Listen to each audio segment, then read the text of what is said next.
As the supreme demon lord of this world, he is gravely wounded and on the brink of death, with only 3 days left to live. Not only is he currently being besieged by tens of thousands of experts. Before we continue the recap, don't forget to like and subscribe to Che's Manhwa. Your support helps me bring you more fast and exciting recaps from the righteous faction. But even his 9 most loyal disciples, whom he had painstakingly nurtured, are plotting to betray him and annihilate his sect. The eldest disciple, Yuzong Hai, after departing the sect, established the Netherworld sect, proclaiming it the foremost demonic sect.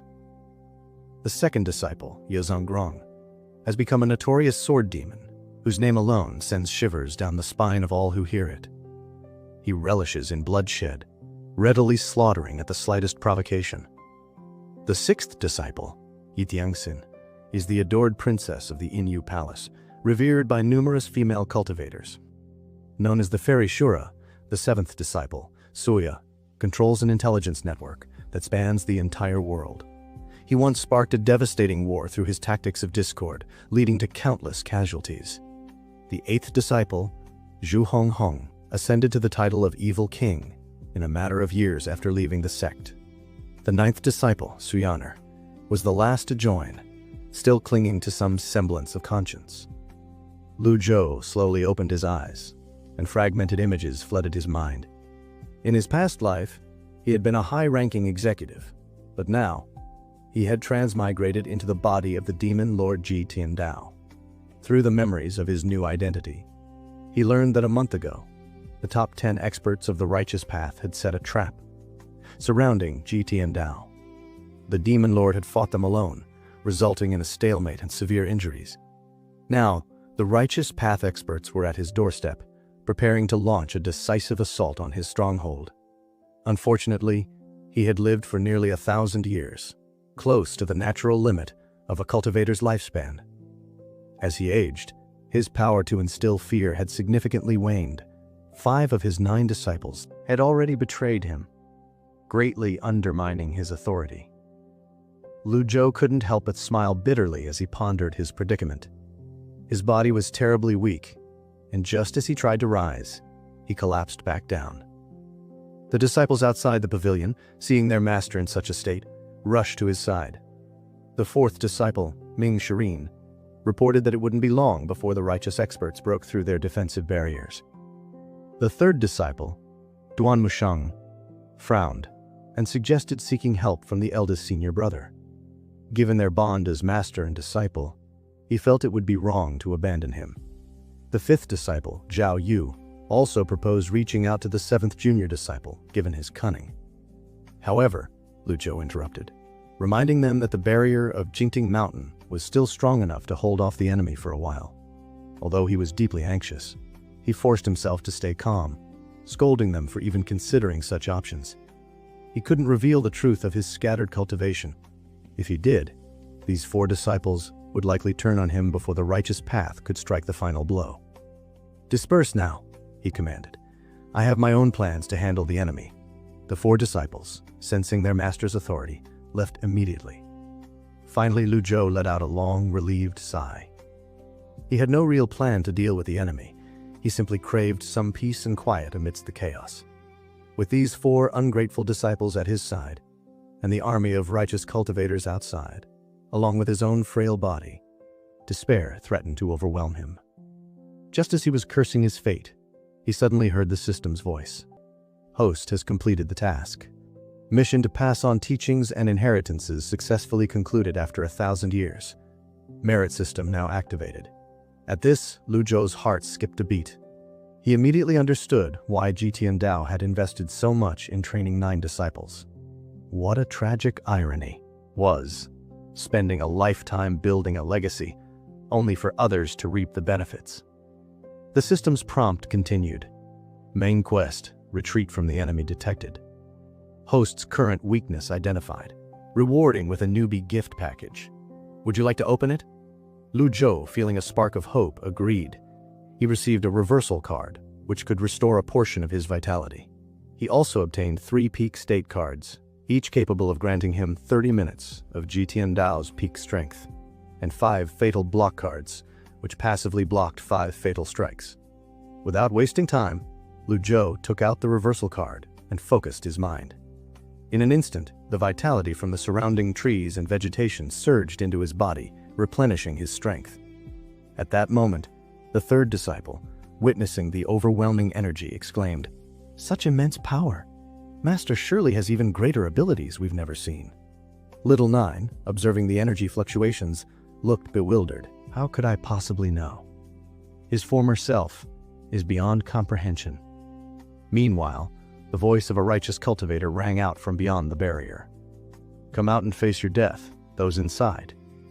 It was Zhou Jifang, a senior disciple from the Heavenly Sword sect. Rumor had it that he had recently stepped into the Divine Court realm, though still in its infancy. Even in a one-on-one fight, he would hardly be a worthy opponent for my little martial sister. Unfortunately, strength in numbers is on their side. While these individuals are not much of a threat, the 10 great experts are the real trouble. But if we speak of rebellion, who can stop the 4 of us if we wish to escape? Upon hearing this, Ciu Honor became visibly frustrated. "Senior martial brothers and sisters, have you never thought of standing with our master?" Xiao Yu replied dismissively, "Little martial sister, you joined too late, and there are many things you don't understand."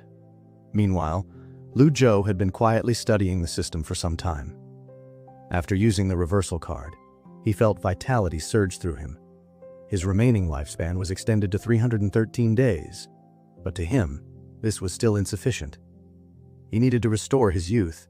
This aging body was far too uncomfortable. After a moment of contemplation, he slowly stood and walked out of the pavilion. A deep rumble echoed as Jingting Mountain trembled.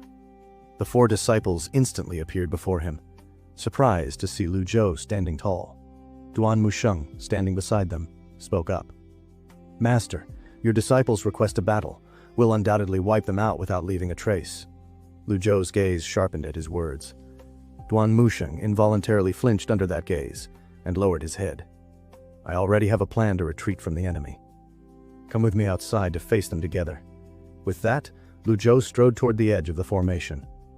At this moment, Jingting Mountain had gathered thousands of righteous cultivators preparing to launch their attack on the defensive formation. The leaders of these righteous individuals called out, "You are surrounded. Come out and meet your doom." Their provocative words echoed through the air. Lu Zhou stopped just before the barrier, watching the cultivators outside with a calm, collected demeanor. The 4 disciples, including Ming Shirin, felt a sudden jolt in their hearts upon witnessing this scene. "Why isn't he moving forward?" Ming Shirin muttered. From the sky, Luo Changfeng, the leader of the Heavenly Sword sect, laughed heartily. "It's been a month, but it seems the old devil ancestor has become younger." Lu Zhou forcefully suppressed his emotions and replied coldly, "Luo Changfeng, you've got some nerve. Stop pretending and surrender now. The righteous sects of this world will leave you with a complete corpse." Below them, Zhou Jifang shouted, "You 4 must be this old man's disciples, right? I'll give you the chance to repent and join the righteous path." "Help us! The righteous path! Kill him!" Ming Shirin sneered and glanced disdainfully at him. "Enough with the nonsense. Master, your disciples request a battle. I can't wait any longer to strip the skin off this arrogant brat." Lu Zhou raised his hand, signaling them to stop. "No need. How could the esteemed righteous sect grant you a one-on-one duel?" Seeing they remained unmoved, Luo Changfeng, still in the sky, continued his taunts. "Who doesn't know the 9 evildoers of Jingting Mountain have committed countless atrocities? You all deserve to be punished. Today, the righteous experts of the world join forces to crusade against you. It's your own fault. You evildoers can only blame yourselves." Lu Zhou's voice turned stern as he retorted, "Whether you call it righteous or evil, I have my own judgments. Even if my disciples make mistakes, I punish them personally. It's not for you to meddle with or point fingers." Luo Changfeng erupted into laughter. "Old fool. You have quite a sense of humor. 30,000 cultivators died in Rongbei. Wasn't that Suye's doing? Since you admit it, then it's clear. Your teachings lacks the laziness of the master. Do you have anything else to say?" At this point, Lu Zhou's gaze burned with intensity as he answered, Those who are not of our kin do not share the same motives. The people of the western regions are not our kin, and neither are those from Rongbai. To hell with your pity and mercy for these foreign regions." Luo Changfeng's face flushed red with anger, his words lost in fury. He no longer argued, his voice dripping with contempt. "Old devil, let's see how long you can keep pretending. Take this!" Upon hearing this, Lu Zhou stepped confidently out of the barrier. "Very well, let me witness your skills." His disciples, standing behind him, secretly rejoiced at the opportunity to let these righteous cultivators test their master's hidden trump cards. Luo Changfeng then blinked, and in the blink of an eye, the swords around his body multiplied and began spinning in mid-air. They finally converged into a massive sword. Though Lu Zhou appeared calm on the surface, internally, he was anxious. His eyes kept darting to the item cards on his panel, and he could sense the growing suspicion among these four evildoers. Triggering side quest, people's hearts are revealed by their actions. Let the evildoers show their true colors. At that moment, the power of Luo Changfeng's giant sword was fully formed, and with a loud shout, he pointed it toward Lu Zhou's group. "Face your death," he yelled. Duan Musheng and Zhao Yu's faces darkened. They both knew that the old man must not die here. If he did, the techniques and weapons they relied on would disappear with him. Just as the giant sword was about to strike, the two of them, having made up their minds, simultaneously attacked the sword. The gust created by their strikes deflected the sword's edge, causing it to hit the barrier instead. Lu Zhou, embarrassed, immediately turned and rushed back into the barrier, his pride wounded. Seeing this, countless cultivators burst into laughter. Luo Changfeng, hovering above, taunted, "So this is your skill? Truly impressive." The leader of the Xinyi sect joined in, sneering. The patriarch of villains actually needs his disciples to protect him. How remarkable. Lu Zhou, unperturbed by their mockery, paid them no mind. Instead, he focused on the peak experience card once more. "Combining 3 peak experience cards gives me an hour and a half." In other words, once he used them, the battle needed to be over quickly. But before dealing with the external enemy, he had to handle the internal issues. If these evildoers didn't fall in line, once his time ran out, he would be back to square one. His voice, despite himself, grew louder. "Duan Musheng, how dare you? Who gave you permission to interfere with my affairs?" Duan Musheng's face changed at his words. He quickly approached and knelt, expressing deep concern for his master's safety. At this moment, Ming Shirin chuckled lightly.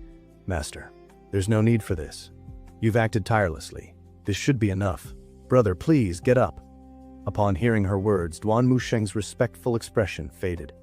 Slowly, he stood, his demeanor shifting. The evildoers had already guessed, based on Lu Zhou's earlier embarrassed display, that he was barely holding on. "Master, give up," Ming Shirin said, a hint of malice in her voice. "As long as you pass on the techniques and weapons to us intact, we will do our best to help you escape today." Lu Zhou remained silent, his gaze unreadable. After a long pause, he finally spoke. "Little Nine, what about you?" "Master, your disciple dares not," Xianer said, immediately dropping to his knees with a loud thud. Secondary quest completed. Reward, True Eye of Reality. Effect, permanent. The prompt caught Lu Zhou off guard, and a special message flashed before him. Xianer's loyalty, 60% and increasing. Ming Shirin's loyalty, 15%. Duan Musheng's loyalty, 23%. Zhao Yu's loyalty, 35%. If loyalty falls below 0, they will defect and become enemies. If it exceeds 80, they are unlikely to defect. Lu Zhou noticed the steadily decreasing loyalty of the 3 evildoers, but the rising loyalty of Su Yaner came as a surprise. His thoughts turned inward. Intentionally, Lu Zhou spoke. "Since that's the case, there's no need for me to keep pretending. Indeed, I have been injured. But that doesn't mean you can defy me." With those words, he crushed the peak experience card in his hand. In an instant, a powerful surge of energy erupted from him, knocking the 3 disciples back. Blood sprayed from their mouths as they were sent flying. Only Suyana remained, wide-eyed, unable to comprehend the scene unfolding before him. It felt as if the entire world had frozen in place. The moment the other 3 hit the ground, they scrambled to roll and kneel, shouting in unison, "We know our mistakes, Master." Lu Zhou didn't even glance at them. He took a deep breath and muttered to himself, The feeling of being in peak state is truly wonderful. In that moment, everything around him felt like it was within his grasp. The cultivators before him were insignificant ants. One flick of his finger, and he could crush them all. Energy surged from him, soaring into the sky as the barrier around Jingting Mountain shattered entirely. The top 10 righteous experts watched, dumbstruck, their eyes filled with disbelief. Wasn't he injured? How could he possibly unleash such a powerful surge of energy? The cultivators who had mocked him earlier couldn't stop their legs from trembling. The 3 evildoers, realizing their mistake, fell to the ground in a panic, quickly kneeling and shouting in unison. Admitting their wrongdoing, the 3 disciples knelt before Lu Zhou, their heads bowed in submission. Lu Zhou coldly stared at them. "Disobeying your master," he thought. Such behavior warrants severe punishment. With a swift motion, golden light erupted from his fingertips. A loud crash echoed as the 3 disciples were sent hurtling into a distant mountain peak. "I'll deal with you later," Lu Zhou muttered, observing the timer on his panel. 29 minutes remaining. Teaching these 3 evildoers a lesson was merely a moment's work. Soon, he would be facing the thousands of cultivators and the top 10 righteous experts. "Let me see how much progress you've made in the past month," he mused as his voice echoed across the battlefield. With a deep breath, Lu Zhou gathered his strength and soared into the air. 100 tribulations of the underworld Dharma body. With a thunderous shout, a golden halo surrounded his manifested Dharma body. Below, the 8-leaf golden lotus spun, releasing powerful gusts of energy with each rotation. Seeing this, Luo Changfeng immediately signaled other experts to converge and block it together. Within moments, the 10 interconnected Dharma bodies formed a massive wall in the center of the battlefield. The area within 100 miles was illuminated by their combined radiance. Cultivators scrambled to retreat, seeking shelter behind the towering Dharma bodies. However, some weaker individuals were caught off guard and suffered heavy injuries due to their delayed retreat. Lu Zhou, watching this unfold, snorted coldly. "You like using swords," he thought. "Then I'll use a sword too." "Imperfect heaven's favor," he declared, and in a flash, a dazzling long sword formed between his index and middle fingers. Duan Musheng, still lying on the ground, instinctively raised his head. A shiver ran down his spine as he recognized the technique. This was the Heavenly Oneness technique, one of the most powerful moves in existence. For years he had been practicing swordsmanship, striving to master this technique, but Ji Tiandao had always withheld the final form from him. Never in his wildest dreams did he imagine encountering it in this situation. In that moment, the 3 disciples realized how gravely they had misjudged their master. Not only could he effortlessly manifest the Dharma body, but he was also capable of wielding the imperfect heaven's favor. Even more terrifying was the fact that the power of the imperfect heaven's favor was amplified under the influence of the Dharma body. Luo Changfeng, realizing the gravity of the situation, quickly ordered the experts to retreat.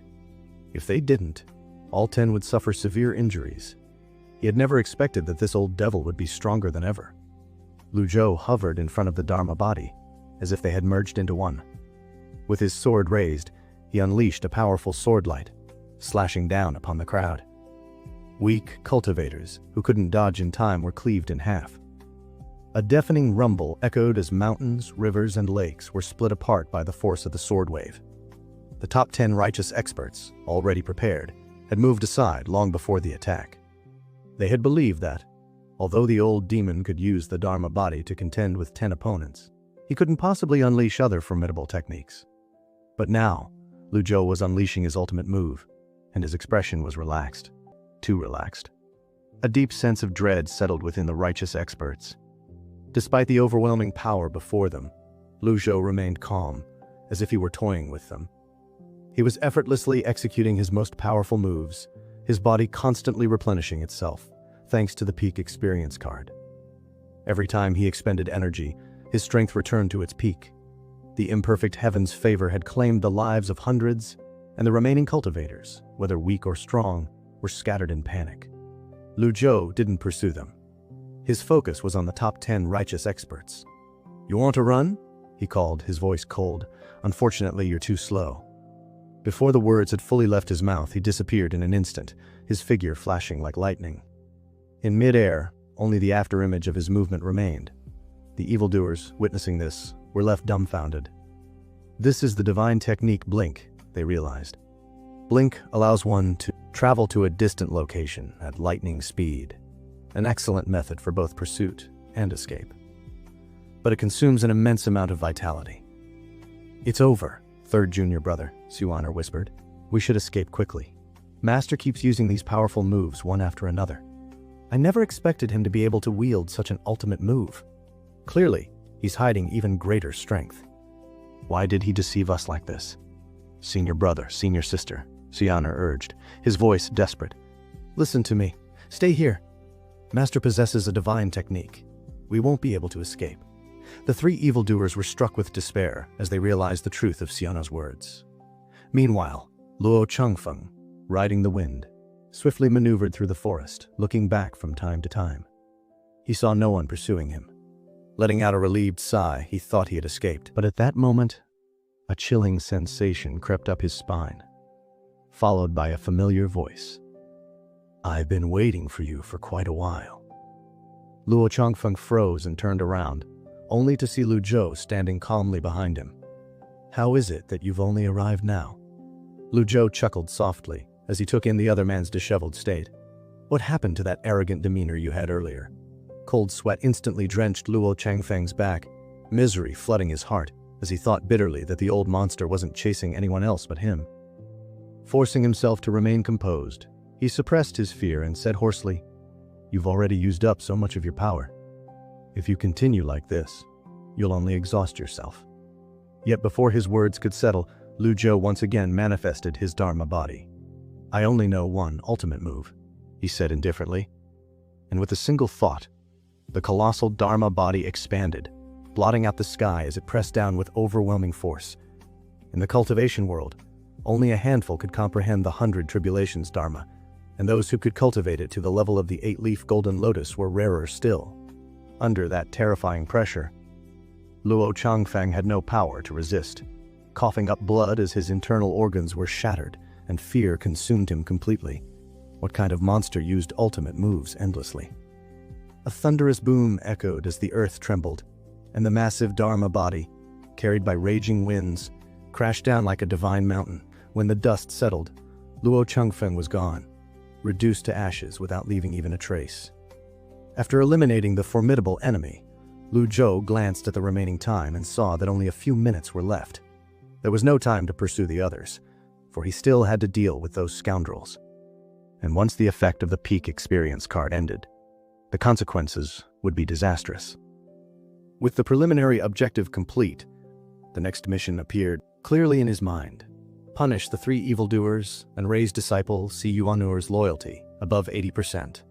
And without delay, Lu Zhou activated his divine movement technique and returned swiftly to Jingting Mountain. The moment his feet touched the ground, the peak experience state faded, the overwhelming power within his body dissipating like a receding tide and leaving behind a faint sense of loss. This kind of power was truly intoxicating, and he wondered how long it would take to reach such a realm through his own cultivation, resolving to remain cautious and not let anyone see through him. He slowly approached the three evildoers, who were kneeling on the ground and trembling uncontrollably, as their loyalty values recovered slightly but remained far from satisfactory, then ignored them and turned his gaze to his youngest disciple. "I'm tired," he said calmly. "Help me back." Little Nine immediately responded with joy, hurrying over to support his master as they left, while behind them Duan Musheng complained bitterly to Old Four that he had caused endless trouble, only to be met with a frustrated retort about miscalculation and certainty of the master's injury, prompting Duan Musheng to scoff that perhaps the master had simply grown tired of old tricks, and that escape was impossible after witnessing such terrifying power. Meanwhile, inside the mountain pavilion, Lu Zhou calmly took a sip of tea and said, "You know you were wrong," causing Little Nine to immediately kneel and beg forgiveness, only for Lu Zhou to clarify that he was referring to the theft of ancient cultivation manuals from 2 major sects at the end of last year. When questioned, Suanor admitted his mistake and explained that 4th senior brother had claimed only those who made it onto the sinister list were worthy disciples, prompting him to act.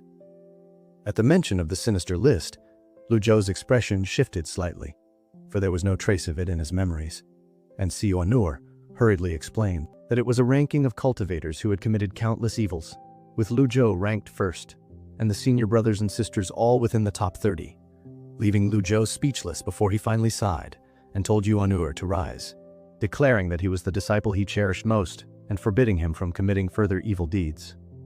Overjoyed, Yuan'er leapt up and moved behind Lu Zhou to massage his shoulders, while soon after Lu Zhou summoned the remaining 3 evildoers, their loyalty values rising slightly yet remaining dangerously low, such that even the slightest change, they would revert just like grass clinging to a wall, bending with the wind. The 5th disciple, Zhao Yu, was the first to break down and beg for mercy, claiming it was merely a moment of confusion and pleading for the master's forgiveness.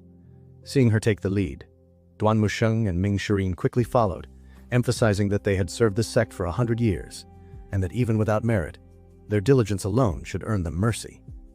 Lu Zhou stood with his hands behind his back, not even sparing them a glance, and after a long silence finally asked about their rankings on the sinister list. Duan Musheng ranked 18th, Ming Shirin 25th, and Zhao Yu 28th, prompting Lu Zhou to sneer inwardly at what a fine group of disciples they were, shamelessly tarnishing his reputation, which made the 3 tremble and hastily admit their mistakes. Abruptly changing the subject, Lu Zhou asked whether, now that they knew they were wrong, they were willing to change and never commit evil again. Though they didn't truly understand his meaning, they still answered obediently in unison. Stroking his beard, Lu Zhou sighed and admitted that he too had erred, teaching them cultivation but never teaching them how to be good people, and that it was his failure that had produced such rebellious evildoers. Turning to Old Four, he declared that since the barrier of Jingting Mountain had been broken, his punishment would be to repair it without taking a single step away, a task that might take 8 to 10 years. Though arduous, it was far better than death, and both disciples eagerly accepted. As for Zhao Yu, Lu Zhou decreed that her punishment would be to leave the mountain and atone for her sins. She knelt silently, daring not to argue, though she didn't even know which sins she was meant to atone for. Lu Zhou then asked them what they believed to be good and evil. Yuan'er answered that benefiting others was good and harming others evil. Old Four claimed doing good deeds and accumulating virtue was good while killing and arson were evil. And another added that serving the country and the people was good while assisting in cruelty was evil. Yet Lu Zhou shook his head, finding their answers hollow and hypocritical, before solemnly declaring that while perfection might be unattainable, one must at least have a clear conscience. This left the 4 utterly confused, recalling how only a month earlier their master had said anyone who displeased him should be killed without hesitation, misunderstanding completely. Zhao Yu eagerly vowed they would kill anyone who insulted him, twisting Lu Zhou's beard with rage as he felt like he was speaking to a brick wall, though he knew changing their mindset would take time. In the end, he ordered Zhao Yu to stay and help repair the barrier as well, promising that their past deeds would not be pursued but warning that any future transgression would be punished severely, while also declaring that since they had entered Jingting Mountain as his disciples, he would protect them. Overwhelmed, the 4 expressed heartfelt gratitude as their loyalty surged noticeably. Satisfied with this balance of authority and mercy, Lu Zhou dismissed them, and once their figures vanished, he finally exhaled in relief and opened the system panel, which displayed a reward of 200 merit points for completing the task. Points that could be used for lottery draws at 50% per draw or exchanged in the marketplace for items, weapons, and techniques, even powerful Dharma bodies, though the prices were absurdly high, with the cheapest beginner Dharma body costing 300 points. Left with no choice, he tried the lottery and unexpectedly won a reversal card, delighting him with the high success rate, and he resolved to save the remaining points to eventually purchase a Dharma body, as improving his cultivation realm was now his top priority. Moments later, the panel issued a new task reminder to discipline the 8th disciple, Zhu Honghong, and change the current situation, causing Lu Zhou to fall into deep thought, realizing he could no longer casually rely on peak experience cards, and that his current cultivation was more a liability than an advantage, with the 3 evildoers still by his side, and the truth bound to surface eventually. Currently, only Yuan'er remained truly reliable and loyal. Her cultivation had already reached the Divine Court realm, making her the most suitable companion at present, and accompanying him would also provide an opportunity to guide her toward becoming a good person, killing 2 birds with 1 stone, especially since he still had a reversal card left to use before making any irreversible decisions. With that thought, Lu Zhou returned to the Evil Sky Pavilion, while at the headquarters of the Tiger Ridge Gang, the scout sent to investigate Jingting Mountain hurried back to report that he had only seen a single Dharma body Upon hearing this, the fierce-looking Ju Honghong anxiously demanded what it looked like. And when told that it was 10 feet tall, 2 feet wide, bathed in golden light with an 8-petal golden lotus beneath it, his face instantly turned ashen as he fell from his seat, legs trembling as he muttered in despair that it truly was the master and that they were finished. Back at the Evil Sky Pavilion, which sat atop the mountain and served as residence of Ji Tiandao and his disciples, Lu Zhou used the reversal card, restoring his remaining lifespan to 613 days and making him appear noticeably younger, though he was left with only 150 merit points, an embarrassingly small amount. Rather than cultivating Ji Tiandao's original techniques, he decided to exchange for new ones from the system, believing that a person's tendency toward good or evil was not merely a matter of character but was also deeply tied to the techniques they practiced. As he pondered this, Sayuanur requested an audience, and, after entering with permission, remarked smoothly that he looked younger, prompting Lu Zhou to raise a hand and gently pat her head, only for her to blink brightly and shower him with praise, marveling that he alone had forced back the 10 top experts, and recalling his past claim that with sufficient strength, one could kill anyone, before asking why he hadn't killed her senior brothers and sisters. Startled by the dangerous thoughts hidden in her words, Lu Zhou told her solemnly to forget everything he had taught her in the past, to forget it completely. And when she hesitantly agreed and asked whether she should also forget the promise he had made to her, Lu Zhou was briefly stunned, having lost many memories after transmigrating into this body, until she reminded him that he had promised her the jade horsetail whisk upon her reaching the Divine Court realm, a heavenly ranked treasure that greatly enhanced cultivation power. Though he didn't recall the promise, he knew the treasure's value, yet all of Ji Tiandao's belongings had vanished upon his transmigration, leaving him no choice but to reply stiffly that she should forget about it. Seeing her disappointment, he quickly shifted the topic and promised to bestow another heavenly ranked treasure in the future, instantly restoring her joy. Following his instructions, Sayuanur then went to deal with the righteous sect members lurking near Jingting Mountain, and about 10 minutes later, Lu Zhou began hearing system notifications, each kill of an evildoer, granting him 10 merit points, a discovery that delighted him, as he realized that disciples completing tasks could also earn merit points for their master. Within half an hour, his total reached 300, allowing him to purchase the apprentice-ranked Taiji avatar. And the moment the exchange was completed, a surge of energy flooded his body, advancing his realm from the tempered body realm to the mystic enlightenment realm. Once the energy settled, he frowned at the panel, noting that the next realm required a staggering 1,000 merit points, an outrageous demand, and as Sayuanur finished cleaning up outside and the merit points stopped increasing, Lu Zhou rose slowly, intending to stretch his stiff muscles, only for a sword-like streak of lightning to suddenly stab toward his back. Reacting instantly, he turned to see Zhou Jifeng, a senior disciple of the Heavenly Sword sect, whose attack was completely nullified by Lu Zhou's passive skill, Fatal Block. Zhou Jifeng froze in disbelief upon seeing Lu Zhou unharmed, then gritted his teeth and attacked again, only to fail once more, while Lu Zhou frowned deeply and stared at him in silence, the pressure in his gaze mounting. Then Lu Zhou spoke coldly. "What the hell are you trying to do?" On the surface he appeared calm, but inwardly he was on edge, knowing he could not afford to lose momentum even for a moment. Under the terrifying pressure radiating from him, Zhou Jifeng was so frightened he was nearly paralyzed. Lu Zhou snorted. "You overestimate yourself." Zhou Jifeng hesitated briefly before gritting his teeth and charging again. "You killed my master. Even if I die, I will have my revenge." Just as the longsword was less than a hair's breadth from its target, an enraged shout erupted from behind. "Who dares to sneak attack my master?"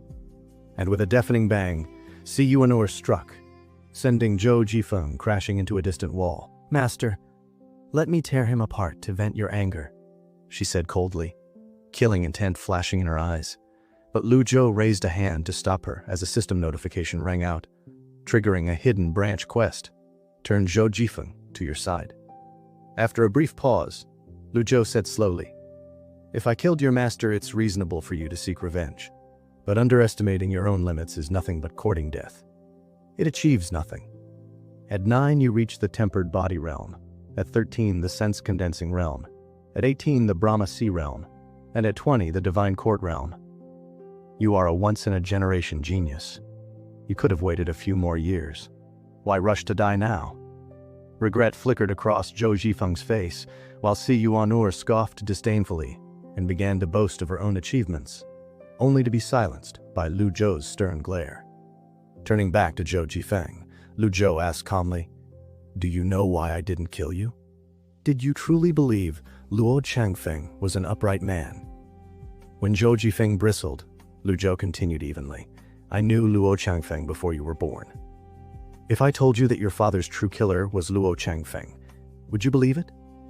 Zhou Jifeng roared in denial, accusing him of sowing discord, but Lu Zhou merely shook his head and recounted how years ago, in Yi Province, he encountered the Jiang family, whose newborn son possessed extraordinary talent, how he intended to take the child as a disciple, only to find the entire family slaughtered the next day, a crime the cultivation world later pinned on him, though the true culprit was Luo Changfeng. "You have a birthmark on your shoulder," Lu Zhou said flatly. "When you were born, your body was cold and damp. Your surname is Jiang. You are the son of that family." Zhou Jifeng froze. Almost no one knew of the birthmark, and Lu Zhou concluded, "You're still too young to bear the full truth. Leave.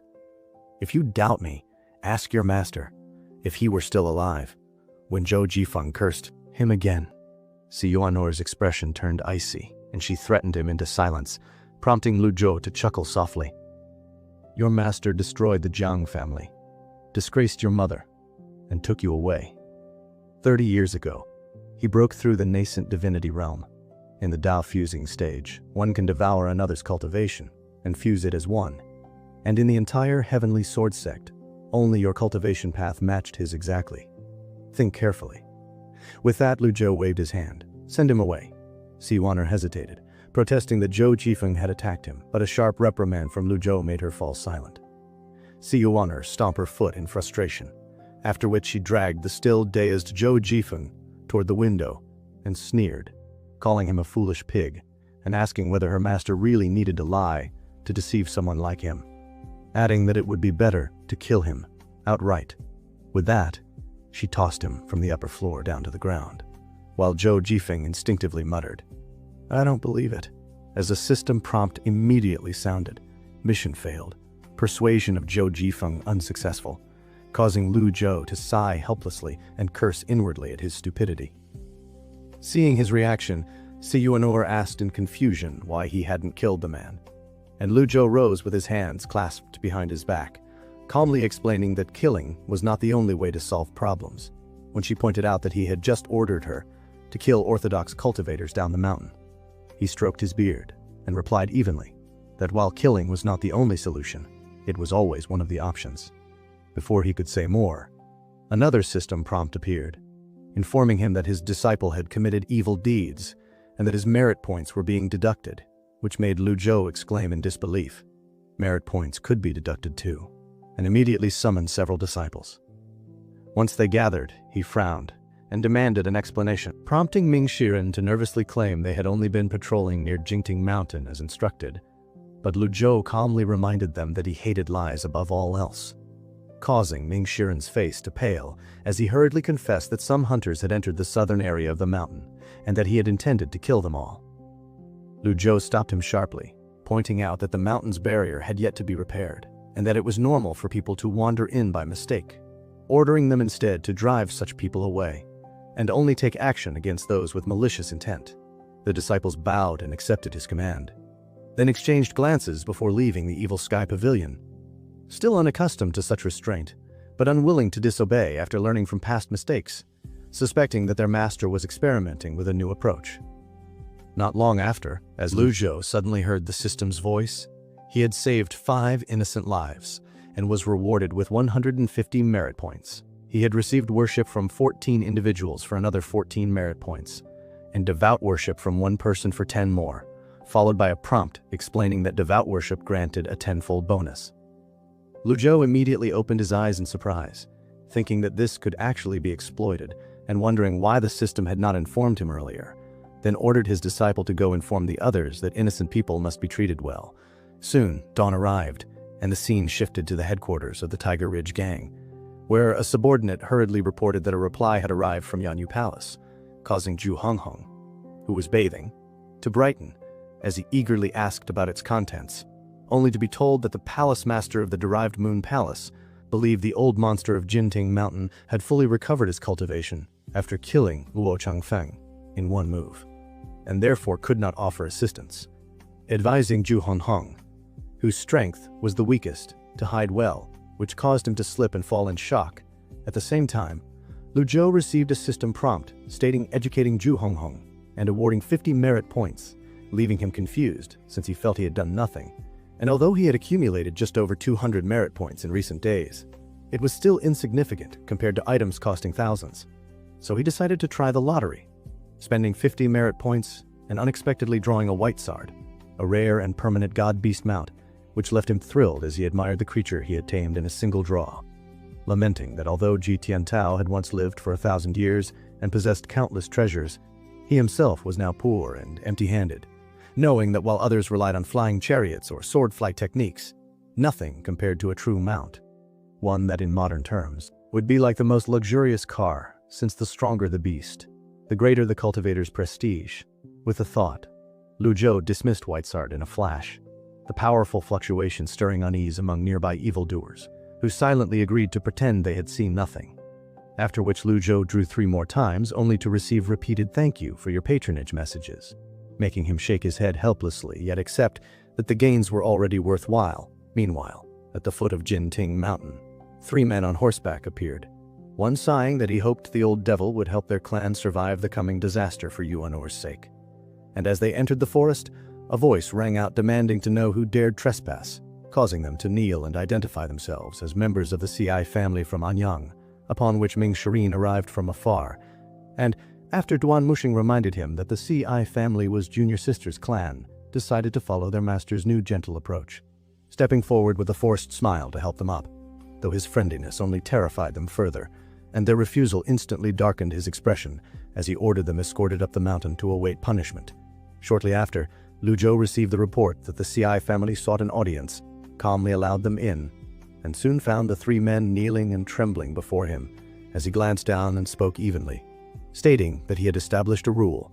Once someone entered Evil Sky Pavilion, Lu Zhou continued calmly, stating that once someone entered Evil Sky Pavilion, their family and friends were no longer allowed to maintain contact, then turned to Si Yuan'er and asked if she remembered this rule, prompting her to immediately reply that she would send them away at once. At that moment, the steward of the SI family suddenly looked up at her and broke down in tears, calling her miss and identifying himself as Si Yuan, saying he had finally found her, and that the master and madam were in grave trouble, which caused Si Yuan'er to freeze in surprise, since she had left home at the age of 10 and 5 years had passed, leaving her memories vague, while Duan Mushing and Zhao Yu reacted sharply and angrily rebuked him for daring to cry in such a place, saying that if he were not a relative, his mouth would already have been sewn shut. Yet Si Yuan'er, worried for her family, fell to the ground and pleaded with her master. Ming Shirin's eyes flickered as he stepped forward respectfully and argued that rules were made by people, that Junior Sister's family was also their family, and that ignoring them in their time of need would make them worse than beasts, a sentiment Duan Mushing and Zhao Yu echoed by bowing in agreement, leading Lu Zhou to nod slightly and acknowledge that there was some truth in those words, though Evil Sky Pavilion could not interfere in every affair, which Ming Shirin immediately seized upon, praising Lu Zhou as an unrivaled powerhouse who need not concern himself with trivial matters. Earning eye rolls from the other 2 at his blatant flattery, Si Yuan'er then signaled to the steward, who hesitated briefly before hurriedly explaining that the SI family had always conducted honest trade in Anyang City. But a month earlier their caravan had been robbed by mounted brigands in a river valley, and despite paying money to avoid trouble, the bandits later attacked Anyang, seized all their assets, and kidnapped over 100 people, with the authorities refusing to help out of fear because the brigands were rumored to be backed by cultivators, after which everyone instinctively looked to Lu Zhou, knowing that under normal circumstances Evil Sky Pavilion would never involve itself, though this case concerned Junior Sister's family. Before Lu Zhou spoke, Ming Shirin stepped forward again and asked to atone for his past misdeeds by doing good, insisting that as a senior brother he could not stand by while his Junior Sister's family suffered, and requesting permission to help despite his punishment, a shamelessness that left the others speechless. But after brief consideration, Lu Zhou agreed, saying the matter should have been handled by Xiao Yuan herself, though she was young and impulsive. and since Ming Shirin was willing, he would entrust it to him for 3 days, prompting Ming Shirin to swear not to disappoint, before turning into a streak of light and departing, while Lu Zhou instructed Xiao Yuan to accompany the family down the mountain, and reassured her that although her 4th senior brother was fond of the outside world, he was thoughtful and decisive, and would likely resolve the issue within a day. Afterward, Lu Zhou summoned Xiao Yu and ordered her to spend 2 days investigating the Heavenly Sword sect, especially Zhou Jifeng, which she accepted eagerly, leaving Lu Zhou satisfied with his arrangements as he reflected that Zhou Jifeng still needed to be closely watched, especially after the assassination attempt that had led his 3rd and 9th disciples to guard the pavilion like door gods, a lapse that had allowed minor enemies to infiltrate Jingting Mountain. Xiao Yuan then asked anxiously whether the 4th senior brother would truly be fine, to which Duan Muxing replied that although Old 4 was playful and sometimes unreliable, he never held back when it came to missions, and that there would be consequences if he failed, prompting Si Yuanor to murmur that it would be better if 7th senior brother were here, a remark Duan Muxing immediately rebuked, reminding her that traitors to the sect were unforgivable criminals who must be confronted head-on. Upon hearing this, Lu Zhou shook his head to indicate it was fine, explaining that although 7th senior brother was indeed a rare talent skilled in schemes, he enjoyed manipulating people's hearts too much, and was prone to becoming trapped by his own thoughts. When suddenly a transmission bird sent by a senior sister flew over. These transmission birds were no ordinary creatures, but spirit-nurtured mutants of Jingting Mountain that had grown into fierce beasts of the great Yan world, and under Lu Zhou's instruction, Si Yuanor flew up to retrieve the letter and read it aloud, reporting that after the top 10 sects besieged Golden Court Mountain and Luo Changfeng's death, the Heavenly Sword sect had fallen into chaos with factions fighting for leadership, that Zhou Jifeng had failed to become sect leader upon his return, that the former leader Luo Xingkong had suddenly entered seclusion and might be attempting to break through to the Dao fusing stage of the nascent divinity tribulation realm, and that Zhou Yifeng had shown signs of disloyalty during her night surveillance. After listening, Lu Zhou calmly remarked that the progress was a bit slow, and ordered that Zhao Yu be informed to assist if necessary, which puzzled Duan Muxing, who questioned why they should help their archenemy, though Lu Zhou did not answer since their loyalty had not yet reached a safe threshold, causing Duan Muxing to awkwardly fall silent. At that moment, the system issued a prompt announcing that Ming Shirin had completed his task, rescuing 105 members of the SI family and earning 1,050 merit points, along with their worship for another 1,050 points, as well as slaying 82 mounted brigands for 820 merit points, which immediately brightened Lu Zhou's eyes at the unexpectedly huge gain, followed by another letter from Ming Shirin reporting the successful rescue and extermination, while casually mentioning that the cultivators backing the brigands might be connected to Old 8's Tiger Ridge gang, and that he would investigate further. An excuse Lu Zhou easily saw through but chose to ignore due to his good mood, simply instructing Old 4 to look into it before returning to his residence. There, he eagerly spent 1,000 merit points to purchase the 2 Transform Powers avatar, feeling a massive surge of energy flood his body as his cultivation rapidly soared, after which he nodded in satisfaction. Then bought 2 reversal cards as green spiritual vortices appeared above Evil Sky Pavilion, and extended his lifespan by 600 days. Though his attempt to use the remaining points on the lottery ended in 5 consecutive thank you for your patronage results that killed his interest, leaving him resigned to staying temporarily on Jingting Mountain, since leaving with his current strength would be unsafe, especially as long as these evildoers remained to protect him. After considering his situation, he summoned Si Yuanor and instructed her to bring the 4 treasures of the study, and she promptly complied by preparing everything and carefully grinding ink at his side, while Lu Zhou wrote the names of his 9 disciples on white paper one by one, and pondered deeply, realizing that even the youngest was already at the Divine Court realm, and wondering what realm the eldest disciple had reached, whether he surpassed Jitian Dao, how such savage, wolf-like disciples could have allowed an old monster like Jitian Dao to survive in this world, whether Jitian Dao had hidden trump cards when teaching them, and what life-saving measures he had left behind, memories of which were frustratingly missing, until his thoughts were interrupted by Si Yuanor tugging his hand and remarking that he had taken only 9 disciples, and that with his ability he could open Evil Sky Pavilion and Jinting Court Mountain to accept tens of thousands more. With so many disciples, no one would dare disobey you, Si Yuanor continued excitedly, saying that the orthodox sects would no longer dare provoke them, and that with a single command from him, Countless disciples could wipe out anyone who refused to submit, declaring confidently that those who obey would prosper, while those who resisted would perish. Upon hearing these words, Lu Zhou's pupils suddenly lit up as a realization struck him. So that was how it was, prompting him to pick up the paper again and study it carefully. Where the line "The bright moon shines over the sea from far away, we share this moment together" came to mind.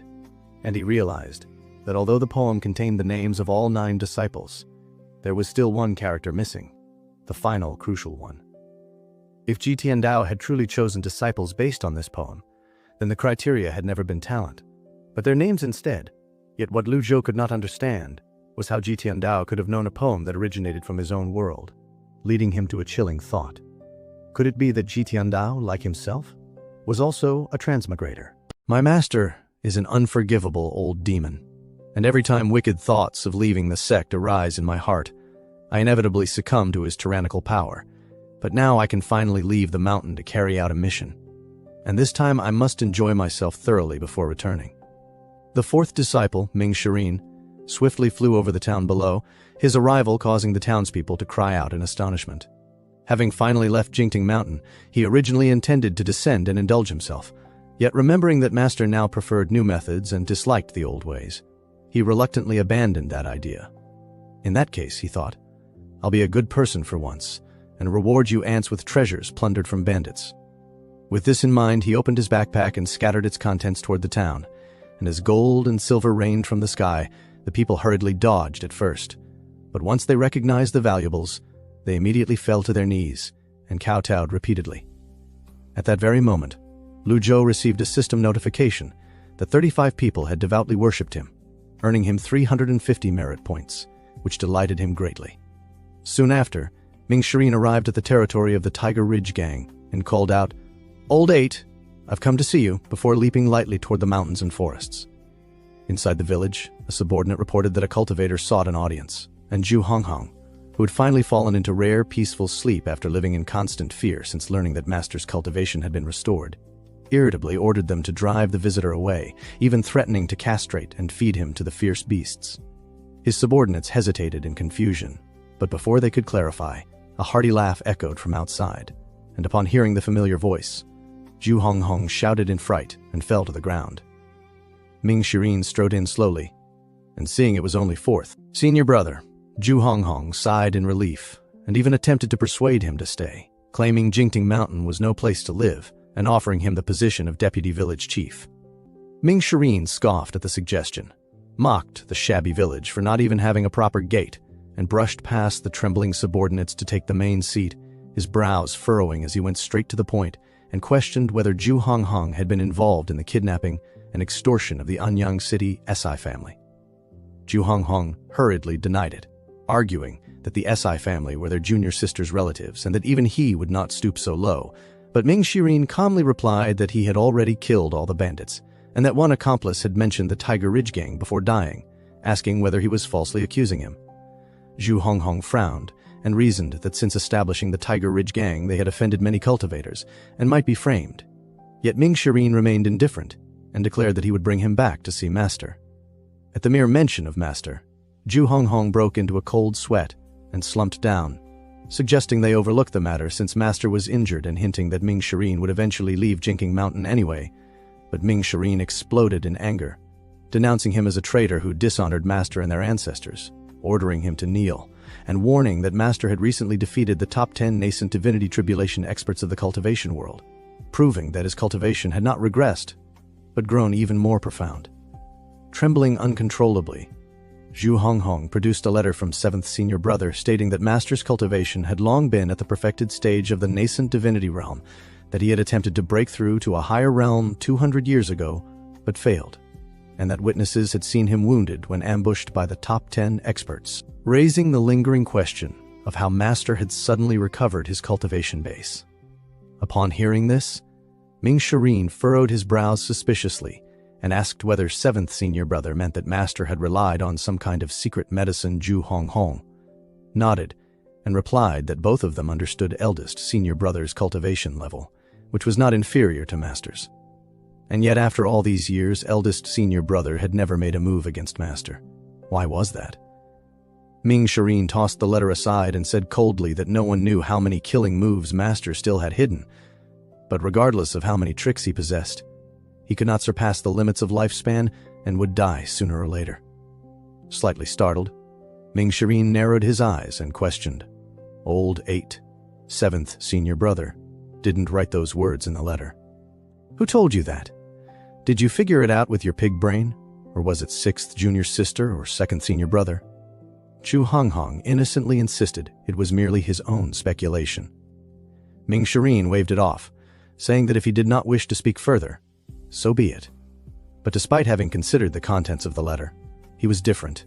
He still respected and followed Master's teachings. He added that Master was currently in seclusion on the mountain, and likely would not descend anytime soon.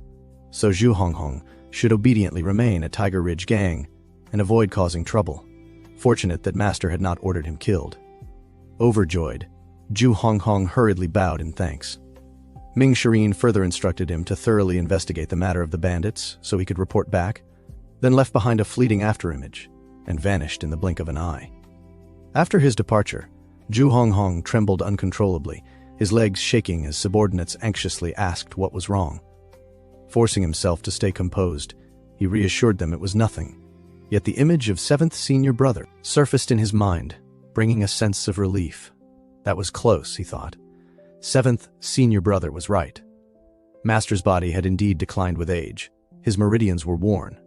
His Dantian and Sea of Chi lacked vitality, and gathering energy had become exceedingly difficult.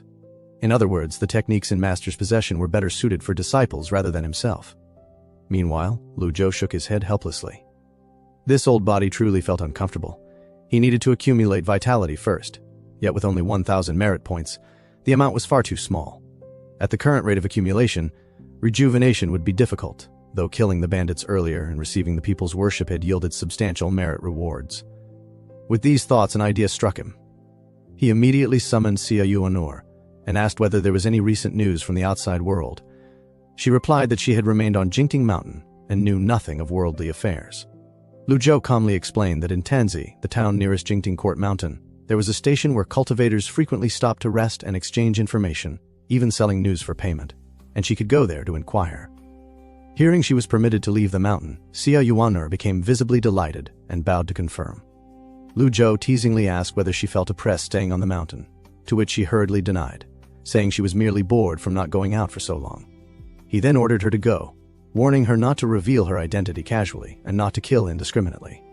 When she asked what to do if bullied, he lightly patted her head, confident no one would dare oppress his disciple, and told her that if others did not provoke her, she should not provoke them, but if they did, she must retaliate decisively. Acknowledging his command, Xia Yuanor leaped into the air and flew away. Watching her graceful departure, Lu Zhou felt a tinge of envy, wondering when he himself could move so freely. As he pondered, Duan Mushing arrived to report that 3 formations had been repaired, though 5 remained, and at this pace he could not complete them alone. Lu Zhou knew this well. Although he had once intended for the 3 of them to repair the formations together, the arrays consumed immense energy, and even Duan Mushing's high cultivation could not endure their constant drain. Still, complaints about repairing the formations could not be tolerated, and Lu Zhou could not afford to appear weak. With that in mind, he spoke coldly. If it can't be repaired in 1 year, then take 2. If it can't be done in 2 years, then take 3. If anyone dares object, I will show no mercy. Hearing these cold words, Duan Mushing broke out in a cold sweat and hurriedly replied, "Disciple understands. Disciple will continue repairing the formations." With that, he withdrew at once, leaving Lu Zhou alone.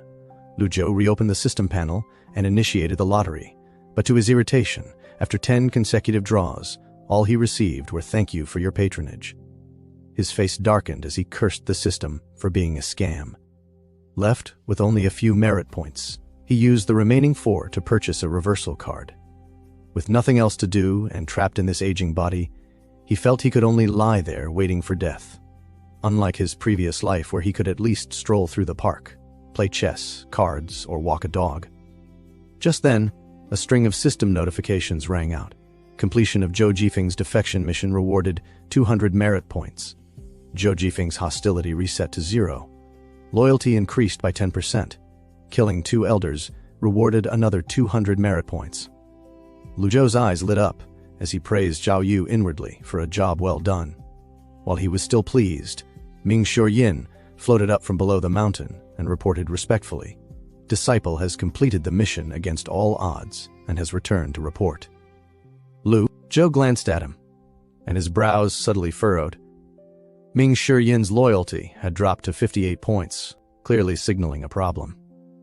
Seeing that Master remained silent, Ming Yin continued, explaining that after killing the bandits, he had sent a carrier pigeon report and then visited Tiger Ridge Gang to see 8th junior brother, correcting himself to call Zhu Honghong a traitor, and claimed he had given him a proper lesson. After finishing, he waited quietly for a response, then added nervously, "Everything I said is true. I dare not lie." Lu Zhou finally spoke calmly, "You have done well completing the mission.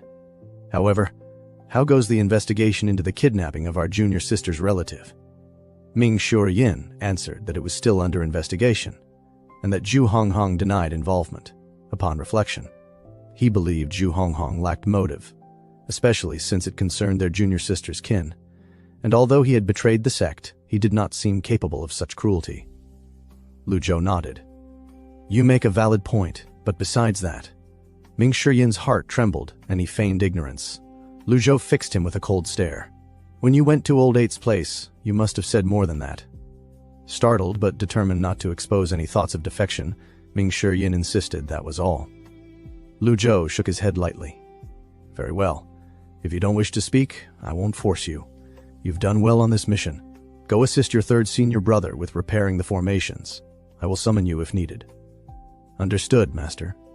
Before leaving, Ming Yin glanced around and asked about Xia Yuanur. "That is none of your concern," Lu Zhou replied curtly, then picked up a secret manual and began reading. Yet Ming Yin did not leave. Instead, he suddenly knelt with a thud. "Master, I have cultivated the blue wood technique to its final level, yet no matter how I try, I cannot grasp its true essence. I humbly ask for guidance." It was clearly a deliberate test. Jitian Dao likely had not passed down the complete technique, and if these wicked disciples fully mastered it, their breakthroughs would eventually threaten Lu Zhou himself. Clearing his throat, Lu Zhou said evenly, "Old 4. Impatience is the greatest taboo in cultivation. Behind every almighty expert lie hundreds of years of dull meditation and hardship. Your last breakthrough was only 60 years ago. Why rush to climb higher? At the final stage, progress depends on comprehension. Your understanding is not poor, but guard your heart against restlessness and deviation." Hearing this, Ming Yin respectfully cupped his fists. "Thank you for your enlightenment, Master." This disciple was foolish. After a pause, he added, "I've also been practicing a boxing technique recently, yet it never feels quite right. I ask for your guidance once more." Lu Zhou frowned slightly and asked, "What's wrong with it?" Lu Zhou asked calmly, though inwardly he was already speculating that this wicked disciple must have heard something from Old 8 that aroused suspicion, prompting this deliberate probing. If he refused to guide him, it would only deepen that suspicion. Yet if he agreed, he would have to find a way to offer guidance, despite being merely in the mystic enlightening realm, while the disciple stood in the divine court realm. It was like asking a child to instruct an adult. He certainly could not waste a precious peak experience card on such a matter. Ming Yin explained, "I feel this boxing technique cannot unleash its full power. Whenever I strike, it feels as though something obstructs it." Lu Zhou maintained a composed expression and nodded. "Show me outside the pavilion." "Understood, Master." Ming Yin rose and lightly tapped the ground with his toes, floating into the air as graceful as a swallow. He weaved and dodged, while throwing punches in rapid succession, leaving behind layers of after images as air waves rolled outward. After several strikes, he hovered midair and shouted, "Master, this is the punch!" Countless fist shadows merged into one and blasted toward the mountain wall. With a thunderous crash, rocks shattered and scattered in every direction. A moment later, Ming Yin descended. Large stones continued to tumble outside the pavilion, though fortunately, the structure remained intact. Lu Zhou paused, feeling slightly awkward. Truthfully, he had not seen it clearly at all. With his current cultivation, he could not track Ming Yin's speed. However, from memory, He knew Jitian Dao had indeed taught this boxing technique to Ming Shirin, and there was nothing inherently wrong with it, only that without the final oral formula, its power was greatly diminished. After a brief contemplation, Lu Zhou spoke evenly. Your punch has already reached its essence. There is no flaw. Then his expression hardened, as if recalling something. Old Four, do you understand your mistake? Ming Shirin's face turned pale as cold sweat poured down. He immediately dropped to his knees, kowtowing loudly. Disciple understands his mistake. I would never dare deceive Master. Guilt overwhelmed him, as though his conversation with Old Eight had been fully exposed. Stroking his beard, Lu Zhou glanced toward a nearby giant rock. Old Three, since you're already here, come out. Do you think I don't know you're hiding in the corner? In the next instant, Duan Muxing appeared, and hurriedly knelt, admitting fault. Watching the two tremble, Lu Zhou realized how deeply Jitian Dao's former authority had rooted fear within them. Were he an ordinary villain, they might have rebelled long ago. Old Four, since Old Three is present, let him guide you in refining your boxing technique. Matters of cultivation cannot be treated lightly. Duan Muxing responded with visible relief. Yes, I will follow your orders. While Ming Shirin's expression grew frustrated and despondent, he sensed his master had grown even more cunning. Where once he would have been beaten personally, now senior brother would handle it instead. After the two left, silence returned to the pavilion. Lu Zhou frowned, increasingly troubled. Ming Shirin's suspicion had indeed deepened. If this continued, he would eventually request a sparring session. Using a peak experience card for that would be wasteful, especially with only two remaining. Yet the situation could not persist indefinitely. Perhaps decisive action would soon be necessary. Not long after, Xiao Yuana returned to Jingting Mountain from Tanzi Town and began reporting the information she had gathered. After Master defeated the top 10 experts, the 10 major sects are adjusting. It is said they are not recruiting disciples for now. The Heavenly Sword Sect is in internal turmoil following Luo Chongfeng's death. Eldest senior brother Zhou Jifeng has already left the sect. The other sects are behaving obediently, except for eldest senior brother. Realizing she misspoke, she stuck out her tongue and quickly corrected herself. The Netherworld sect has sent people to inquire about news of Jingting Mountain. It seems they are wary of Master. Lu Zhou let out a cold snort. I taught him personally, forged him into the feared sect leader of the Netherworld sect, and granted him a perfected nascent divinity tribulation cultivation base. Even so, he dares not touch me. Continue. Xiao Yuaner then recounted everything she had learned in meticulous detail, speaking for nearly 20 minutes as if listing treasures. Lu Zhou listened with furrowed brows. Then, he called the other two disciples over, and Ming Shirin's face was already bruised and swollen as he approached. Lu Zhou looked at both of them and spoke. I summoned you because I have several tasks for you. Zhou Jifeng of the Heavenly Sword Sect has defected. Old Three, I want you to track him and investigate. His current identity and status should make it possible for him to join a new sect. Report to me immediately once you learn anything. As for Old Four, I have a special mission for you. Throughout my life, I have caused much turmoil, and I have handed you 9 infamous villains whose names have stirred great outrage. Now I want you to eliminate this scourge. Ming Shirin was startled and quickly dropped to his knees. Although I possess the cultivation of the divine court realm, I am still far inferior to eldest senior brother Yu Zhenghai and second senior brother Yu Shangrong. I am no match even for junior sister Qiangxin. She wields the amorous hoop, a heaven-grade treasure, and has killed countless people. I fear she has already reached the nascent divinity tribulation realm. Lu Zhou naturally understood the situation. These disciples had once relied on powerful weapons and formidable cultivation to become feared villains. Duan Muxing, Ming Shirin, and Zhao Yu had not truly abandoned the sect because of Jitian Dao's cruelty alone, but because he had taken their complete techniques and treasures, leaving them weakened. Eldest disciple Yu Jinghai possessed the Jasper Saber, a heaven-grade treasure at full strength capable of shattering an avatar of the same realm, while sixth disciple Yi Tianjin wielded the amorous hoop, another heaven-grade artifact that had allowed her to slay innumerable foes. After reflecting on this, Lu Zhou calmly said, Old Eight's cultivation is only at the Dao control stage of the divine court realm, while you are at the Dao transform stage. You will begin with him. Have you ever met Old 8 before? Ming Shirin replied quickly. I did visit Tiger Ridge Gang. Old 8 is foolish. I suspect he was misled by 7th junior brother, which led to his defection. It does not warrant death. Lu Zhou remained silent, standing with his hands behind his back and turning away from him. After a moment he spoke again. Come closer. Ming Shirin trembled at the command but obediently stepped forward. Look me in the eyes, Lu Zhou ordered Ed. He turned around, his gaze heavy with meaning. You are very nervous, he observed. Your eyes shift, and there is a faint circulation of qi around you. Are you afraid I will strike you down? Ming Shirin, drenched in cold sweat and barely able to stand, immediately knelt and begged, Master, your cultivation is unfathomable, and I know I am no match for you.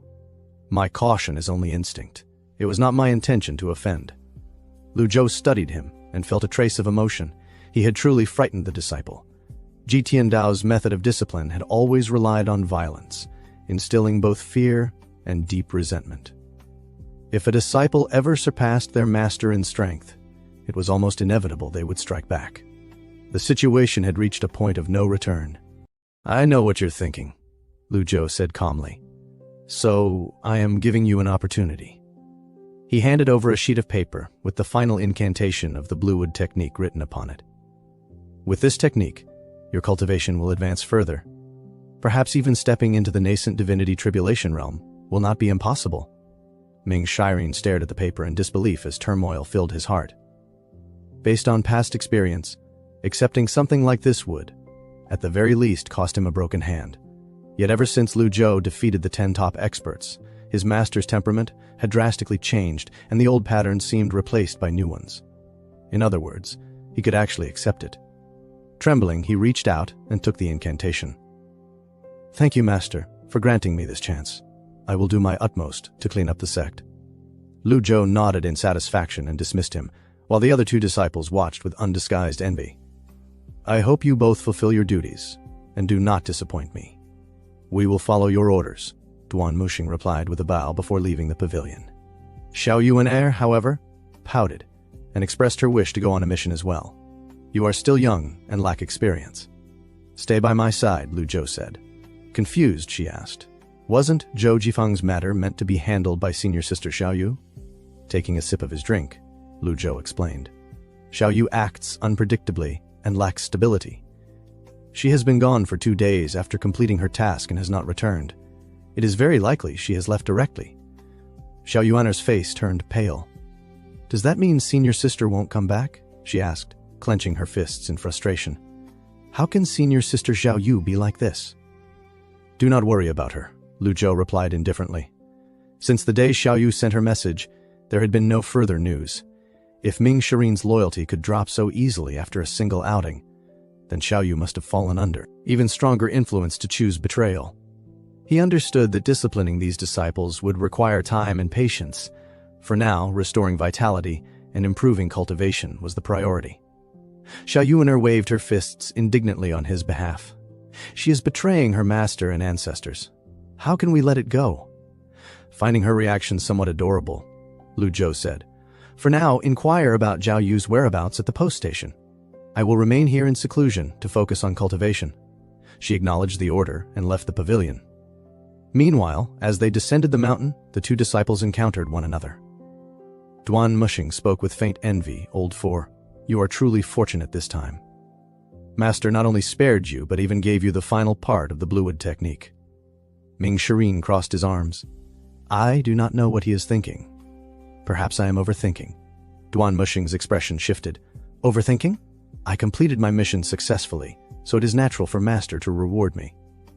But 7th senior brother once mentioned, but Master possesses a secret medicine capable of temporarily concealing injuries, so I wanted to test it. He sighed. There is no use regretting it now. Duan Muxing was startled. You truly have courage. Even without 7th senior brother's words, it is clear, if Master were uninjured and at his peak, would he remain on the mountain? With his temperament, he would have long gone out to kill. In that battle, he unleashed so many powerful moves without visible harm. Ordinary cultivators would never dare waste their vital energy like that. Ming Shirin nodded repeatedly. Senior brother, I have always desired the complete Bluewood technique, With it, I believe I can soon reach the perfected stage of the Divine Court realm, and perhaps even step into the nascent Divinity Tribulation realm like eldest and second senior brothers. Yet now that I have obtained it, I feel something difficult to describe. Duan Muxing understood his implication. Ever since Junior Sister Changsun betrayed the sect, Master has refused to teach the final portion of any technique. This time he made an exception for you. Are you afraid he has other intentions? Ming Shireen nodded. Indeed, senior brother. What do you think those intentions are? Before he could finish, Duan Muxing suddenly patted his shoulder. My advice is simple. Complete Master's tasks honestly. Remember, Master is injured and nearing the end of his lifespan. He has no reason to harm us. Furthermore, the 10 major sects have already suffered heavy losses and will not dare to provoke Jingting Mountain easily. I believe that for a long time to come, Jingting Mountain will remain our protective talisman. Hearing this, Ming Shireen's eyes lit up and he felt much more at ease. He quickly cupped his fists in gratitude. That makes sense, senior brother. You truly are wise despite appearing foolish. Your words are enlightening. The scene shifted. Although disciplining Ming Shireen had recently earned some merit points, the total amounted to only 1,600. For someone who required 3,000 merit points to advance to the next realm, it was far from sufficient. Should I wait a little longer? No, I cannot wait. This body's foundation is too poor. I cannot walk Jitiandao's old path. It was precisely because of his lifespan issues that his cultivation gradually declined. I must draw the lottery as usual. Thinking this, Lu Zhou immediately acted. Unfortunately, in 5 consecutive attempts he received only thank you for your patronage, bringing the total failures to 23, including the previous 18, gaining nothing but a few luck points. Lu Zhou almost cursed aloud. Try 2 more times, and if it still fails, I will buy a reversal card with the remaining points. Having decided, he continued, yet the next 2 draws were again thank you for your patronage. If I fail once more, I will stop. However, as he became more invested, unconsciously used nearly 1,000 merit points, leaving himself with only 104. He nearly collapsed in despair. Although he knew his luck was poor, he had no better option and could only continue. This time, the draw consumed 50 merit points and 33 luck points. You have obtained a cultivation technique, 3 scrolls of heaven writing, 10 reversal cards, 1 avatar, 3 condensing flowers. The sudden reward left him stunned. The less hope he had, the greater the return seemed. Realizing this, he felt as though he had struck it rich. To purchase 3 condensing flowers would normally require 3,000 merit points. 10 reversal cards would cost 5,000. He had even obtained the cultivation technique 3 scrolls of heaven writing. His thoughts stirred as he opened the first volume, the human scroll of heaven writing. Yet the contents resembled random symbols, completely incomprehensible. With no choice, he set it aside. He then focused on the reversal cards, each roughly equivalent to 300 days of lifespan, meaning 10 cards amounted to nearly 10 years. As he used them one after another, tremendous energy gathered into vortexes and flowed into his body, and his previously slack skin gradually became firmer. After utilizing the Dharma body with the 3 condensing flowers, his realm instantly advanced to the sense-condensing realm. Cultivators began by tempering the body, entering the body-tempering realm to refine tendons, bones, and skin, breaking through 9 stages to reach the mystic enlightening realm. From there, they opened the 5 apertures, heart, mouth, nose, eyes, and ears, advancing to the sense-condensing realm, then breaking through 3 stages to the Brahmasi realm, and finally opening 8 meridians to step into the Divine Court realm. Upon reaching the Divine Court realm, one was considered a Grand Cultivator. There were only 3 levels among Grand Cultivators: Divine Court realm, Nascent Divinity Tribulation realm, and the legendary mysterious Heaven Saint realm. Since ancient times, those who truly reached the mysterious Heaven Saint realm existed only in legend. None had been seen. It was said that only by attaining that realm could one break free from the limits of lifespan and achieve immortality. Ji Tiandao had been merely 1 step away when he died in the pavilion. What a pity. After obtaining so many rewards, Lu Zhou felt quite satisfied. He opened the system panel, which displayed 2 tasks, disciplining Zhu Honggong and Zhou Jifeng. At present, merit points could only be gained through disciplining these wayward disciples. Analyzing the situation, he noted that the 8th disciple, Zhu Honggong, was simple-minded and theoretically the easiest to correct. So why had his loyalty not increased? According to Ming Shirin's report, there seemed to be influence from the 7th disciple behind Zhu Honggong.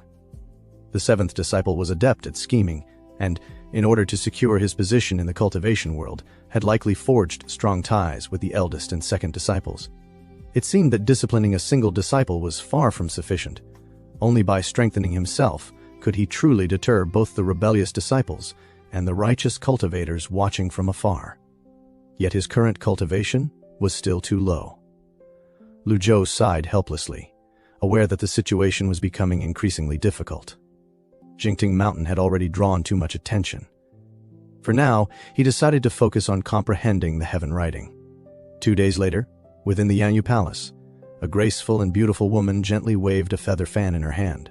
She was Yi Tianjin, the 6th disciple of the former sect leader, and ranked 9th on the sinister list. Slowly opening her eyes as someone approached from outside, she spoke first. "Senior sister, you should have left Jingting Mountain long ago. Why wait until now?"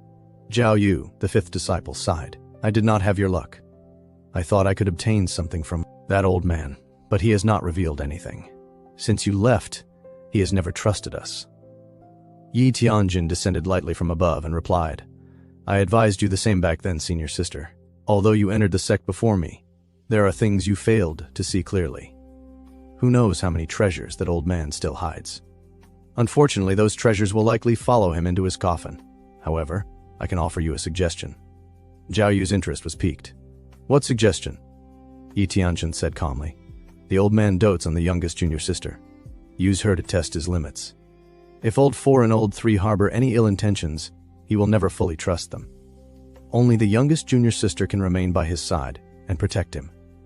No matter how many secret medicines or hidden trump cards he has, they cannot compare to a living person." Zhao Yu was shocked. "Are you serious? Even if I had 10 times the courage, I would not dare threaten the junior sister to manipulate Master.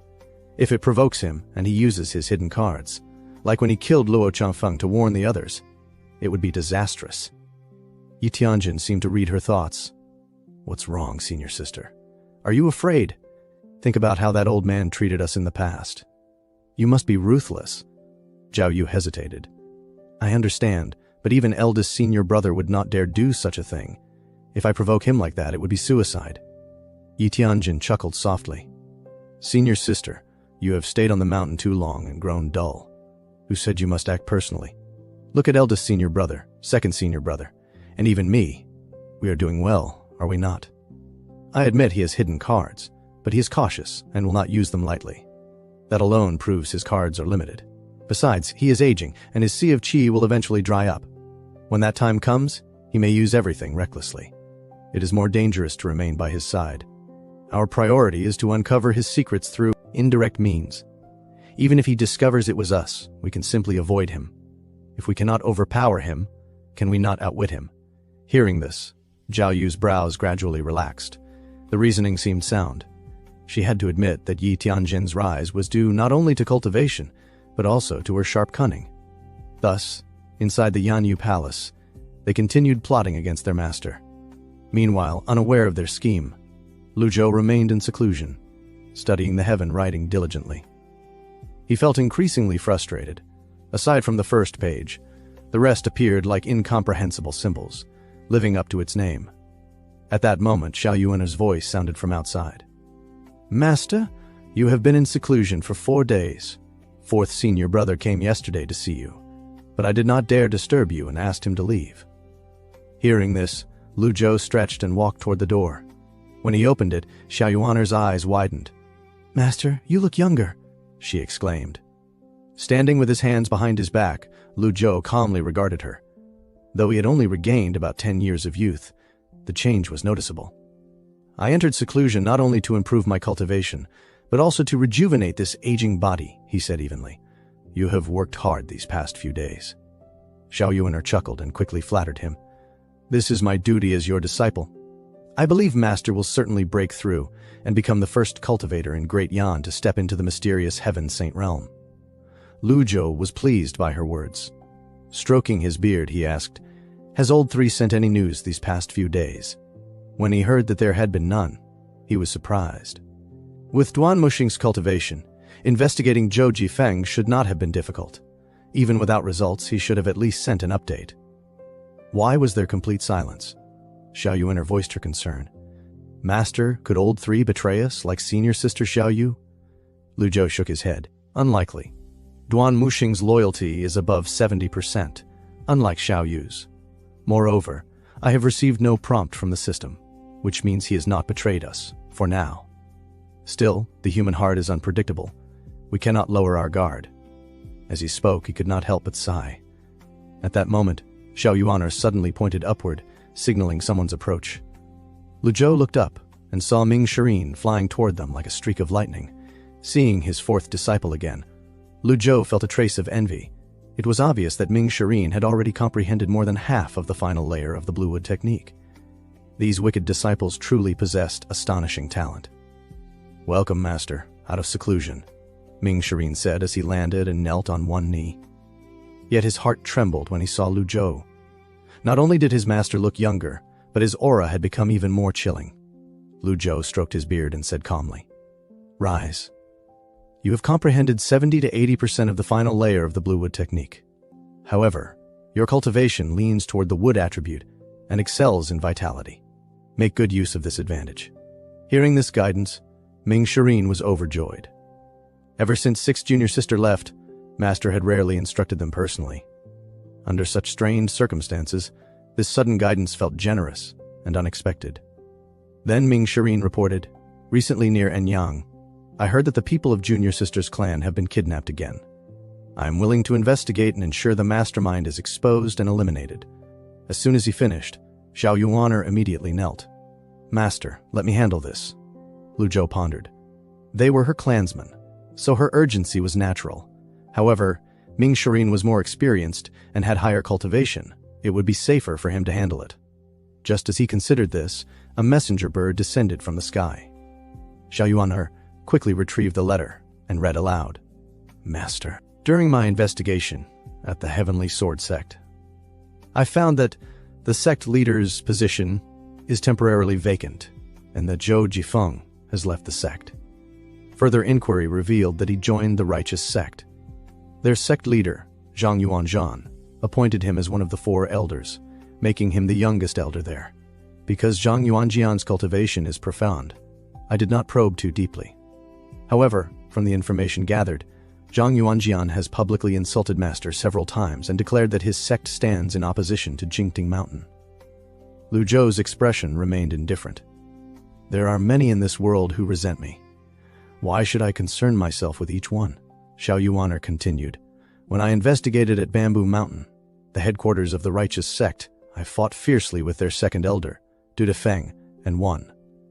Unfortunately, I failed to kill him. Once I recover fully, I plan to visit the Righteous Sect at night and assassinate Zhang Yuanjian to avenge Master." Ming Shirin was startled. Third senior brother is risking his life. Lu Zhou naturally understood the danger. On the surface, Old Three appeared honest, but he was bold and meticulous, with sharp judgment. Zhang Yuanjian had entered the nascent divinity tribulation realm 100 years ago, while Old Three remained in the divine court realm, one major realm behind. Attempting assassination would be tantamount to courting death. Xiao Yuan, confused, asked, "Then why would senior brothers say such a thing?" Ming Shirin replied quietly, "It is to show loyalty after Zhao Yu's betrayal. Third senior brother is expressing his faithfulness. Master, am I right? In fact, I am far more honest than him," Ming Shirin added, clearly pleased with himself. Hearing this, Lu Zhou felt somewhat helpless. It seemed Duan Muxing's understanding of him still reflected Jitian Dao's former style.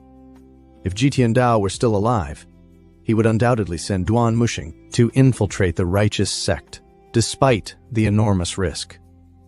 Yet, even if Lu Zhou permitted such a mission now, he would still place the disciples' safety first.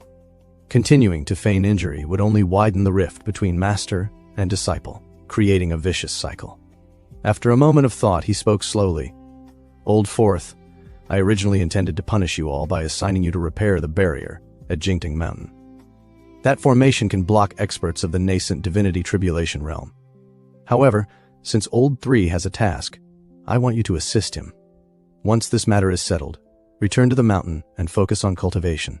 I will reward you with a heaven-grade treasure. Ming Shirin, who had been composed until now, immediately became ecstatic at this promise. He dropped to his knees and responded eagerly. This disciple obeys. A heaven-grade treasure was no trivial matter. Even remaining on the mountain for 5 or 10 years would be worth it. Countless cultivators struggled their entire lives without obtaining one. Eldest senior brother Yu Zhenghai possessed the Jasper Saber and had used it to slaughter tens of thousands, earning his fearsome reputation. Against someone with a heaven-grade treasure, cultivators of the same level were little more than prey.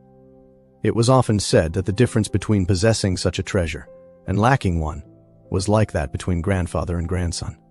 The former could easily dominate the latter. For years, Master had been extremely cautious about distributing heaven-grade treasures, so to promise one at this moment was astonishing. How could he not be excited? Regaining his composure, Ming Shirin asked how to deal with the matter of the youngest junior sister's clansman. Lu Zhou replied that it was not simple and that he needed to discuss it further with Xiao Yuaner before deciding. Understood. I will support third senior brother. After completing the mission, I will return immediately to repair the barrier, Ming Shirin said. With that, he leaped away like lightning and vanished. After his departure, Xiao Yuaner asked curiously, Master, isn't it just Zhou Jifeng? You seem to value him greatly. Lu Zhou felt inwardly resigned, as he did not think much of Zhou Jifeng at all, but he explained, he once attempted to assassinate me. The reason I spared him was so he could witness the true face of the Heavenly Sword Sect. Even if he does not join Jingting Mountain, he will inevitably come into conflict with them sooner or later. Xiao Yuaner was slightly surprised. In the past, Master would have resolved such matters with a single strike of his sword. She had not expected him to employ strategy instead. After a brief pause, she asked again about her family situation. Lu Zhou said, This matter is more complicated than it appears. The reason I did not assign it to your fourth senior brother is because he would handle it too crudely. Ming Shirin's methods closely resemble Jitian Dao's. He would kill first to save the hostage and consider the matter closed. As for the mastermind behind the scenes, we have yet to investigate thoroughly. Hearing this, Xiao Yuaner immediately knelt and pleaded for him to devise a solution. Lu Zhou had already made his decision. He calmly said, In that case, I will personally go to Anyang. Xiao Yuaner could hardly believe her ears. In her memory, Master had not left Jingting Mountain for a very long time. Though no one spoke of it openly, they all suspected it was due to his declining health. She never expected him to personally intervene in her family's matter. This must remain confidential, Lu Zhou added.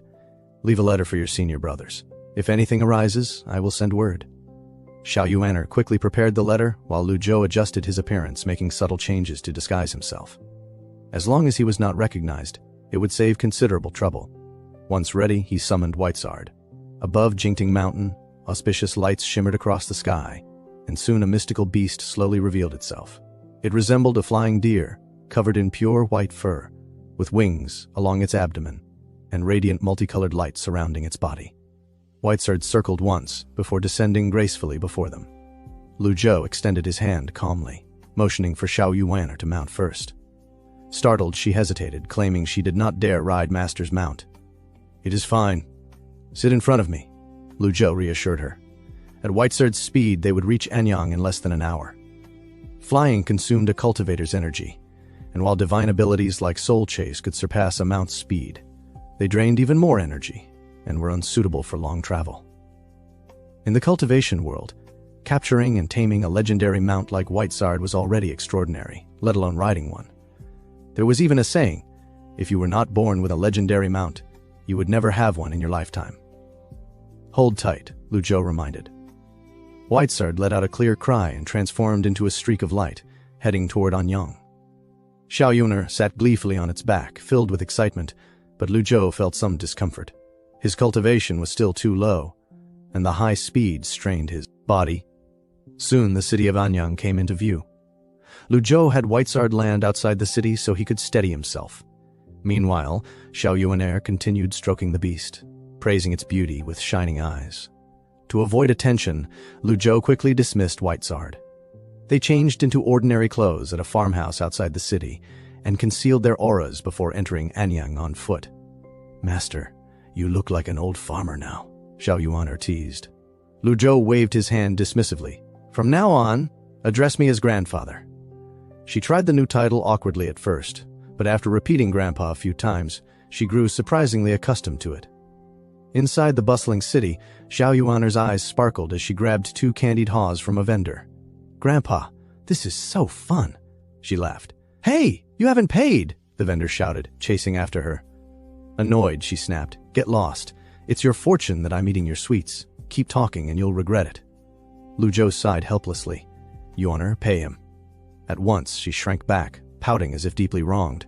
"Grandpa, he was so fierce. I listened to you and didn't even hit him," she muttered. Lu Zhou shook his head. "If everyone seized goods as you did, who would dare sell them?" Realizing her mistake, she handed the vendor a generous pile of gold and silver. The man's anger vanished instantly as he departed happily. Not far away, a crowd had gathered around something. Curious, Xiao Yuan attempted to squeeze through but found herself blocked by tall, sturdy men. After several failed attempts, frustration overtook her. "Move aside!" she shouted, stomping her foot. With a loud crack, the stone-paved ground fractured beneath her. The surrounding crowd recoiled in fear and quickly parted. Several disciples responsible for recruiting at the market center noticed the commotion. One of them nodded approvingly and said, "Not bad, not bad. Young lady, would you like to join our sect? You have a good foundation." Kick just now had the strength of someone at the 5th level of the quenched body realm. Si Yuaner heard this and immediately felt disdain. "When did I say I want to join your stinking Azure Dragon Association?" A man who felt insulted stood up and shouted angrily, "You are bold, little girl. How dare you insult the Azure Dragon Association?" In response, Si Yuaner stomped and shattered the man's table. "What Azure Dragon Association? What are you doing here? Speak now, my grandpa is waiting." The man, now alert, tightened his grip on the weapon behind him. How could you not know about the Azure Dragon Association? Seeing him preparing to act, Lu Zhou walked over and snorted coldly. His voice, infused with a trace of inner power, clearly reached the man's ears. Sensing that inner power, the man mistakenly assumed Lu Zhou was only at the 7th or 8th level of the quenched body realm. Lu Zhou had no time to waste on them. He leaned in and whispered to Si Yuaner, "You can use the Azure Dragon Association in Anyang to help investigate the matter concerning the SI family." Her eyes lit up at once and she turned to the group. "All of you, come here." The man's face darkened. This wild girl probably doesn't know that the backer of the Azure Dragon Association in Anyang is the Netherworld sect, right? What? The Netherworld sect? Si Yuaner was visibly stunned. Isn't the leader of the Netherworld sect eldest senior brother? Lu Zhou frowned and looked at the man again. You're saying the backer of the Azure Dragon Association is the Netherworld sect? That's right, old man. I think you're not bad. Join the Azure Dragon Association as a lackey. You'll have good food and drink, and we'll protect you. Your granddaughter has more potential than you, and she's pretty too. I can speak to the sect master and let you both join together, the man said smugly. Si Yuaner secretly glanced at Lu Zhou, thinking he remained silent because he was angry. Her master had told her not to kill indiscriminately, but he had not forbidden beating people. With that thought, her eyes brightened. She lifted her leg and kicked the man's chin fiercely. With a loud bang, his body was sent flying. She followed immediately, kicking his chest and punching his face, unleashing a rapid flurry of blows as the sounds of impact echoed through the market. Before long, the man collapsed to the ground, limp and barely conscious. Still angry, Si Yuaner lifted his swollen, pig-like face with the tip of her foot and stared at him coldly. Insolent. Do you think you can address my master like that? The onlookers retreated in fear. The remaining 2 members of the Azure Dragon Association finally reacted, drawing their weapons and shouting, Is there no law? No order? How dare you assault someone in broad daylight? Si Yuaner kicked the fallen man aside and declared, Not only can I beat people, I can kill them too. She chuckled, revealing her small tiger teeth, as strands of chi unconsciously emanated from her body. The 2 men were horrified. This was no quenched body realm. At the very least, she was a mystic enlightenment realm expert. Trembling, they immediately knelt and begged for mercy. Lu Zhou stepped forward and praised Si Yuan for her actions. She brightened and said, "They insulted you. I couldn't hold back. I had to teach them a lesson." Lu Zhou then looked at the kneeling men and asked, "Where is the main branch of the Azure Dragon Association?" One of them hurriedly replied, "In Anyang, 3 miles north of the ancient river." Lu Zhou's gaze turned cold. "I am new to Anyang and unfamiliar with the area. Go back and inform your leader that I will personally visit tomorrow." The two men quickly agreed and fled with their injured companion. Si Yuaner's eyes shone. "Master's plan is brilliant. Once we know their headquarters, we can deal with them properly." Lu Zhou stroked his beard helplessly. "What a mess. I intend to use them to investigate the matter concerning the SI family." Then he looked at Si Yuaner and asked, "After being away for so many years, do you still remember where your home is?" Yuaner replied after hearing the question, "I only remember that there are 2 stone lions at the entrance of our house. My father loved martial arts, and my mother enjoyed embroidery." As she spoke, a trace of melancholy appeared on her face. Lu Zhou understood that Si Yuaner had lived on the mountain since childhood and had never returned home, so it was natural that her memories were vague. Afterward, the two asked around the city and quickly located the SI family residence.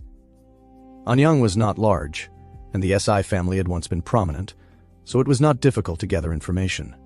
When they arrived at the entrance, Yuaner became excited and began dancing around, even trying to lift the stone lions to play with them. Lu Zhou quickly stopped her. "Since you've returned home, don't be so mischievous." They pushed open the gate and saw a steward-like man sweeping the courtyard. Seeing 2 villagers in disguise, the steward looked puzzled and asked who they were. Yuaner eagerly stepped forward. "Where are my father and mother?" The steward was startled. "Who is this little girl? Your parents aren't here." Hearing this, Yuaner's expression darkened, and she slapped the steward aside. "Move.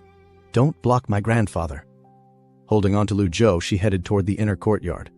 The place looked desolate and cold. "You, come here." "Where are my father and mother?" she demanded angrily. The steward, confused, failed to recognize her. After all, she had left the SI family at a very young age. Lu Zhou glanced at him and asked his name. Rubbing his burning cheek, the steward stammered that he was Wang Fugui, the SI family's steward, and added that the SI family's manager had also been taken hostage. Lu Zhou then pointed to Yuaner and said she was Si Yuaner of the SI family.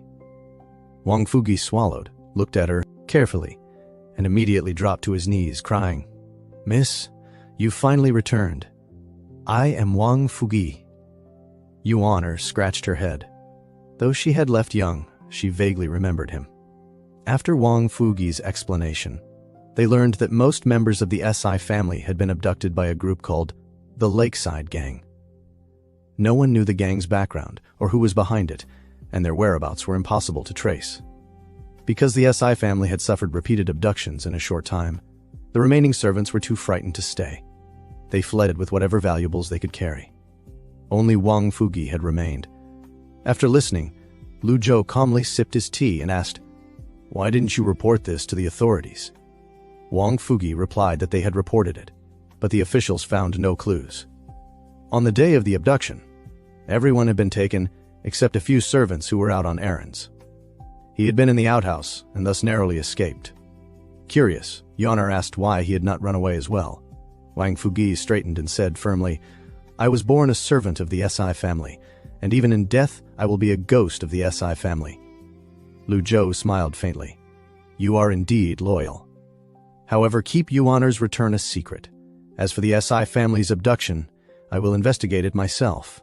With that, he dismissed Wang Fugui and arranged for Yuaner to visit the Azure Dragon Association early the next morning to investigate the so-called Lakeside Gang. After settling everything, Lu Zhou lay down to rest.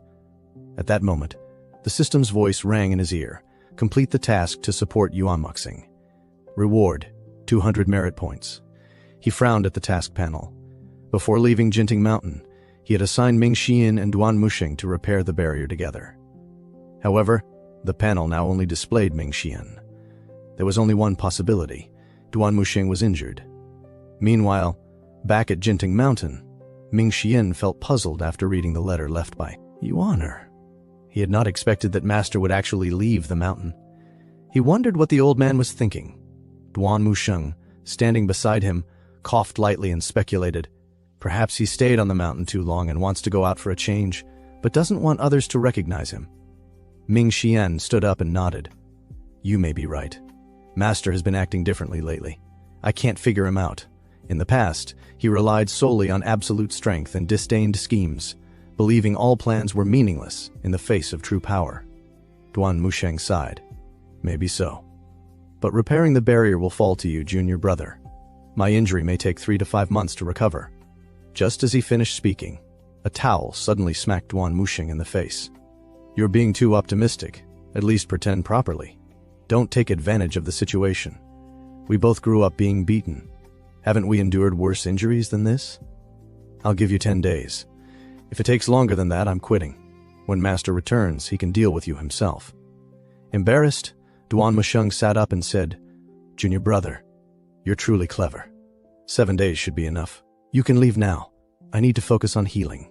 It's not convenient for 2 grown men to stay in the same room. Hearing this, Ming Xian widened his eyes and shot him a look of disgust. Ha! He snorted, before turning and walking out. Early the next morning, while he was pondering matters in the courtyard, a flying letter approached. He stepped lightly and caught it. After reading it, his expression changed in shock. How did Master know that 3rd senior brother was injured? He immediately scanned the surroundings, his aura surging outward as he sensed everything within several hundred meters. Aside from a few ordinary birds and animals, he detected nothing unusual. The absence of abnormalities only made him more uneasy, as if Master were secretly observing him from somewhere nearby.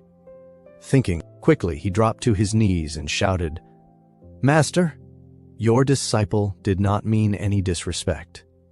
Please rest assured, I will repair the barrier diligently and guard Jinting Mountain well. After saying this, he finally exhaled in relief and comforted himself. As long as he followed Master's arrangements, everything would be fine. At the same time, Lu Zhou was unaware of Ming Xian's anxious display. He was studying the human scroll among the 3 volumes of the heavenly writing. As his cultivation advanced, several new pages of text had appeared, leaving him speechless. The purpose of cultivating the heavenly writing was to improve his cultivation quickly, yet now he needed to raise his cultivation first just to unlock more of its contents. It felt somewhat counterproductive. Although he had entered the sense-condensing realm, he still felt like an ant before divine court realm experts. After reading a few pages, he lost interest. The thought of using the lottery crossed his mind, but he immediately dismissed it. That thing was addictive. He would consider it once he accumulated more merit points. Meanwhile, at the Azure Dragon Association stronghold, the leader Lu Jingfeng stood above with a frown. You're saying the one who injured you was a young girl who looked 15 or 16, accompanied by an old man. What gives them the audacity to provoke the Azure Dragon Association? The 2 subordinates below answered miserably. We don't know. We were recruiting disciples on the streets of Anyang when that wild girl suddenly attacked and severely injured Elder Jian. The old man even said he would visit personally. With disdain, Lu Jingfeng ordered, Take 20 brothers today and find those who injured Elder Jian. Just as he finished giving instructions, another subordinate rushed in. Leader, there's a woman outside requesting an audience. Refuse her, Lu Jingfeng said irritably, still in a foul mood. The subordinate hesitated. She said her patience is limited, and while she can still obey her grandfather's order, she asks you to comply. Before he could finish, several loud bangs echoed, accompanied by cries of pain as a few figures were thrown inside. Lu Jingfeng's irritation turned into fury, and he immediately led his men out. At the entrance, Siyuaner was dragging an unconscious subordinate and said angrily, I already told you, my patience is limited. It's already merciful that I didn't beat all of you. How dare you make me wait outside? One of the men behind Lu Jingfeng recognized her and whispered nervously, Leader, she's the one who injured Elder Jian. Lu Jingfeng's brows knitted together as he realized the young woman before him was no ordinary opponent. Siyuaner placed her hands on her waist and looked at them disdainfully. So you're the so-called leader of the Azure Dragon Association? Don't think that being in the Brahma Sea Realm makes you invincible. Without any intention of being modest, she only wanted to complete her master's task quickly. I'm asking you, Are you the leader of these little minions? I'm Lu Jingfeng, leader of the Azure Dragon Association's Anyang branch. My words carry weight here, he replied coldly. Si Yuan nodded slightly. Good. That makes things simple. I have something for you to do. Lu Jingfeng's expression immediately darkened. When the branch leader had ever suffered such humiliation, he roared, Enough! Take her down. And Lu Jingfeng's command was immediately understood by the archers, who released their arrows in a whoosh of wind. Yet Xiaoyaner remained standing with her hands behind her back, completely unmoved, and coldly declared, Disobedient leader, at which moment the arrows suddenly halted in midair as several majestic bursts of aura erupted from her body, and the next instant, a thunderous explosion rang out, while that overwhelming aura crashed forward like an avalanche, reducing the surrounding buildings to rubble and leaving only Lu Jingfeng barely resisting the force as his eyes widened in disbelief, realizing that she might actually be a Brahma Sea Realm expert who had opened all 8 meridians, since the Brahma Sea Realm required opening the Conception and Governor meridians to truly enter the realm and reaching its highest level after opening the remaining 6, and only when all 8 meridians were opened could a cultivator channel their energy to attack, making such an individual virtually invincible below the Divine Court realm, though no branch of the Azure Dragon Association could possibly station a Divine Court expert. So even as fellow Brahma Sea Realm cultivators, Lu Jingfeng ultimately could not withstand the pressure, and was sent flying to crash into a distant wall before hurriedly pleading for mercy as he regained his senses, while Xiao Yuaner floated toward him as if nothing had happened, and clenched her fists. I didn't expect you to be a Brahma Sea Realm expert with all 8 meridians open. Please forgive my lack of recognition. I beg you to spare me. Let's talk this through. And seeing the fear in his eyes, she stated her purpose. I have something to ask of you. Help me investigate the Lakeside Gang, the ones behind the CI family kidnapping, to which Lu Jingfeng looked bewildered and replied, I have never heard of that name. But she insisted. They orchestrated the kidnapping of the CI family. Give me 3 days and find their whereabouts. And upon hearing the connection to that prominent household, he broke into a cold sweat, saying, A gang bold enough to abduct the CI family is beyond the Azure Dragon Association's control. Though Xiao Yuaner merely stared at him and clenched her fists, prompting him to tremble and quickly respond, My lady, I will discover the Lakeside Gang's location within 3 days, after which she nodded in satisfaction and approached one of his subordinates, asking, Was it you who shot arrows at me earlier? And the terrified man shook, his head violently in denial. Yet she simply said, It was you, and lightly stepped on the ground beside him, leaving a clear footprint in the solid floor with a loud crack before mocking, coward, and departing the association's gates with an imposing demeanor while warning, Be obedient. If you do not do as I say, I will wipe out the entire Azure Dragon Association, leaving the area in stunned silence as the subordinate nearly fainted on the spot, and Lu Jingfeng, after recovering from his shock, wondered with deep suspicion how such a young and powerful cultivator had appeared in Anyang. After Si Yuaner left, Lu Zhou began living a leisurely old man's life. From his memories, Ji Tiandao had first met Yuaner when he arrived in Anyang years ago. At that time, he wanted to take her as a disciple, but her parents firmly opposed it.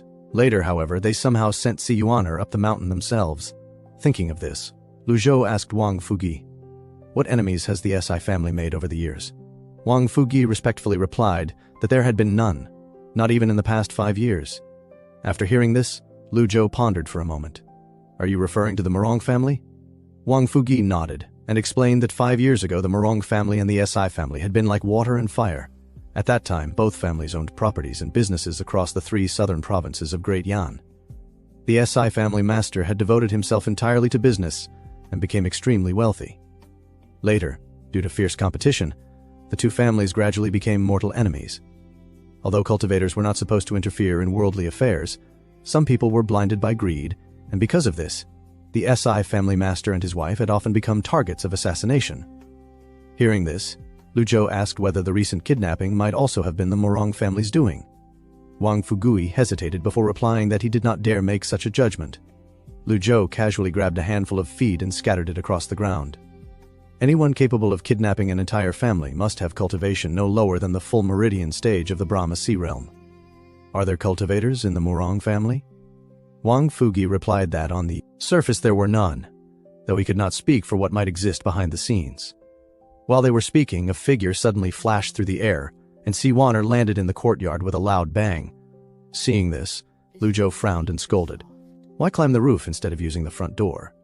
Siwaner stuck out her tongue and replied that using the front door required knocking and opening it, while climbing the roof was more convenient. Don't do that again, Luzhou said, before asking how the matter had gone. Hearing this, Yuaner blinked her large eyes and replied that they had been very obedient and promised to find the lakeside gang. When Luzhou asked if she had fought them, she giggled and said no, claiming that the leader had been very friendly, called her lady, and promised to locate the gang within 3 days. She even insisted she was telling the truth. In the blink of an eye, 3 days passed, and Yuaner went to the Azure Dragon Association again. Wang Fugi, who was sweeping the courtyard, looked worried and asked whether the young miss would be in danger going alone. Luzhou replied indifferently that he should worry more about the safety of the Azure Dragon Association's members. Just as he finished speaking, a series of system prompts sounded in his ears, killing a villain. Merit points +10. After a while, Luzhou frowned and sighed, muttering that Yuaner's temper would never calm down. With the rewards from disciplining disciples and completing tasks, he now had over 1,000 merit points. Yuaner had clearly killed at least 50 villains. From Wang Fugi's earlier account, he also learned that the Azure Dragon Association had committed countless crimes in Anyang, causing the people great suffering.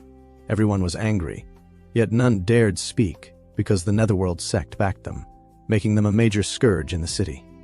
Killing them was nothing to pity. With this thought, Luzhou instructed Wang Fugi to visit the Morong family and inquire about any recent activity. He handed him a token, explaining that no one would dare stop him with it. Wang Fugi accepted it and hurried away. Although the system's temporary items had disappeared, the spoils taken from the world still remained, and the token of the Imperial Army was one such item. Time soon reached the afternoon, and Yuaner returned in a hurry, landing with another loud bang that startled Luzhou from his nap. She ran playfully to his side, but Luzhou frowned and ordered, "Kneel. Master, I know I was wrong." "I shouldn't have killed people," she said obediently as she knelt, thinking he was angry about that. Luzhou shook his head and replied, "I'm not blaming you for that. I told you this is your home now, and you should use the front door. Did my words just pass through your ears like the wind?" Yuaner quickly admitted her mistake, explaining that she had been in a hurry to return and had forgotten, promising not to repeat it. Luzhou ignored the excuse and continued sternly, saying that although her nature was good, she could not live without rules. Since her parents were not here, it was his responsibility as her master to teach her properly. Hearing this, Yuaner could only lie down obediently on the stone bench. "Smack!" Luzhou suddenly slapped her, but because of her protective aura, it did not hurt at all. Seeing the playful look on her face, Luzhou snorted coldly. "Disperse your protective aura." Yuaner wanted to beg for mercy, but realizing that her master was truly angry, she had no choice but to obey. Once the aura disappeared, she became no different from an ordinary person. "It's fine to be carefree by nature," Luzhou said sternly, "but you cannot live without rules." On Jingting Mountain it had not mattered much, but in the city of Anyang her high-profile behavior could easily expose her identity. She needed to be punished, so she would remember the lesson. As Luzhou continued to strike her, courtyard echoed with cries. "Smack! Stand up!" he ordered. Seeing her pitiful appearance, Luzhou suddenly fell into thought. In his memory, Jitian Dao had never hit Yuaner. From the first disciple to the 8th, every one of them had once been beaten black and blue by Jitian Dao, some even suffering severe injuries. Yet Yuaner had been different. She had left her parents when she was very young. The care of her senior brothers and sisters could never replace that of her parents, so she could only rely on her master. Now the master she respected most had struck her. How could she not feel wronged? "Master, it really hurts," Yuaner muttered softly, wiping away tears. "Pain is good," Luzhou replied. "Forget the big principles I told you before, just remember what I say now." He then handed her a piece of candy. "Here, eat this. It won't hurt anymore." "I know," Yuaner said as she took the candy and stuffed it into her mouth. After calming down, she explained what had happened at the Azure Dragon Association. They had claimed there was no such thing as the Lakeside Gang, insisting it was a group of cultivators in disguise. They lied and even called in helpers from Yi province to kill her. Enraged, she fought back and beat them. No, she corrected herself, she killed them. They had even invited powerful experts, and if she had not fought back, she might never have seen her master again.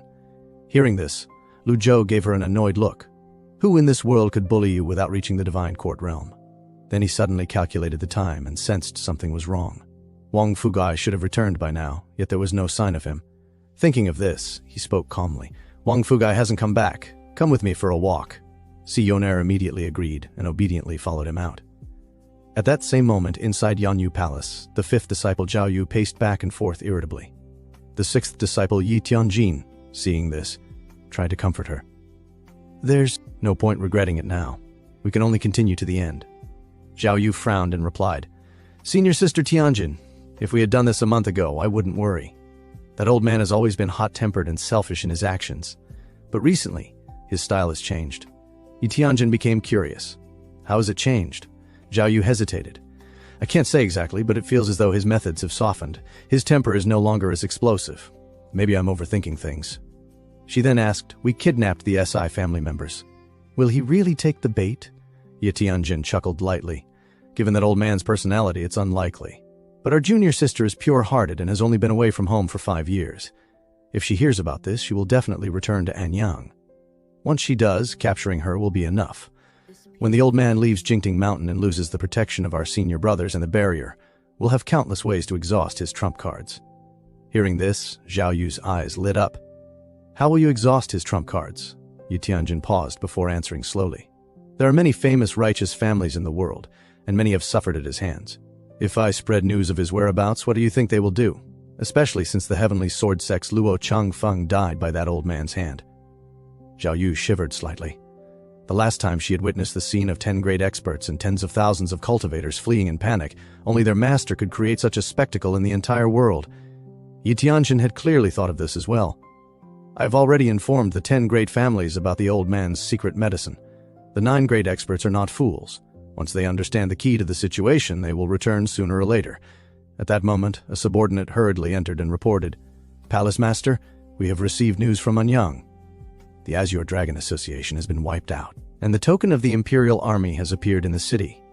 We do not know who did it, but judging from the traces left behind at the scene, the attacker should be a cultivator who has opened all 8 meridians of the Brahma Sea Realm. Hearing this, Zhao Yu began analyzing the situation. Could it be Si Yuaner's doing? Our junior sister is a divine court realm expert. Given her temperament, it's entirely possible she wiped out the Azure Dragon Association, but she wouldn't hide her cultivation level. What if the old man left Jingting Mountain with her? Yi Tianjin dismissed the concern with a wave of her hand, saying it was unlikely that the old man would leave Jingting Mountain with her, though to be safe she would immediately send someone to investigate the CI family. She ordered her subordinates to take the portrait and lurk near the CI residence in the city of Anyan, reporting back at once if they discovered any traces of the 2 people. As for the token of the Imperial Army, she said it was not important, since there were only 2 possible explanations. Either someone had forged it, or the emperor himself was present but disguised as a commoner. However, because Great Yan had been plagued by wars in recent years, she believed the emperor would not do something so risky.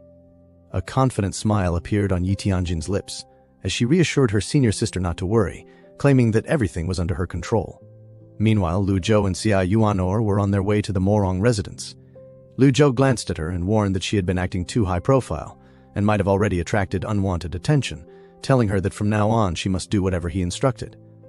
Xia Yuanor immediately nodded and replied obediently, Yes, master. After a moment, Lu Zhou asked her what she would do if the mastermind behind the kidnapping of the CI family turned out to be her own senior brothers and sisters. Hearing this, Xia Yuanor hesitated and found it hard to believe, insisting that they had always treated her well and would never kidnap her parents. Lu Zhou sighed inwardly, realizing she was still far too naive. Before long, the 2 arrived at the Morong residence. Xia Yuanor offered to knock on the door, but Lu Zhou calmly told her there was no need and simply ordered her to kick it open. At that moment, the guards inside the courtyard were conducting their usual training when a loud bang suddenly echoed as the door was violently kicked open.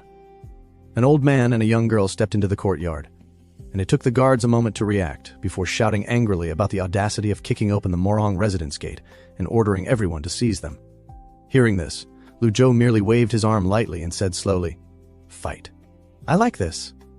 Xia Yuanor, who had recently been beaten by her master and had been looking for a chance to vent her frustration, was delighted by the opportunity.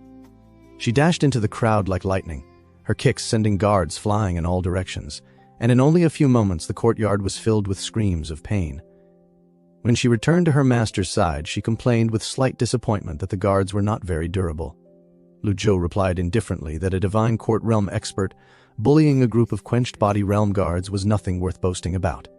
The noise outside quickly attracted the attention of those inside the residence, and when the Murong family's patriarch, Murong Hai, saw the chaotic scene, his eyes turned cold as he cautiously asked who they were. Lu Zhou glanced at him and simply asked if Wang Fugi was there. Upon hearing the name, Murong Hai sneered with disdain and said that Wang Fugi had already been arrested for forging a military token and handed over to the authorities. Lu Zhou frowned slightly before turning to see if Yuanor and telling her to make him speak properly. She happily agreed and stepped forward to face the man. Several people nearby immediately grabbed their weapons, eager to fight, mocking her as a wild girl who had appeared out of nowhere. However, the moment the words left their mouths, their pupils widened in disbelief as C.E. Yuanor released powerful gales from within her body, forcing several of them to collapse to the ground under the overwhelming pressure like a raging hurricane. Someone shouted in shock that she was actually a Brahma Sea Realm 8 Meridians expert, and realizing the danger, Murong Hai began sweating heavily in fear. C.E. Yuanor remarked that he seemed more resistant to beatings and prepared to strike again, but Murong Hai quickly raised his hands and begged for mercy, insisting that Wang Fugi was fine and that he would bring him out immediately. Soon, a battered and bruised Wang Fugi was dragged before them. When C.I. Yuanor saw his condition, she became instantly displeased, clenching her small fist and coldly asking who had beaten him. Murong Hai hurriedly explained that it was not him and that he had no grudge against them, so there was no reason for him to do such a thing. C.I. Yuanor did not seem convinced and raised her fist again, but at that moment, Lu Zhou spoke calmly and asked Murong Hai whether he knew anything about the kidnapping of the C.E. family, warning him not to rush his answer because, if he thought the man was lying, C.E. Yuanor would break his legs. Hearing that she would be allowed to beat someone, C.E. Yuanor became extremely excited and readily agreed. Frightened, Murong Hai quickly told them everything he knew, explaining that although the Murong family had a long-standing feud with the Sai family, they were not capable of kidnapping more than 100 members of the Ci family overnight. Such a feat required a powerful force backed by strong cultivators. He even advised the old man not to provoke those people. Hearing this, Lu Zhou's eyes brightened slightly, and he asked if Murong Hai knew who they were. Murong Hai admitted that he was not entirely sure but said he knew those cultivators were connected to Jingting Mountain, then asked whether the old man had heard of it. Lu Zhou shook his head and said he did not know much about it, telling him to explain. Murong Hai looked at him in surprise and said that he had never even heard of Jingting Mountain, and judging from the old man's aura and bearing, Murong Hai concluded that he was probably a reclusive cultivator, the kind of practitioner who lived isolated from the world. After finishing his speculation, he continued explaining that Jingting Mountain was home to a demonic ancestor who commanded 9 disciples, each of whom was a notorious demon known throughout the cultivation world. According to him, the group of cultivators who had kidnapped the Sai family was very likely connected to some of those demons from Jingting Mountain. These people killed without hesitation and were extremely ruthless and evil. Seeing that the old man appeared kind and treated others well, Murong Hai sincerely advised him not to provoke such terrifying figures. Hearing this description, C.E. Yuanor could not help but laugh, which made Lu Zhou feel somewhat helpless as he asked what was so funny about such a serious matter before telling Murong Hai to ignore her and continue speaking. Murong Hai paused briefly before explaining that the so-called Lakeside Gang was actually a non-existent organization. 2 days before the kidnapping of the Ci family, the group had secretly scouted the city of Anyan and used more than 30 people during their preparations. Lu Zhou found this information somewhat puzzling and asked how Murong Hai knew about it, reasoning that if the other party had created a fake sect, their goal should have been to remain unknown. Yet they had allowed the Murong family to discover their activities so easily, which seemed contradictory. Hearing this question, Murong Hai showed an embarrassed expression and admitted that, among the hostages who had been taken away were also members of the Murong family. He then begged the old man to show mercy, promising that from now on the Murong family would no longer oppose the Ci family.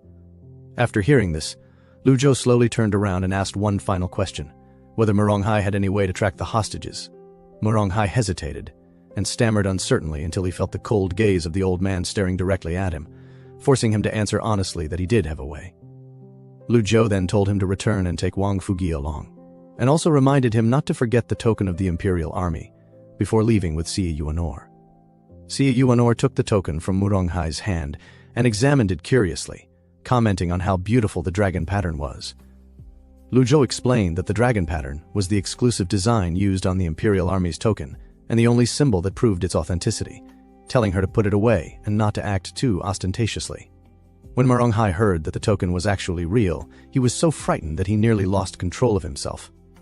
Lu Zhou then instructed C.I. Yuanor that the next morning she would take Muronghai with her to rescue her clansmen, and she quickly agreed to her master's order. Time passed quickly, and soon it was evening. After returning to the C.I. mansion and finding himself with nothing else to do, Lu Zhou decided to use the system to draw rewards. This time he spent 50 merit points and received 3 reversal cards. Although he was happy with the result, he still felt somewhat cheated by the system because the subsequent draws all ended with "thank you for your patronage," which made him feel frustrated again. He muttered that the system was addictive and that he needed to restrain himself from drawing further, since if he drew 10 times without receiving a single reversal card, it would be a complete loss. He then used all 3 cards, which increased his remaining lifespan to 5,507 days. The recovery of his lifespan also seemed to improve his eyesight, but when he rubbed his eyes, everything quickly returned to normal. This confused Lu Zhou, making him wonder if it was related to the extraordinary power from the Heaven Writings 3 volumes. If that were the case, he needed to figure out how to make use of it. The system had previously hinted that the cultivation method of Heaven Writings 3 volumes was different from his previous cultivation path, meaning that all his earlier experiences and insights were now useless, and he would have to explore this method entirely on his own. With this thought in mind, he opened the Heaven Writing interface and continued studying it. The next morning, several people gathered in the courtyard. Lu Zhou calmly ordered Muronghai to lead the way while standing with his hands behind his back. Muronghai clasped his hands together and began making a series of complicated hand gestures, as if performing a secret tracking technique. After finishing the process and obtaining the result, he finally said that the hostages were about 10 miles north of their current location. Hearing this, Lu Zhou was slightly surprised that the distance was so short. Kidnapping the C.I. family and hiding them only 10 miles away suggested that those cultivators were not afraid of anyone attempting a rescue, which made it possible that a trap had been prepared there. He briefly considered whether they should proceed cautiously, but after a moment of thought he shook his head. C.I. Yuanor noticed his expression and curiously asked what he was thinking about, but Lu Zhou simply replied that it was nothing and told them to go. Since Wang Fugi had no cultivation, he was told to remain behind at the Sai mansion while the rest of them quickly headed toward their destination. 10 miles north of Anyan was the territory of Blue Sun Mountain. After arriving nearby, Muronghai confirmed that it should be the correct place because the tracking mark could not be wrong, and the cultivators pretending to be the lakeside gang should all be stationed there. Hearing this, Lu Zhou spoke calmly and ordered C.E. Yuanor to go and save the people. She immediately agreed with a sly smile and dashed toward Blue Sun Mountain at great speed, leaving a series of footprints behind her. Watching this scene, Muronghai was extremely shocked, realizing that she was a Brahma Sea Realm 8 Meridians expert, and thinking that such an achievement at such a young age was incredibly rare in the world. However, at that moment, several dark shadows suddenly rushed out from the surrounding woods. A voice coldly declared that they had been waiting for them for a long time, and as the words fell, dozens of cultivators appeared in front of C.E. Yuanor, while Muronghai, who accompanied them, was so scared that he was close to wetting himself, saying that these were all Brahma Sea Realm 8 Meridian powerhouses. Yet Lu Zhou only nodded and replied that he knew, which made Muronghai feel like crying because he was merely a weak cultivator who had opened 5 apertures of the mystic enlightening realm, and in front of the Brahma Sea Realm he had no standing at all. So he nervously suggested that they should run away. But Lu Zhou ignored him completely and focused on the scene where C.U. Yuanor pointed at the opponents and began counting them with interest, prompting the leader to frown and angrily demand their names since they never killed nameless people, declaring that there were 12 Brahma Sea Realm cultivators before laughing, while C.U. Yuanor finished counting with a small smile, and the leader, seeing their silence, snorted coldly and explained that they had been paid to kill anyone who came to rescue the hostages and solve problems, adding that although it was rare for someone so young to reach such a powerful cultivation level, it was unfortunate she had involved herself with the SII family. Then the group rushed forward and surrounded her, demanding to know who had hired them. But Lu Zhou calmly asked who they were, causing the leader to sneer because he realized their realms were low and communication was useless. So Lu Zhou sighed and told C.U. Yuanor that in this world truth and rules could only be proven through strength, to which she smiled knowingly as her energy erupted, and she leapt into the air with a light tap of her toes, startling the 12 cultivators, who sensed the overwhelming aura and shouted that something was wrong and ordered her death. But as they charged with weapons, the nearest cultivator was struck by a kick and Si Yuan moved like lightning, leaving after images, as each blow claimed another life, the sound of bodies thudding to the ground echoing repeatedly, until all of them were defeated within moments, and the remaining leader trembled in fear before asking if she needed help, though she coldly refused, and allowed him to drop his own energy and fall to the ground in surrender so he could at least preserve his life, and Lu Zhou praised her for the victory as she ran toward him excitedly. After which he turned to the surviving captive and calmly asked who the mastermind was, but the leader hurriedly raised his head and replied that he did not know. Lu Zhou then asked where the Psi AI family hostages were, and the man answered that they had already been taken away. When asked by whom, he again claimed ignorance, and even when questioned about whether he had seen the person's appearance, he shook his head and said he had not. Hearing this, Lu Zhou simply turned around and said coldly, "Kill him," adding that this person could no longer be interrogated. Terrified, the leader immediately panicked and shouted that he would talk, begging not to be killed. He quickly revealed that the entire Sii family was on Blue Sun Mountain, except for their family head who had been taken away by his employer, though he insisted he truly did not know the employer's identity. Si Yuan approached with a grin and praised Lu Zhou, saying her grandfather was amazing for making him confess with just a little intimidation. But Lu Zhou replied indifferently that he had not scared him at all, and that this place was clearly a trap, with the mastermind deliberately leaving behind information, meaning even if this man did not speak, someone else would, so sparing his life had no meaning. Hearing this, the leader's face turned ashen. Meanwhile, at Yanyu Palace, several female cultivators flew swiftly across the mountains and arrived to report that an old man and a young girl were approaching the Siai family residence. Upon hearing the news, Yi Tianjin and Zhao Yu came out together and asked if their identities had been confirmed. The report stated that they looked similar to the portraits. Yi Tianjin began analyzing the situation, mentioning that the third senior brother had been injured and that righteous sects had already sent experts to Jingting Mountain, while after the death of Luo Changfeng, the sect leader of the Heavenly Sword sect, no successor had taken his place, and Luo Xingkong was seeking revenge for his son. She concluded that the fourth senior brother alone could not stop a nascent divinity tribulation expert. Zhao Yu immediately understood that this was a good opportunity to exhaust Ji Tiandao's trump cards, though she still worried about the possibility that the two might not be imposters. Yi Tianjin chuckled and said that if that were the case, it would only mean they had fallen perfectly into their trap. At that moment, a flying letter arrived with urgent news. All the cultivators of the Lakeside gang on Blue Sun Mountain had been killed, and the entire Sai family, except their family head, had escaped. Hearing this, Yi Tianjin's eyes lit up as she concluded that the one capable of wiping them out was most likely their little junior sister. She immediately ordered a message to be sent to the evil king, telling him that the plan remained unchanged, and to prepare for action. Zhao Yu could not help but laugh lightly at the thought of the somewhat dull eighth disciple becoming the evil king, noting that although he was slightly stronger than Sai Yuan, it would not take long for her to surpass him, since she had only been in the sect for 5 years. Yi Tianjin sighed, saying it was not that the eighth disciple was too weak, but that their master was simply too strong. At the same time, completely unaware of these developments, Lu Zhou suddenly sneezed.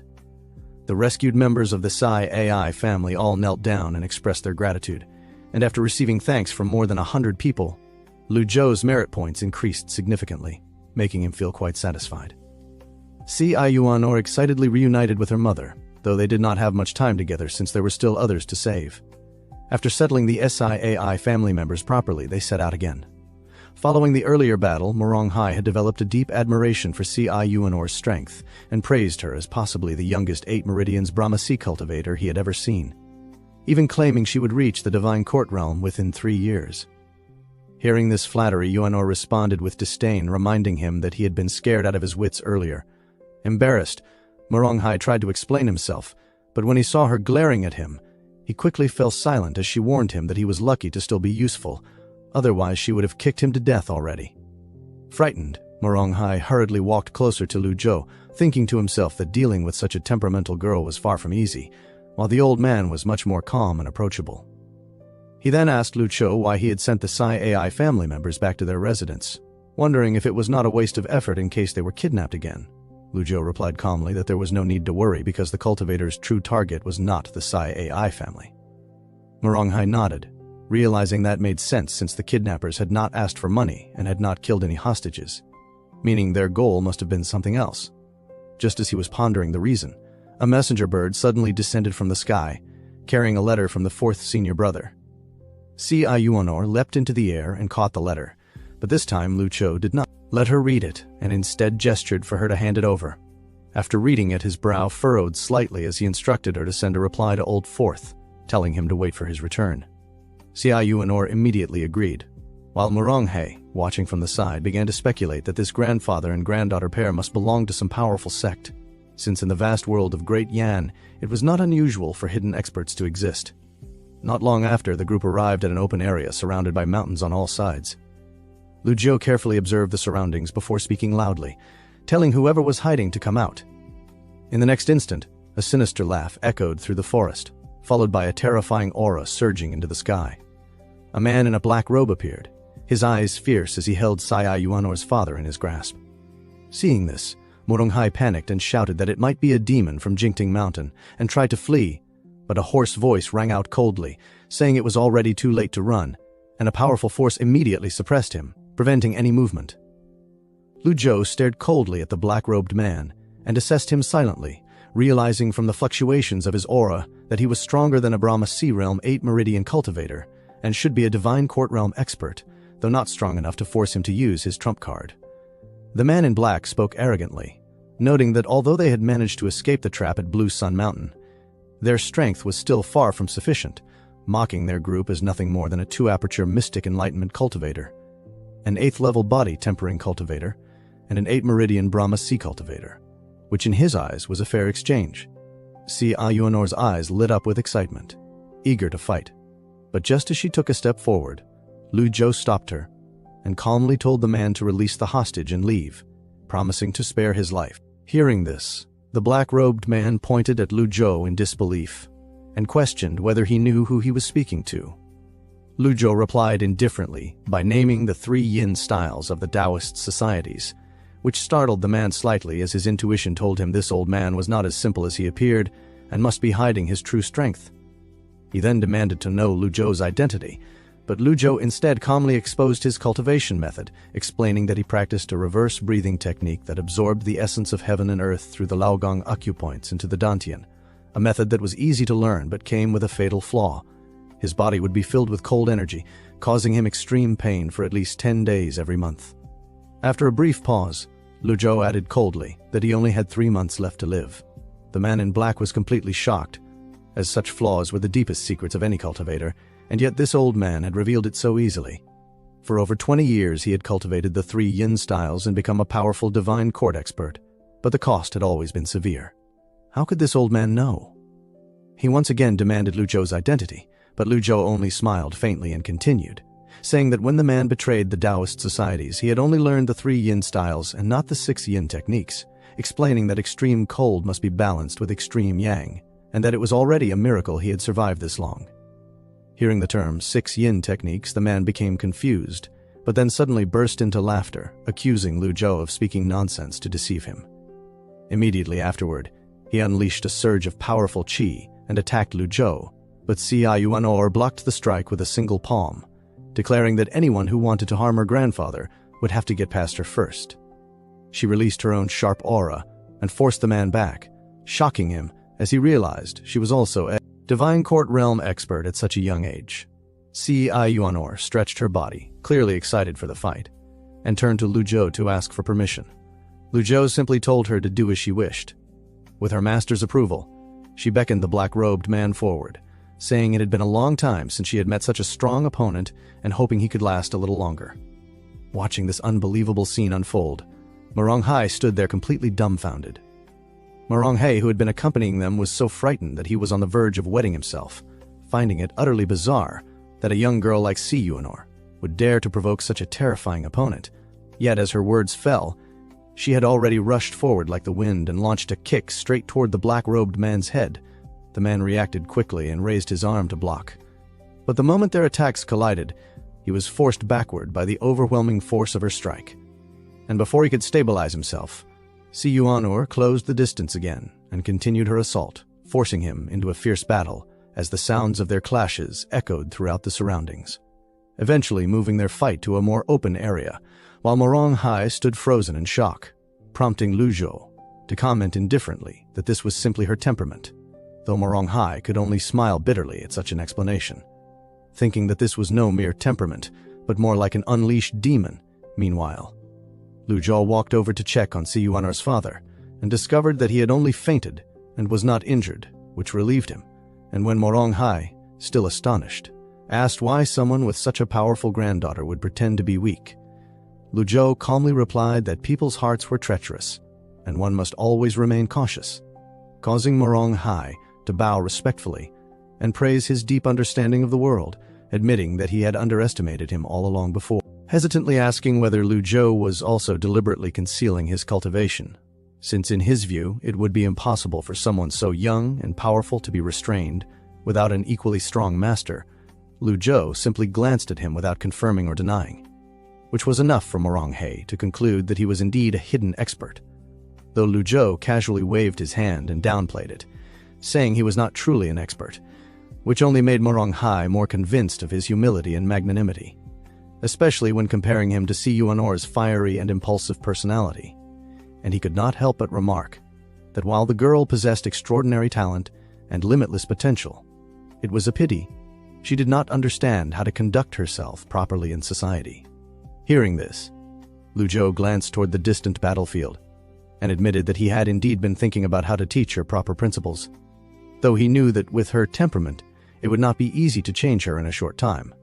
At that moment, the battle was nearing its conclusion, and Si Yuanor excitedly urged her opponent to get back up and continue fighting, praising one of his moves, while the black-robed man lay on the ground coughing and waving his hands in surrender, declaring that he would not fight anymore, which caused Lu Zhou to reveal a faint smile as Moronghai assumed the matter was finally over and congratulated him on successfully rescuing the Siai family, believing the journey had come to an end. But Lu Zhou, with a slight frown, walked toward the fallen man and stated that the matter was far from over and had in fact only just begun, then addressed him by name, calling him Pan Zhang, which startled the man into asking how he knew his identity. Lu Zhou ignored the question and calmly said that Pan Zhang could have lived for another 3 months, but if he wished to die sooner, he could grant that wish, causing Pan Zhang to immediately rise to his feet in alarm and watch him cautiously, insisting that although he had underestimated the girl's strength, it was still far from enough to kill him, to which Lu Zhou replied that the true power of the 3 yin styles could only be fully realized with the 6 yang technique, and that Pan Zhang had failed to grasp its essence because he only knew half the method. Si Yuanor, hearing this, spoke with slight disdain, questioning what was so impressive about the 6 yang technique and boasting that her grandfather knew countless cultivation methods, leaving Pan Zhang momentarily speechless. But before he could respond, the sound of flying swords suddenly filled the air as a large group of cultivators appeared in the sky with an imposing presence, at the center of which was a red flying chariot from which a clear bell-like laugh echoed, greeting Si Yuanor as little junior sister after a long time apart. Upon seeing this, Si Yuanor grew nervous and instinctively hid behind Lu Zhou, who calmly reassured her and told her there was no need to be afraid and to focus on protecting her father, which she agreed to, regaining her confidence as she reminded herself that her master was still there, while Moronghai, witnessing everything, widened his eyes in disbelief, unable to accept what he was seeing and thinking it must all be an illusion, because even an expert who had opened all 8 meridians of the Brahma Sea realm was already considered extremely powerful. Yet what stood before him now was far beyond that. When a cultivator stepped into this realm, he could already float in the air, and once all 8 meridians were opened, he could freely soar through the sky. So how could Moronghai not be shocked when he saw so many experts flying overhead? Moreover, among them were not only Brahma Sea realm cultivators, but also several Divine Court realm experts, and even a flying chariot was present. The flying chariot itself symbolized supreme status, something only the leader of a powerful force could possess. And even in the past, when the 10 great experts besieged Jingting Mountain, only those top experts had such chariots, which made him wonder just who the person riding the red flying chariot could be. As he was lost in thought, another voice rang out from the chariot, teasing that the little junior sister had grown more and more beautiful, and upon hearing this familiar voice, Si Yuanor was so frightened that she hurriedly retreated behind her master once again, while Pan Zhang seemed to realize something and nervously swallowed. Unable to imagine who could make such a fierce and powerful girl show fear, Though, in his mind, only one person who owned that red flying chariot fit the image. Xia Yuanor glared angrily at the figure above and retorted that she was not his junior sister and called him a traitor, which only made Yi Tiangxin laugh softly, as she replied that her junior sister was still as innocent and adorable as ever. And at that moment, one of the surrounding cultivators stepped forward, saluted, and questioned Palace Master Yi about the information she had given them, saying that she had claimed the old villain survived the previous battle using a secret drug and would appear here. Yet what stood before them now seemed to be only a lesser figure, which confused them. Hearing this, Lu Zhou inwardly scoffed, thinking that he only appeared slightly younger, with darker hair and tighter skin. But his facial features had not changed much, so how could they fail to recognize him so easily, as Yi Tiangxin lightly stepped down from the chariot and slowly descended to the ground, at which point Lu Zhou also recognized her as Yi Tiangxin, a nascent divinity tribulation realm expert, now the renowned master of the derived Moon Palace and his former sixth disciple, a place rumored to consist solely of talented female cultivators who all harbored hatred toward unfaithful men, though the reason for this remained unknown. Noticing that she had brought male cultivators instead of her own disciples, Lu Zhou concluded that she was being cautious and clever, and as he observed her calm yet elegant demeanor, he was reminded of a lotus growing from the mud yet remaining unstained. But at the same time, he noted that the eldest, second, fifth, and seventh disciples had not appeared. And with only half an hour remaining on his peak form ability, he knew he had to make the most of it to deal with these traitorous disciples. After landing, Yi Tiangxin looked directly at Lu Zhou and declared that he had deceived them, causing the surrounding righteous cultivators to fall silent in shock as they questioned whether this was truly the infamous demonic patriarch they had come to confront. While Morong He, standing nearby, was even more stunned, unable to reconcile the kind-looking old man before him with a terrifying figure of legend. At that moment, Lu Zhou calmly stood with his hands behind his back and said that since she still addressed him as master, he would give her one more chance to return to Jingting Court Mountain and remain one of his 9 disciples. But Yi Tiangxin merely laughed lightly and replied that calling him master was only out of respect, and that if he wished to return, he would first have to ask the others present, which immediately stirred the crowd into an uproar as the surrounding cultivators shouted angrily, accusing him of relying on a secret drug to win the previous battle, and declaring that such methods always came with side effects, vowing that this time he would not escape and urging him to surrender. However, Lu Zhou simply smiled, paying no attention to their threats, and instead turned his gaze back to Yi Tiangxin and calmly asked how she had been so certain he would appear here, to which she clapped her hands and had a maid present a portrait of his former aged appearance, laughing as she remarked how hard it was to believe that the once dominant villainous patriarch would disguise himself. Before teasingly asking if he would believe her if she said it was merely a guess, Lu Zhou then scanned the surroundings but did not see any of the other traitorous disciples, which made him sigh inwardly in disappointment, realizing that catching only one of them while using his peak-level power did not seem worthwhile. Yet faced with the current situation, he understood that there was no room left for retreat or hesitation. Lu Zhou stroked his beard lightly and spoke in a calm, steady tone, addressing Yi Tianjin, as he reminded her that he had once taught her the blue waves technique and given her the amorous hoop so she could protect herself in the dangerous cultivation world, not so she could abandon the sect and betray him.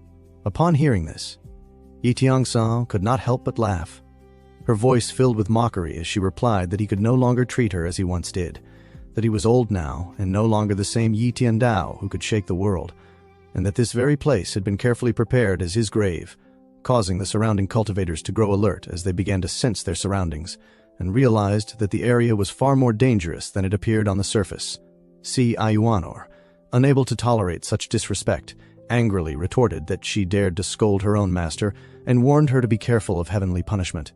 But Lu Zhou raised his hand slightly to signal her to remain calm before continuing to question Yi Tiangxin, asking who had revealed his whereabouts, whether it was Old Seventh, Old Fifth, or that useless Old Eighth. Yet Yi Tiangxin slowly shook her head and replied that she had no need for them to tell her, openly admitting that the kidnapping of the SIAI family had been her plan all along, with the sole purpose of luring both him and their little junior sister out of Jingting Court Mountain. Hearing this, Pan Zhang grew uneasy and spoke up, reminding her that she was the one who had assigned him the task and questioning. What would have happened if the old villain had not shown up? only to be coldly cut off by Yijiangxin, who told him he was asking too many questions and should simply do his job and claim his reward, which made the atmosphere even more tense.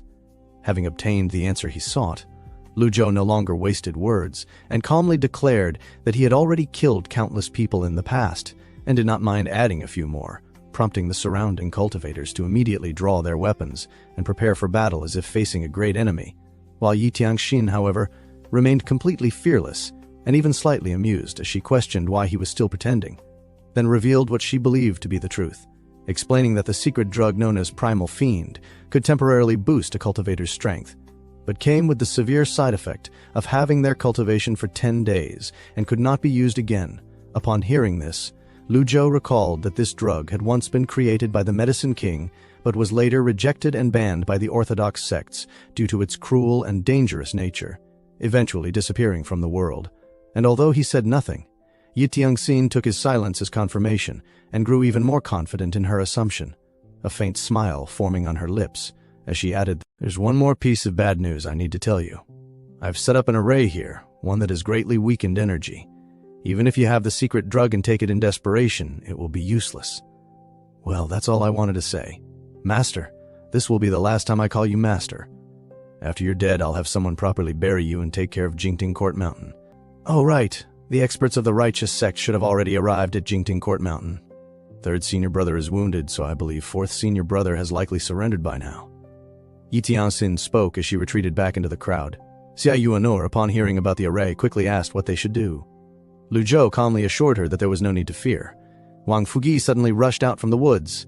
After glancing at the fallen CI family's master, he knelt beside Lu Zhou and pleaded, "Old mister, please save my master."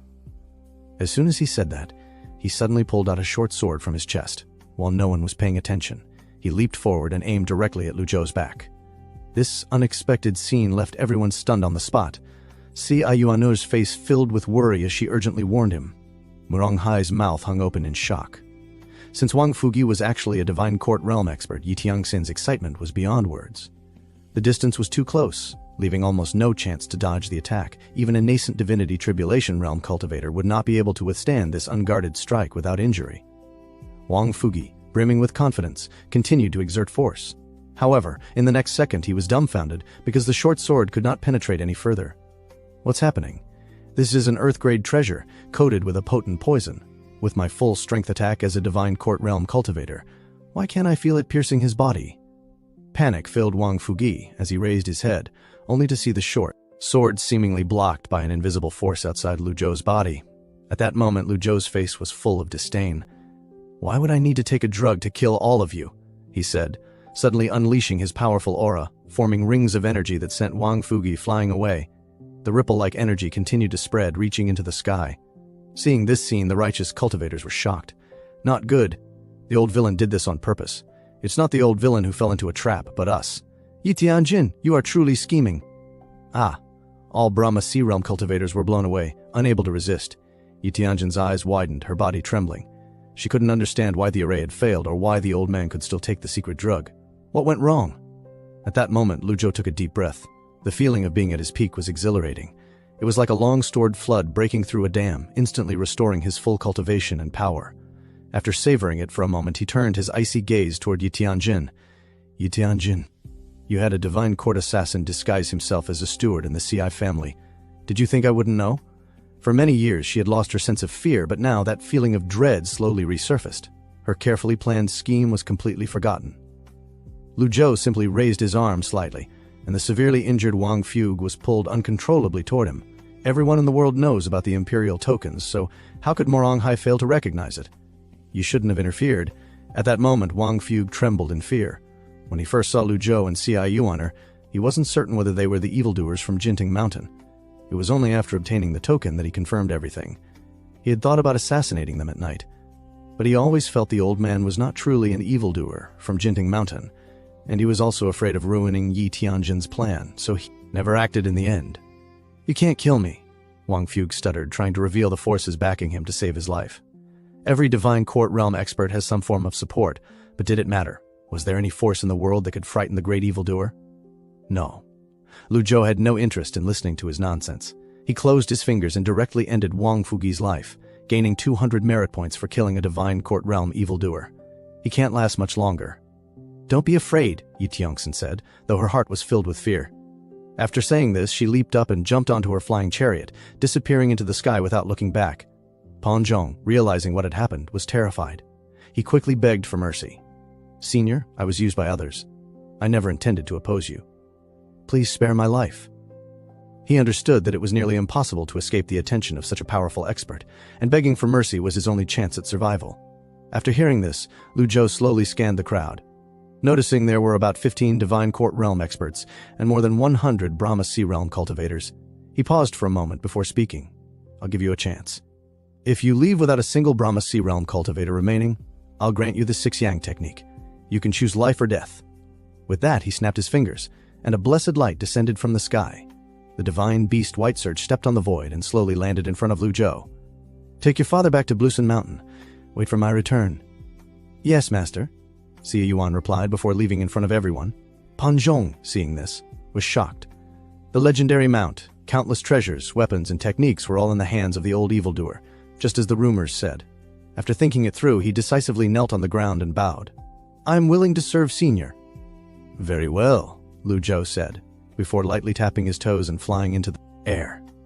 His powerful aura spread in all directions, forcing the Divine Court Realm experts to summon their Dharma bodies to resist the pressure, while the weaker cultivators fled like frightened dogs.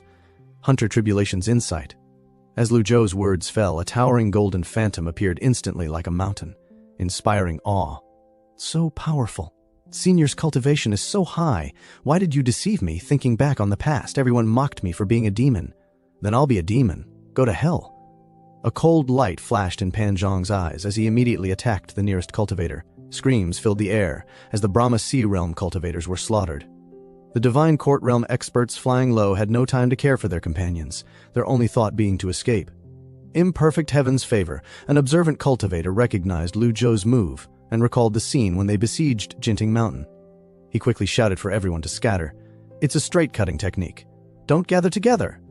But in the next second, as Lu Zhou swung his sword, dark clouds gathered in the sky, churning and swirling. The sword beams turned black, and the dark clouds rolled across the heavens, the sword devil's destiny. As Lu Zhou finished gathering his energy, the sound of blades slicing through the air echoed across the sky. The black sword attacks fell like heavy rain, piercing through countless cultivators without resistance, or even screams. Only then did they realize it was the Giwan sword technique, the famous ultimate skill of Yu Shangrong, one of the villains of Jinting Court Mountain. Unfortunately, it was already too late. These black sword feathers were not only incredibly fast, but their power was also terrifying to the extreme.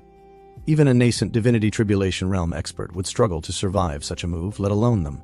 Indeed, in the face of absolute strength, any conspiracy or trick becomes pale and powerless. Killed 15 Divine Court Realm targets, gained 3,000 merit points. After dealing with them, Lu Zhou looked into the distance. Divine technique, blink. With a swoosh, he disappeared from the place along with his massive Dharma body. Another great move? Morong Hai and Pan Zhong were stunned beyond belief. At this moment, the 6th disciple Yi Tiangxin was controlling the flying chariot, speeding through the sky.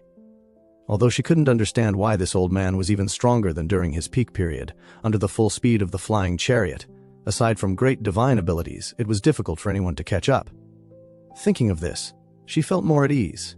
He didn't chase me. It seems the old man had already unleashed his 100 tribulations inside Avatar just now. There will be plenty of time in the future. We will meet again. A faint smile appeared on Yi Tianjin's lips, but at that moment, a sudden humming sound began to echo in her ears.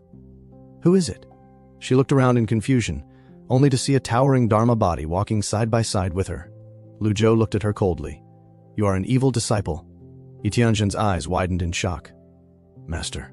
Then he slowly raised his arm, and the overwhelming pressure from his body erupted instantly. In an instant, a giant palm that covered the sky appeared. Seeing this, a trace of despair surfaced in Yi Tianjin's eyes. 100 tribulations inside Avatar, 100 feet tall and 20 feet wide, with 8 leaves.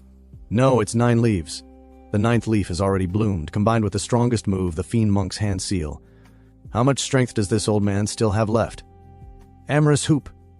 Yi Tianjin naturally would not sit still and wait for death, immediately using her strongest weapon to resist. Lu Zhou knew that her greatest reliance in reaching her current position was this heaven-grade weapon, the Amorous Hoop. However, since I can give you a weapon, I can also take it back. Return it to me." As his words fell, the giant palm slowly closed in on the amorous hoop. Seeing this scene, Yi Tianjin screamed desperately, "Stop!" The amorous hoop, as its name suggested, was a hoop but with sharp edges. When a cultivator filled it with energy, its power became even more terrifying. The amorous in its name did not signify love, but hatred. It meant that whatever it entangled with, it would never let go. "We must take it back," she thought, because once the amorous hoop was lost, even if they escaped today, their strength would be greatly diminished. Acting on this, Yi Tianjin unleashed her ultimate move, the blue waves technique. With a loud cry, a wave of mighty muster energy erupted from thin air, rushing toward the fist suspended in midair. Unfortunately for her, she faced an opponent who knew this technique far better than she did. "Blue waves technique. Break," Lu Zhou said, as his body erupted with surging waves, rolling in the opposite direction. Compared to that, Yi Tianjin's blue waves technique was like a small puddle, insignificant. This old man really leaves no hope. Yi Tianjin had no choice but to defend herself with all her strength. In the next moment, the massive wave arrived like a domineering gale, hitting her forcefully, causing her to spit blood and stagger. She was then hurled across the sky like a shooting star. Lu Zhou glanced around, noticing no other evildoers nearby. Strange. According to previous expectations, Yi Tianjin alone wouldn't have dared to act. Seeing none, he did not linger and immediately used the divine power blink to chase after her. Before she even landed, he had already arrived below, then emotionlessly raised his arm. Muster energy burst forth mightily, and as his palm clenched, it instantly wrapped around Yi Tianjin's body. Her eyes widened with fear and shock as her breathing grew rapid. "Disrespecting your master and ancestors. Defying me. I will take back everything I gave you," Lu Zhou said, as powerful muster energy concentrated at his fingertips. "What are you doing, old man?" Yi Tianjin trembled, her face pale. Realizing the danger, she tried to beg for mercy, but there was no room for negotiation. The muster energy struck her dantian precisely. Her dantian shattered, and her cultivation was lost. She had fallen from a high-ranking Yonyu Palace master to an ordinary person. Yi Tianjin was stunned. For a cultivator, nothing is more cruel than losing cultivation. She had once sought strength, willingly joined Jinting Mountain despite fear, endured countless hardships to reach her status, enjoying others' worship and countless auras. Now, all that vanished with her dantian's destruction. "Ha! Kill me, old man," she said bitterly, her smile revealing a crazed expression. "Incorrigible." Lu Zhou raised his hand and slapped her face. "If you wish to kill or torment, do as you please." Ha! Poor third senior brother and fourth senior brother. They could have avoided this catastrophe. Why did it have to end this way? "It's all your fault they died. From now on, there will be no Jinting Mountain in this world," Yi Tianjin said while laughing. Lu Zhou's expression remained unchanged. There are only 5 minutes left in the peak state. Even with the divine power blink, it might be too late. Fortunately, the system had not prompted that Old Four and the others had met misfortune. That meant they were not in danger for the moment. Moreover, Old Four was not foolish, he wouldn't fight to the death. With this in mind, Lu Zhou spoke. "Fool!" Yi Tianjin was stunned. The old devil had scolded people differently before. Fifth senior sister had said that master had changed, becoming more unpredictable and unfathomable. "As long as I live, no one dares ride on Jinting Mountain's head," Lu Zhou said, then reached out and grabbed her. Thinking he intended to kill her, Yi Tianjin instinctively leaned back, but when she opened her eyes again, she was shocked. Lu Zhou held her shoulder, and they were swiftly flying through the air. Mountains passed beneath them constantly. No, this was the great divine ability, the soul chase. Why was it like this? Could the old man continuously use divine techniques without expending muster energy? How did he do it? Though cultivators could live longer than ordinary people, their cultivation bases would gradually decline in the decades or centuries before death. Starting from the body-tempering realm, the body was key to a cultivator's achievement. The mystic enlightening, sense-condensing, and Brahmasi realms all related to the body. As the body aged, the meridians, dantian and sea of qi lost vitality and potential for further expansion, leading to stagnation in cultivation. At that moment, combat experience, life experience, schemes, plots, and external forces are the keys for a cultivator to maintain his or her strength. But Jitian now is already so old. Why is he stronger than before? She asked unwillingly. Why? I admit I made a mistake, but catching me won't make you any better off. Lu Zhou frowned slightly at this and asked, Have you said enough? Then he opened part of the wind barrier in front of her. The next second, a strong wind roared like a knife, scraping past. After leaving this place, movement came from the dense jungle below. Eighth disciple Zhu Honggong sat paralyzed on the ground, breaking out in a cold sweat. In front of him stood a man in luxurious clothes. It was Jitian's seventh disciple, Si Wuya, seventh senior brother. Luckily you came in time, he thought. Otherwise I would have become cannon fodder. Hearing this, Si Wuya shook his head. Old 8, you've always listened to my advice. Why collude with 6th senior sister now? Zhu Honggong replied with a trembling voice. Recently, I've been having nightmares of Master beating me up. I'm scared. How about I merge my Tiger Ridge gang with your Crouching Dragon Dark Net? Siwuya gently shook his feather fan, refusing. Forget it. You'd better keep your little gang. Why? You saw Master's avatar. 6th senior sister will certainly betray me and I'll be finished, Zhu Hong said, panicked. Siwuya sighed helplessly. Yi Tiangxin thought she could uncover Master's trump cards with this group of divine court experts. It was a pipe dream. If Master had really weakened, she would have had her chance to attack. 7th senior brother. Did you see how many moves Master used to kill 15 divine court cultivators? I don't know. Why? You are so clever. Stop it. You call yourself the evil king, yet you don't even know, do you? Well, I can scare others with my title, but I would never dare show off in front of my senior brothers. Siwuya glanced at him, somewhat regretting persuading him to leave Jingting Mountain. This fool was holding them back. He paused and reminded, from now on, you must sever ties with Yanyu Palace. Why? Xu Honggong asked, puzzled. Yi Tianxing led orthodox cultivators to attack Master, but she failed miserably and didn't bring anyone from her derived moon palace. What will those powers think? When Master pursued 6th senior sister, I briefly inspected the arrays she set up and found something wrong with the pattern. If I'm correct, senior sister Xiaoyu got cold feet. Xu Honggong was amazed. Xiaoyu's senior sister was involved too? Siwuya nodded. When she left Jingting Court Mountain, I learned she had gone to the derived moon palace. With 6th senior sister's temper, she must have drawn 5th senior sister to her side. Senior sister Zhao Yu is the best candidate to control the array. Also, Pan Zhong is a deserter from the Clarity sect, having learned only the 3 yin styles and suffering from bitter cold in his body. 6th senior sister used him as bait to lure little junior sister, which would most likely displease the Clarity sect. What about Wang Fugu? Xu Honggong asked doubtfully. Xiaoyu gazed into the sky. 6th senior sister's move was clever. Wang Fugu's real name is Xin Yuan. He is an expert under Lady Jade, consort of Great Yan's emperor. Lady Jade is the younger sister of the Princess of the West, whom the emperor married. The Princess of the West was killed by 2nd senior brother, but everyone blamed Master. What Master did may anger Great Yan's emperor and even provoke a dispute between the 2 states, possibly causing war. The people will suffer because of a grudge between a few. Moreover, the 15 divine court cultivators came from 3 different southern sects of Great Yan. Years ago, those sects' earth-grade and below weapons were all destroyed by Master's heaven-grade weapon. They never got revenge, and now with their experts killed, a new enmity arises. What will the 3 sects do? Xu Hong's face showed disbelief. These were all parts of 6th senior sister's plan. Unfortunately, no matter how brilliant the scheme, it is meaningless against absolute power. Yi Tianjin could not have predicted that Master could keep using Soul Chase. This sequence of divine techniques subverted everyone's cognition, and Master's fighting style was so fast it left Yi Tianjin almost no chance to execute her plans. Xu Honggong suddenly felt terrified. No, I don't want to be the gang leader anymore. I want to return to my hometown. I'm not a strong player like the others, but I can always hide. Not long after, Lu Zhou arrived at Blue Sun Mountain. At that moment, Xia Yunor also happened to ride her white lizard over.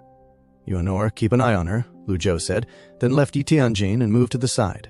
The effects of his peak experience card had worn off. Xia Yunor nodded and glanced at senior sister with a huff. Yi Tianjin seemed to sense something and chuckled. I never thought the mighty old villain would have such a humiliating moment. You know nothing. Master is getting old. Can he take a break? Xia Yunor retorted sharply, realizing her mistake, and quickly apologized to her master. Lu Zhou waved his hand, indicating it was no big deal. Although Yi Tianjin's cultivation had been crippled, her tone remained, dripping with sarcasm. If I were you, I would rush back to Jingting Court Mountain at once. Didn't you say no one would dare bully Jingting Court Mountain as long as you were alive?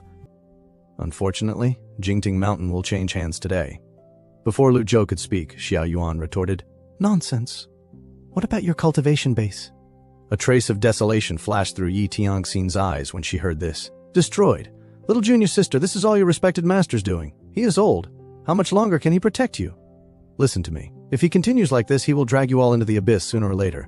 Hearing this, Xiao Yuan made a face at her. I won't believe you. You are a traitor. You deserve to have your cultivation destroyed. Look at him now, little junior sister. He's just like an ordinary old man. Trust me and slap him. Yi Tianxin seemed to sense something and began instigating her, but Xia Yuan merely snorted and refused. She wouldn't dare. Master, I've already sent my father back to his residence with Wizard. We can leave now. Hearing this, Lu Zhou waved his hand and summoned Wizard over. Yi Tiangxin was astonished when she saw this. This mount is actually legendary. When did the old man's mount change to wizard? Before she could think further, Lu Zhou mounted the creature and called Xie Yuan to join him. Meanwhile, inside Jingting Mountain, righteous cultivators filled every corner, searching with weapons in hand. This is truly strange. Where could the Jingting Mountain demon have gone? Keep searching. The Lord Elder said we must find Ji Tiandao and Mingxian today. In the evil sky pavilion at the peak of the mountain, righteous sect elder Feng Jingxian sat high above, frowning as he spoke. Duan Muxing, as long as you tell me the old villain's whereabouts, I will spare your life. The trapped Duan Muxing replied dismissively, Feng Jingxian, you claim to be righteous, yet you take advantage of my weakened state. If you have the guts, release me, and we will fight 300 rounds fairly. I can't believe you are still so arrogant while wounded. Do you think you are qualified to fight me? Even the old villain had to hide like a rat when I arrived, let alone you. Duan Muxing sneered. Even your brother bows respectfully when he sees me. Before he could finish, a whistling attack interrupted him. In his weakened state, he could only cross his arms and forcibly endure it. Who do you think you are? To me, you are nothing but a dog without its master. Tell me where the old villain and Mingzhuren are, or this day next year will be your memorial. Duan Muxing showed no fear. Just try it. Arrogant. Feng Jingxian snorted coldly and was about to strike, wanting to seize the chance to avenge his brother, but his fellow disciples quickly stopped him. This demon must not be killed. Our targets are the evil sky pavilion and the old villain. The sect leader wants them alive. Please think twice, Elder Fang. Revenge can wait. Hearing this, Feng Jingxian had no choice but to restrain himself. You won't be happy for long, since the sect leader forbids me from killing you. Fine. Surely you haven't experienced being imprisoned in a dungeon with no hope of seeing tomorrow's sunlight. At that moment, a cultivator flew in on a sword outside the door. Seeing this, Feng Jingxian spoke. Elder Zhou Jifeng, good that you've arrived. Have you found Mingzhuren? Zhou Jifeng bowed with clasped hands. Second Elder, I have ordered a search, but nothing has been found yet. Nothing? You and I saw with our own eyes that Mingzhuren was severely wounded. I refuse to believe he could escape far with those injuries. Find him. I almost forgot. The old villain killed Luo Chanfeng, the sect leader of the Heavenly Sword sect and your respected teacher, Zhou Jifeng replied. Blankly, with Second Elder here, they cannot escape. Although you are from the Heavenly Sword sect, you are obedient, more sensible than the others. Now I order you to torture Zhou Muxing for answers. Zhou Jifeng hesitated. Seeing this, Feng Jingxian's tone changed. No wonder the Heavenly Sword sect cast you aside. You're just a dog without its master. I don't know what the sect leader sees in you to make you an elder. Get out. He shoved Zhou Jifeng aside and suddenly kicked Duan Muxing with great force. With a loud bang, Duan Muxing staggered back several steps. Do you still dare to resist? A cold glint flashed in Feng Jingxian's eyes as he gathered energy, preparing to strike again. At that moment, a golden light appeared in midair in the blink of an eye. The cultivators on the ground turned to look, overjoyed. It's a legendary mount. An almighty expert has arrived. Inform the elders. It must be a righteous expert here to support us. But in the next second, Lu Zhou's cold snort echoed across the surroundings. Who gave you the audacity to intrude into my Jingting Mountain? His loud shout sent rolling sound waves spreading across the entire mountain. The righteous cultivators below all stopped and looked up. Such a deep voice. The owner must be an old man. But judging by the energy in the voice, he might not be an expert. Legendary mounts are rare, especially ones carrying such an auspicious aura. Who is speaking? As everyone speculated, Duan Muxing, who was trapped, immediately recognized his master's voice. Welcome back, master. Hearing this, the righteous cultivators were shaken. Not good. The old villain has returned. Don't panic. According to our intelligence, the old villain is already at the end of his tether. He relies on the secret drug of the primal fiend. Form the array. All divine court experts and above. Assemble immediately. Lu Zhou glanced downward and saw that, just as Yi Tiangxin had said, Jingting Mountain had been overrun by a group of ignorant cultivators. A smug smile appeared on Yi Tiangxin's lips. She had endured the torment of her shattered sea of Qi and Dantian all this way, unable to speak, just to witness how the old villain would handle this situation. Indeed, this posed a difficult problem for Lu Zhou. To resolve this, he had two options. The first was to use the last peak form experience card, his greatest trump card, after which he would have no other means of protection. The second was to flee Jingting Court Mountain with Wizard. After all, Duan Muxing and Mingzhuren were villainous disciples and he could simply abandon them. Should he use the last peak form experience card or flee? He hesitated. Let me go. You have no more trump cards. Yi Tiangxin saw her master's dilemma and spoke up. Xie Yuan snorted coldly. In your dreams. Meanwhile, the righteous cultivators below had already gathered, staring at the old man on the mount as if facing a great enemy. When Lu Zhou looked at those in front, his expression turned puzzled. He noticed that Zhou Jifeng's loyalty had actually risen to 15%, 5% more than when he left the Heavenly Sword sect. Feng Jingxian spoke confidently. I thought a formidable foe had arrived, but it is merely the old villain of Jingting Court Mountain. Duan Muxing is captured, and Ming Zhuren is severely wounded. Jingting Mountain now belongs to the righteous sect. Come down and face your death. The cultivators behind him echoed angrily, shouting for him to come down. Seeing this, Lu Zhou frowned slightly. What a troublesome situation. It seemed he could not even save the last peak form experience card. So be it. After pondering, he stopped hesitating. Suddenly, a loud bang rang out. Zhou Jifeng instantly drew his sword and stabbed toward Feng Jingxian. An invisible barrier appeared around Feng Jingxian, blocking the strike. Feng Jingxian turned in fury.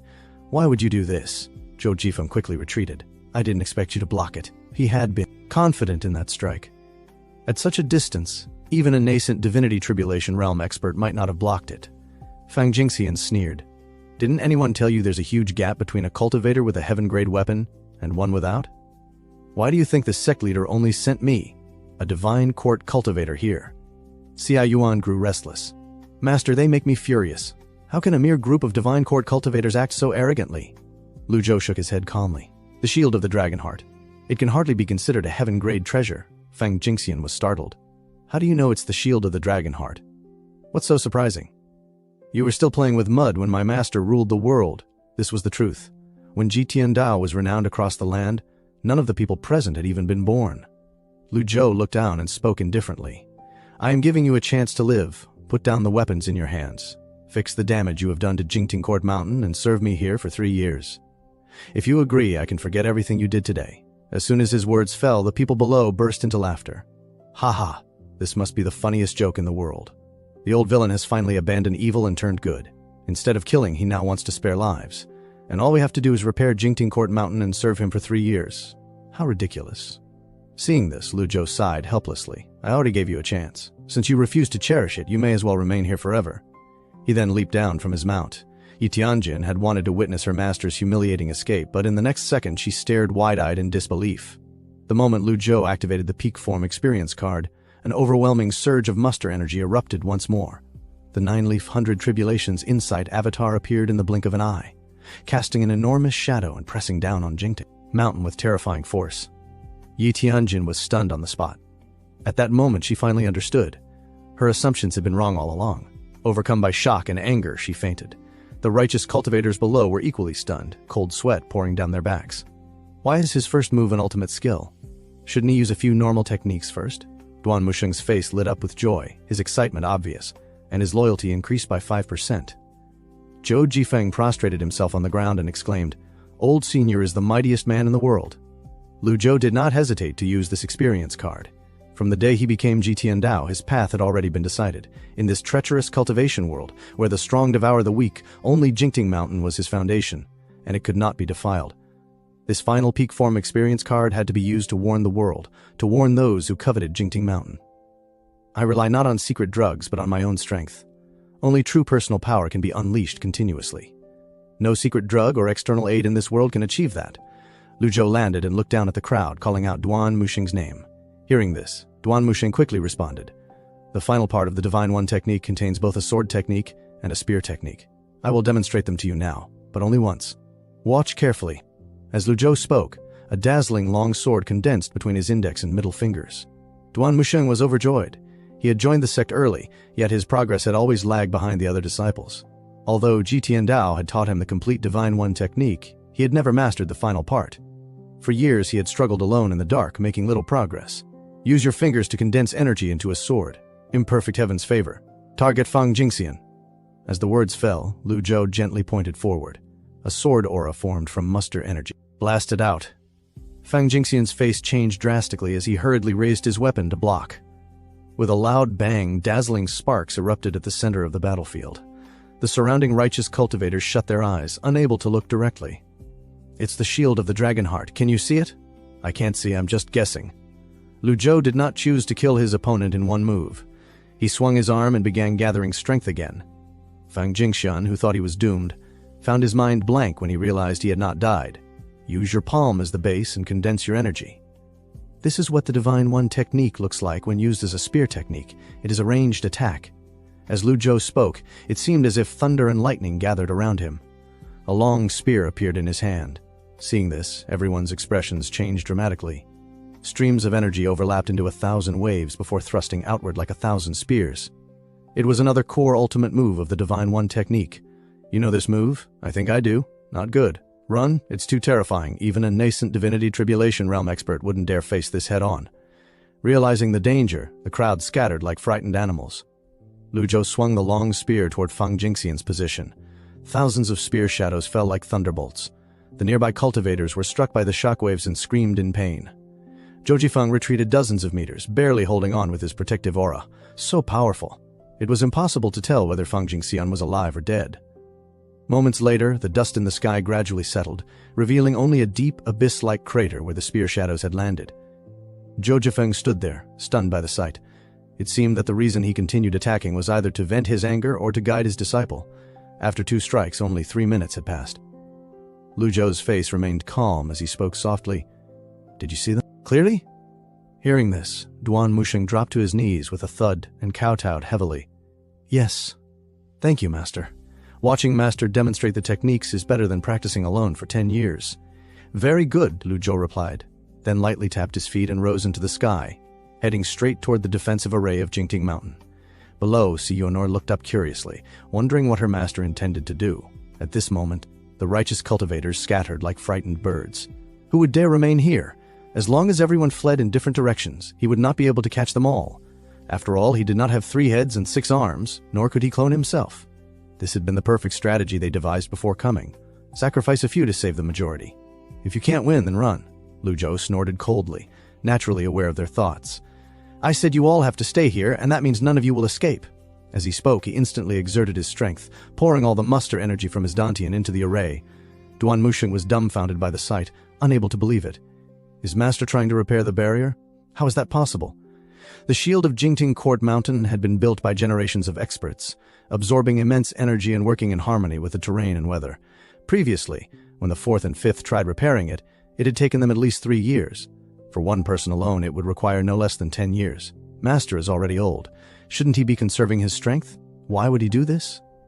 As a vast amount of energy flowed into the array, a transparent barrier suddenly enveloped Jingting Mountain.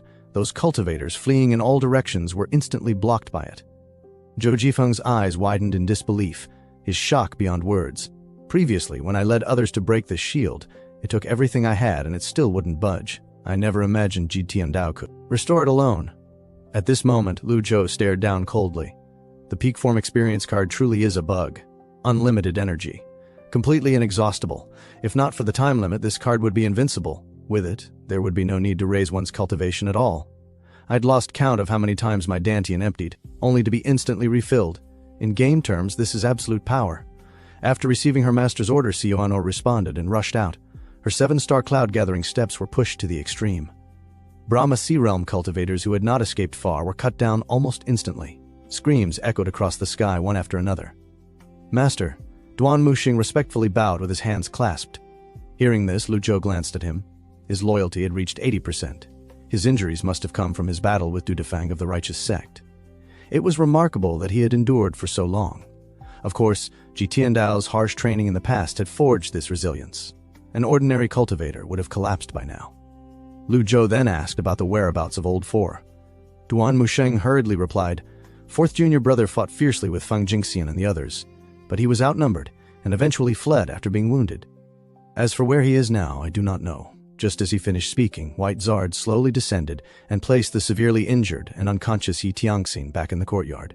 Hearing this, Lu Zhou could not help but frown. The 3rd, the 4th, and the 6th are all injured. Only little Yuanor is still hunting the cultivators like a ruthless wolf. As he pondered, Zhou Jifeng stepped forward and knelt. "I wish to join Jingting Mountain and serve you." Lu Zhou did not refuse. With a wave of his sleeve, he said indifferently, "Go and assist Si Yuanor." "Understood." Zhou Jifeng was overjoyed and immediately drew his weapon, rushing toward the fleeing cultivators at the foot of the mountain. At this moment, the duration of the peak form experience card came to an end. The majestic muster energy within Lu Zhou receded like the tide. He entered the secret chamber with a grim expression. His current cultivation was only at the sense-condensing realm. Merit points, 6,674. Remaining lifespan, 5,506 days. Now he needed to calm his thoughts and reorganize his remaining trump cards. The last peak form experience card was gone, leaving only 7 fatal block chances. Against a truly powerful enemy, one that could strike 10 or even 100 times in an instant, 7 chances were hardly reassuring. What could he do without a trump card? The #1 demon of Jingting Mountain constantly watched with envy by countless eyes. Fortunately, the barrier had been repaired. Even if another formidable enemy appeared, it could hold for 10 days, maybe half a month. Using the peak form experience card twice in succession had already terrified the righteous cultivators. None would dare invade Jingting Mountain like this again, even if they were fools. The more than 6,000 merit points he had gained from the Anyang trip were now in hand. The next step was to decide how to spend them. Constantly drawing lots could accumulate luck, but what if misfortune struck? It was better to wait.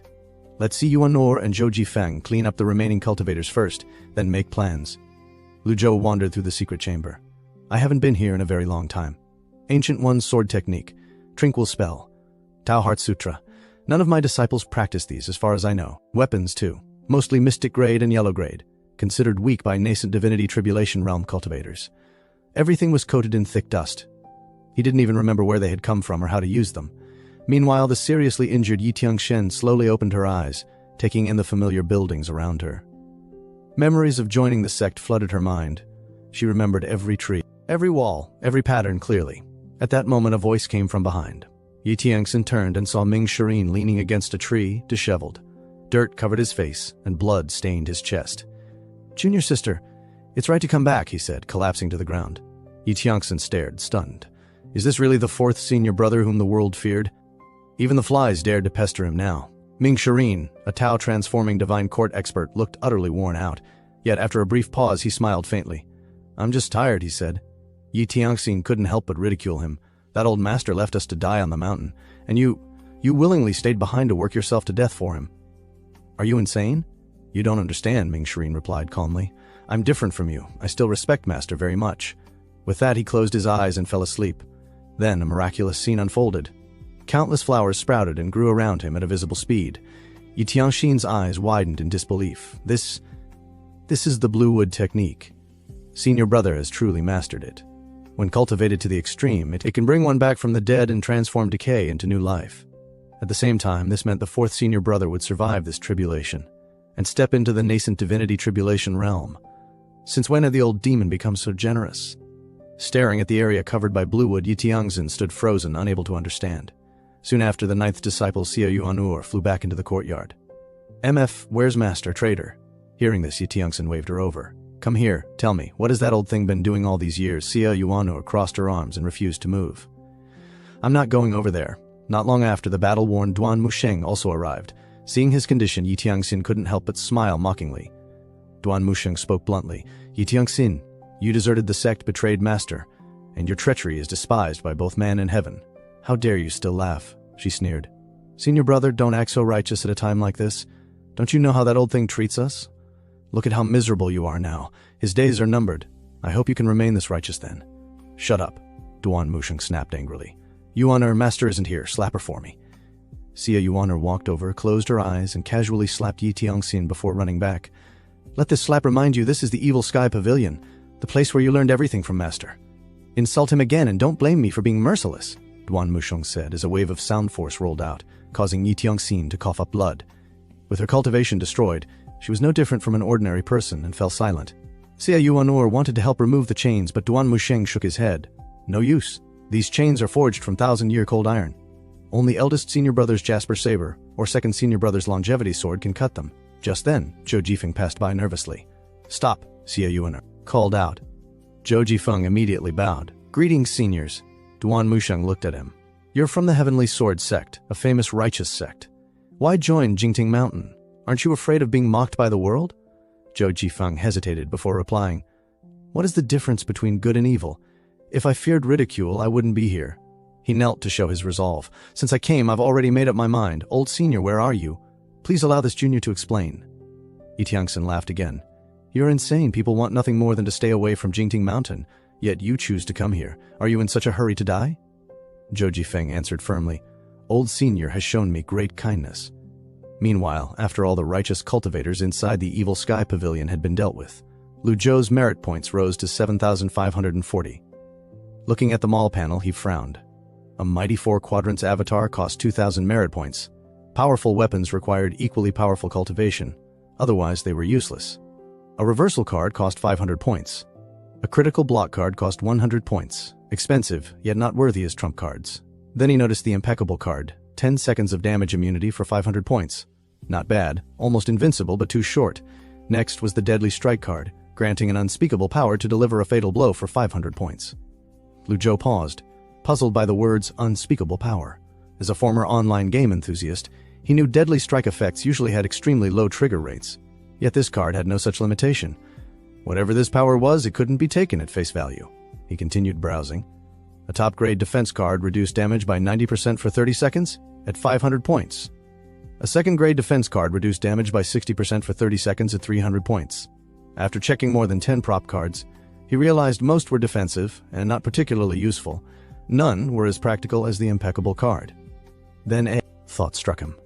Wait, why are almost all of them defensive cards? Is the system trying to turn me into a coward? Does it want me to stand there like a punching bag and let others hit me without fighting back? He continued scrolling, and soon found a few prop cards marked with question marks, their detailed descriptions hidden. They were probably like the high-level avatars, with concealed prices and effects, meaning they must be extremely powerful. After thinking for a long time, Lu Zhou finally selected 3 items, an impeccable card for 500 merit points, and a deadly strike card that cost him 3,000 merit points. Staring at the 2 cards, he fell into deep thought again. What would happen if a deadly strike card hit someone protected by an impeccable card? He hesitated. Looking at the remaining 4,000 plus merit points, he wondered if he should buy a few reversal cards to restore his lifespan. But the points left were only enough for 9 reversal cards, giving him roughly 2,700 more days of life. What about lucky draws? From past experience, bad luck could swallow all his merit points and give him nothing in return. Should he practice heaven writing instead? After all, improving his cultivation base was the real foundation. Yes, cultivation was the root of everything. Still, he decided to try a few lucky draws first. Meanwhile, Pingdu Mountain lay in the northern part of Yu Province in western Great Yan, the headquarters of the Nether sect. A subordinate entered the Nether Hall and reported, "My lord, I've gathered the information. The Patriarch alone captured the Palace Master of the Derived Moon Palace. None of the Righteous Sect or Heavenly Sword Sect experts who invaded Jingting Mountain survived." After a brief silence, a hoarse voice came from above. "I see," the subordinate continued. "The Palace Master of the Derived Moon Palace is your junior sister. Her joint assault with the righteous cultivators failed completely. The Yun sect, Tian sect, and Luo sect are furious. They vow to slaughter everyone in the Derived Moon Palace in revenge for their dead disciples. Should we intervene?" The hall fell silent for a long time before Yu Jinghai spoke slowly. She brought this upon herself. "There is no need to interfere." The subordinate bowed again. "There is another matter. Our spy in the Imperial Court reports that Lady Jade intends to eliminate Jingting Mountain and even attempted to persuade the Emperor to mobilize the Imperial Army." Yu Jinghai showed immediate interest. The subordinate added hesitantly, "The Emperor punished her by confining her to her chamber for 3 months." Yu Jinghai seemed unsurprised. "Great Yan is constantly at war. The Imperial Army guards the capital. It cannot be moved so easily. Lady Jade has overreached, but she is from the western regions and not one of us. Keep watching her. Sword Freak enjoys challenging experts. Since the Clarity sect has many masters, send him there, but warn him to avoid the Sword Devil." This subordinate obeys the sect master. Meanwhile, back at the Evil Sky Pavilion on Jingting Mountain, several disciples waited anxiously in the courtyard. Duan Musheng watched Xia Yuan'er pacing back and forth with some helplessness. It's normal for Master to calm his mind and recuperate after such a battle. "Little junior sister, stop walking around. You're making me dizzy." Zhou Jifeng quickly added flatteringly, "Old Senior is a mighty expert. He will be fine. Just look at how bright the shield is." Yi Tiangxin said coldly with a mocking tone, "If I were you, I'd go inside and check. He is very old. Anything could happen." Before she could finish, Lu Zhou's voice came from inside. "All of you, come in." They immediately entered respectfully. Lu Zhou stood with his back to them, seemingly deep in thought. "Master," Xia Yuan'er called softly. Lu Zhou muttered in frustration, "Why can't I draw even a single good prize?" "Master, what are you saying?" Xia Yuan'er asked in confusion. "Nothing," Lu Zhou replied quickly. Xia Yuan'er tried to comfort him. "Don't be angry, Master. I've killed all the invaders. If you're still unhappy, I can go back and stab their bodies a few more times." Lu Zhou waved his hand. "No need." "Where is Old Four?" Duan Musheng answered. "Old Four is gravely injured, but this also gave him a rare opportunity. He is currently protected by the woods and cannot come to see you." Lu Zhou nodded slightly, feeling relieved. No one is allowed near the woods for 7 days. If his breakthrough is disturbed, he will never be able to step into the nascent divinity tribulation realm. At this moment, Yi Tianxin spoke resentfully. "You don't have to pretend to be so hypocritical. I'm sure you'll sneak over in the middle of the night and slap him," Yi Tianxin sneered. Lu Zhou ignored her and instructed Xia Yuan'er to confine her to the back mountain for reflection. Then his gaze fell on Zhou Jifeng.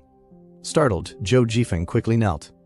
"Old senior, I wish to join Jingting Mountain. Please accept me as your disciple." Lu Zhou paused before replying, "I have not considered taking a disciple since arriving in this world." The old Jitian Dao accepted disciples at the peak of his cultivation. "With my current strength, I cannot guarantee I would avoid taking in someone ambitious or treacherous." He looked out into the distance and murmured, "The bright moon rises over the sea. Though far apart, we share this moment together." There had once been one final position left among the disciples of the Evil Sky Pavilion. Why Jitian Dao never filled it was no longer important. After a moment of thought, Lu Zhou refused tactfully. "Your talent is good. Unfortunately, you cultivated the sword path of the Heavenly Sword sect. Switching paths midway would only bring half the results with twice the effort."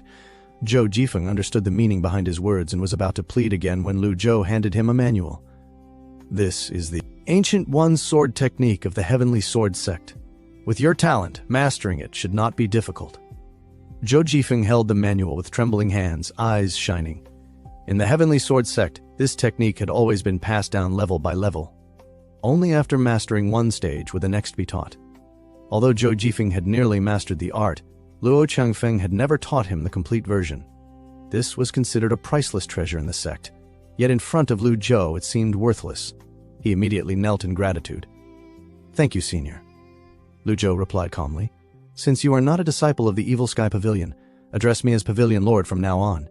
There are many quarters here. Avoid the East Pavilion and the South Pavilion. You may choose any other place to stay." After Zhou Jifeng left, Duan Musheng asked in confusion, "Master, he is still a disciple of the Heavenly Sword sect." "I have my own plans," Lu Zhou said, waving the matter away. His eyes fell on Duan Musheng's chains before he turned and walked into the pavilion, muttering to himself, "Luck should have turned by now." Duan Musheng sighed. He had wanted to ask his master to remove the chains, but it seemed he would have to wait. Soon Xia Yuan'er returned from the back mountain and saw Duan Musheng's worried expression. "What's wrong?" she asked. "It's nothing. Master seems a little absent-minded." "Absent-minded? Did he give any instructions?" "No, but he kept muttering. He looked dizzy." Xia Yuan'er nodded. "Master is old after all. Flying back and forth on whitesword so much. No wonder he feels dizzy." Duan Musheng could only agree. "Senior brother, how should we deal with the traitor?" Xia Yuan'er asked angrily. "Let's wait until Old Four passes this tribulation. He's clever.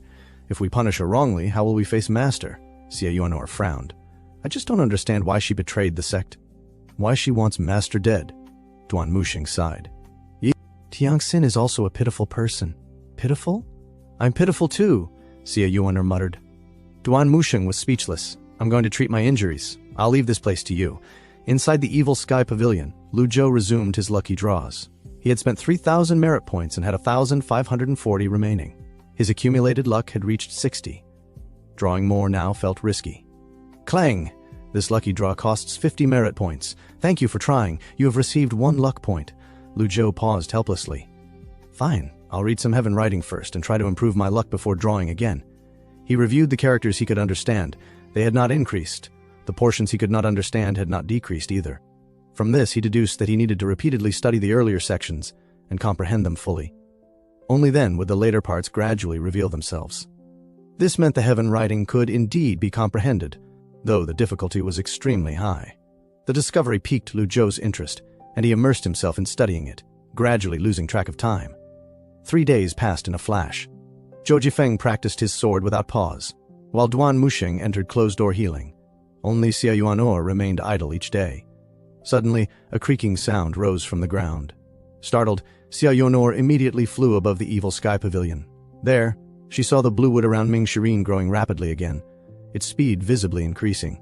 She frowned in confusion.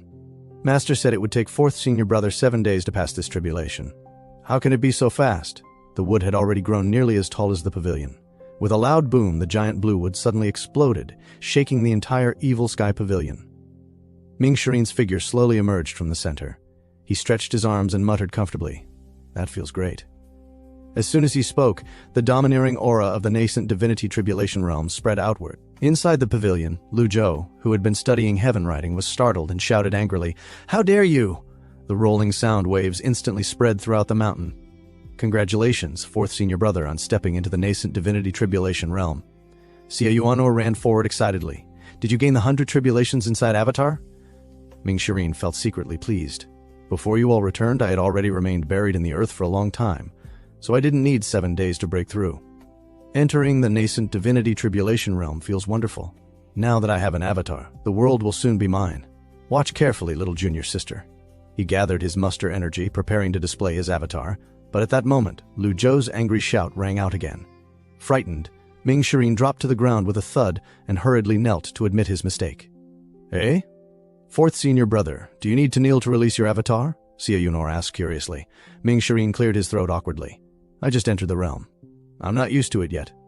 Where's Master? Yahello recounted the events of the past few days. Ming Shireen frowned when he heard that Yi Tiongsun's cultivation had been destroyed and she was locked in the back mountain.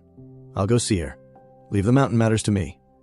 You and Or, go to the Tanzi station and gather information. Master will surely ask about it when he comes out of seclusion. Yahello brightened. Fourth senior brother is so thoughtful. I'll go right away. Ming Shireen glanced toward the Evil Sky Pavilion, recalling the earlier shout, and couldn't help shivering. I thought entering the nascent divinity tribulation realm would make things easier. But it seems I'm still far from that. He tapped his toes lightly and used 10-mile steps to reach the back mountain, where he happened to see Zhou Jifeng practicing his sword. You are said to be a rare cultivation genius of the Heavenly Sword Sect, Ming Shireen remarked. Zhou Jifeng hurriedly bowed. Greetings, fourth senior brother. Let's test my skills, Ming Shireen muttered smugly. 100 tribulations inside Avatar. An avatar about 1 meter wide and 2 meters tall appeared. Zhou Jifeng couldn't help muttering, such a small 100 tribulations avatar. What did you say? Startled, Zhou Jifeng quickly corrected himself. So strong. Oops, I feel dizzy. Ming Shireen nodded in satisfaction. So the avatar of the nascent divinity tribulation realm is truly powerful, so much that it made him dizzy before I even attacked. A rare genius, yet still mediocre compared to me. Meanwhile, inside the Evil Sky Pavilion, Lu Zhou finished another round of heaven writing comprehension. The past few days felt like a long dream, refreshing his understanding of it. Though many meanings were still obscure, he would need more time. Time to continue the lucky draws. He opened the system panel. Ding! This lucky draw costs 50 merit points. Thank you for trying. You have received 1 luck point. Lu Zhou frowned. Could my drawing posture be wrong? He stood up and tried several consecutive draws. Still, thank you for your patronage. Luck points kept increasing. This is really a scam. It had nothing to do with his drawing posture. At present, he had 66 luck points. Will these bring me better luck? Women had a 6th sense, while men had sharp intuition. I must get something. Draw again. Ding. This lucky draw costs 50 merit points and 66 luck points. You have received 1 reversal card. Lu Zhou wanted to curse but restrained himself. I won't be angry. I can't lose my composure. With 1190 merit points remaining, he muttered, Let's try once more. If this fails, I'll stop. Dang, this lucky draw costs 50 merit points. You have received a weapon, unnamed. You have received a mount buy-in. He actually obtained both a weapon and a mount. As Lu Zhou exclaimed, a golden light burst from his hand.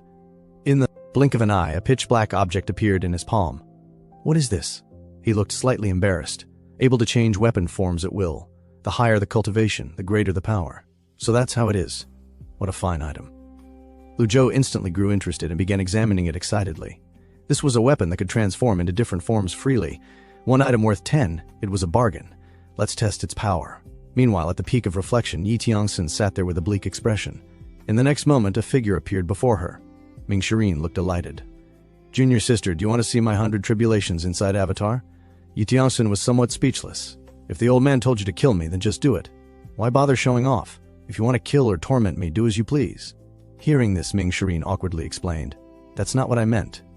Junior sister, if Master truly wanted you dead, he would have done it long ago. Why would he send me to do it? Then what did he send you here for?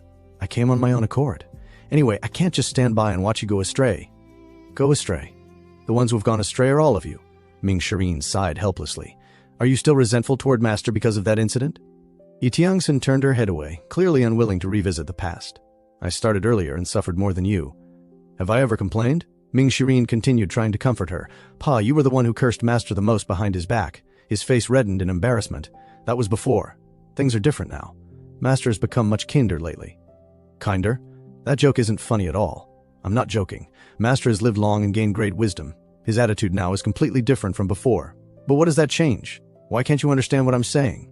Master may not hold our past actions against us, but I do. I can't rest until that old man is dead." Hearing this, Ming Shirin slapped her without using any muster energy, just an ordinary strike across the face. Yi Tianxin was stunned by the blow, but once she regained her composure, she stubbornly met Ming Shirin's gaze. He raised his hand as if to slap her again, yet ultimately stopped an inch from her cheek. He shook his head and sighed before patting her shoulder. "You should ask Master about this in person. That's all I'll say. Take care of yourself." He turned and left, feeling there was no point in persuading her further. Just as he was about to depart, Yi Tianxin suddenly called out, "Wait," Ming Shirin asked coldly. "What else do you want to say?" Yi Tianxin's face revealed a trace of loneliness. "The disciples of Yongyu Palace will definitely unite to save me. If possible, brother, please show mercy." Hearing this, Ming Shirin scoffed. "You're still being self-indulgent. They can barely save themselves, so how can they save you?" The Cloud Sect, the Heavenly Sect, and the Luo Sect have all perished, with so many divine court realm cultivators. Do you think they will vent their anger on Master? You're mistaken. The first place they will wipe out is your Yongyu Palace. After being reminded by Ming Shirin, she suddenly realized the danger. Meanwhile, inside the Evil Sky Pavilion, Lu Zhou was still toying with a black iron egg that could transform into any weapon. The sense-condensing realm still lacked control, and with insufficient cultivation, it felt like waving a chicken feather, as though it were a command arrow. After testing the transformed short sword against a long sword, he could not help feeling disappointed. Both weapons remained completely undamaged. At that moment, Xie Yuan's voice sounded from outside the door. "Master, Pan Zhong from the Jingming Daoist School has requested an audience. Is this what I get with 0 luck points? It's truly a piece of junk." Lu Zhou slowly walked out upon hearing this. As for Baian, he would study it when he had time. However, he did not know that after he left, the long sword he had tested began to crack like a mirror. Senior, elder. Seeing Lu Zhou emerge, Pan Zhong and Mu Ronghai quickly knelt to greet him. Xia Yuan explained, "Master, while I was at the post station gathering information, I happened to see the two of them kneeling outside the barrier, so I brought them along. Master won't be angry with me, right?" Lu Zhou gently patted her head. "You girl, just don't cause trouble." Then he looked at the three of them. "Stand up and speak." The two immediately complied. Pan Zhong remained relatively composed with a calm expression, while Mu Ronghai was sweating profusely from fear. After exchanging a glance with Lu Zhou, he trembled and collapsed back onto his knees. "Old master, please spare me. It was my fault for failing to recognize your greatness." Seeing this, Lu Zhou was somewhat speechless. "I haven't even done anything to you, have I? I've been friendly toward you all along, yet you act as if I've slaughtered your entire family." With that thought, he sighed helplessly. "Xie Yuanor, take him away." Before Mu Ronghai had a chance to speak again, he was kicked down the mountain by Xie Yuanor. Pan Zhong watched the scene, feeling fearful and uneasy. Lu Zhou then turned his gaze to Pan Zhong and said, "Do you truly wish to join my Jingting Mountain?" Upon hearing this, Pan Zhong did not hesitate to kneel and declare his intentions. "I voluntarily joined Jingting Mountain. Please, senior." After listening, Lu Zhou pondered briefly with his eyes closed. "Although you possess a bitter and cold physique, it is not a bad constitution for learning the 3 yin style. Under the heavens, everyone fears me. Those Taoists on the righteous path wish to eliminate me. Even the disciples I have taught and trained want to turn their swords against me, disrespect their teacher, and destroy their ancestors. But as long as you are a disciple of Jingting Mountain, I will certainly protect you. However, if one day..." Lu Zhou paused, and Pan Zhong naturally understood what he meant, immediately continuing, "If I were to harbor any intention of betraying the sect, I will be subjected to 1,000 cuts and 10,000 slashes." Hearing this, Lu Zhou nodded in satisfaction. "I always value promises. Stand up." At this moment, Ming Shirin arrived, flying through the air. "Master, your disciple has broken through to the nascent divinity tribulation realm." Hearing this, Pan Zhong was shocked beyond belief. Those who reached this realm were all formidable figures, and there were already several from Jingting Mountain alone. Lu Zhou looked at him and spoke indifferently. "Entering the realm of the divine tribulation is equivalent to mastering 100 tribulations. The realm of spiritual enlightenment is vast and mysterious, and one must never be proud or complacent." Ming Shirin immediately replied, "Disciple obeys your command. Isn't it said that the old devil of Jingting Mountain kills without blinking and has a fierce temper, especially cruel toward his disciples? Yet after meeting him today, he seems completely different from the rumors. On the contrary, the old senior carries the dignified bearing of both an elder and a teacher, far better than those rigid old men from the Jingming sect." Ming Shirin then recounted what had happened earlier. "Master, I heard that the traitor Yi Tianxin is locked in the repentance cave behind the mountain, so I wanted to go teach her a lesson to ease your anger a little." Lu Zhou calmly replied, "No. Let her reflect in the repentance cave. Also, regarding the kidnapping incident involving the SIAI family, Old 8 and Old 5 are both involved." Ming Shirin's eyes lit up. Disciple has just entered the nascent divinity tribulation realm. Master, I was thinking that after stepping into the transcendent spiritual realm, I've had nowhere to test my skills. How about I go bring old 8 back and make him obey your orders? At the same time, Zhu Honghong, who was roasting a suckling pig, sneezed for no reason. Lu Zhou pondered briefly and shook his head. Leave him be. I'm tired. Dismissed. After Lu Zhou left, Ming Shirin winked at Pan Zhong, who was standing nearby. Are you new here? Upon hearing this, Pan Zhong hurriedly replied respectfully, Greetings, 4th Senior. I like this title. By the way, do you want to see my 100 Tribulation Insight avatar? At that moment, Xie Yuan appeared, walking lightly through the air. Ming Shirin smiled smugly. Little junior sister, you came just in time. Come watch Senior Brother's 100 Tribulation Insight avatar. Xie Yuan blinked her big eyes, looking very cute. Senior Brother, let's see it next time. A group of cultivators has just appeared at the foot of the mountain, and I suspect someone wants to invade Jingting Mountain again. Hearing this, Ming Shirin was overjoyed. That's great, junior sister. I'll go down first. There's no need to trouble Master with such a trivial matter. I can kill them all by myself. He vanished like a wisp of smoke using his lightness skill. Senior Brother, those who came are all female cultivators from Yanyu Palace. Pan Zhong looked confused, not knowing what to do. Xia Yuanur turned her head angrily and glared at him. What are you staring at? Keep staring and I'll poke your eyes out. Ming Shirin could not wait to go down the mountain after learning that someone had invaded. He was truly bored. As soon as he arrived at the foot of the mountain, he laughed loudly and unleashed his powerful 100 Tribulations Insight avatar with a shout. An avatar about 1 meter wide and 2 meters tall materialized. Not good. Run. The numerous female cultivators below were instantly thrown into chaos. Something's not right. This 100 Tribulation Insight avatar is rather small. It should belong to a cultivator at the early stage of the primordial spirit tribulation realm, while the demon ancestor's avatar is 10 times larger. It isn't him. Besides, where are we supposed to run? The female cultivators whispered among themselves, feeling lost. Who dares intrude on my Jingting Mountain? Ming Shirin approached them and spoke coldly, but as soon as he finished speaking, he showed a surprised expression. He saw that they had all knelt down at the same time. Shouldn't they be shouting insults? And if they refused to surrender, he could wipe them out in a single move. Why were they begging for mercy from the start? One of the female cultivators gathered the courage to speak. We are the disciples of Yanyu Palace. Senior, please rescue us, please save us. The others also pleaded desperately. Ming Shirin frowned after hearing this. This was awkward. They were not intruders, they were the 6th Junior Sister's disciples. The 6th Junior Sister's cultivation had been abolished by the Master, and she was imprisoned in the Cave of Reflection. Yanyu Palace was now just a group without a leader. The 3 southern sects did not wish to clash directly, so they targeted Yanyu Palace instead because of its connection to Jingting Mountain.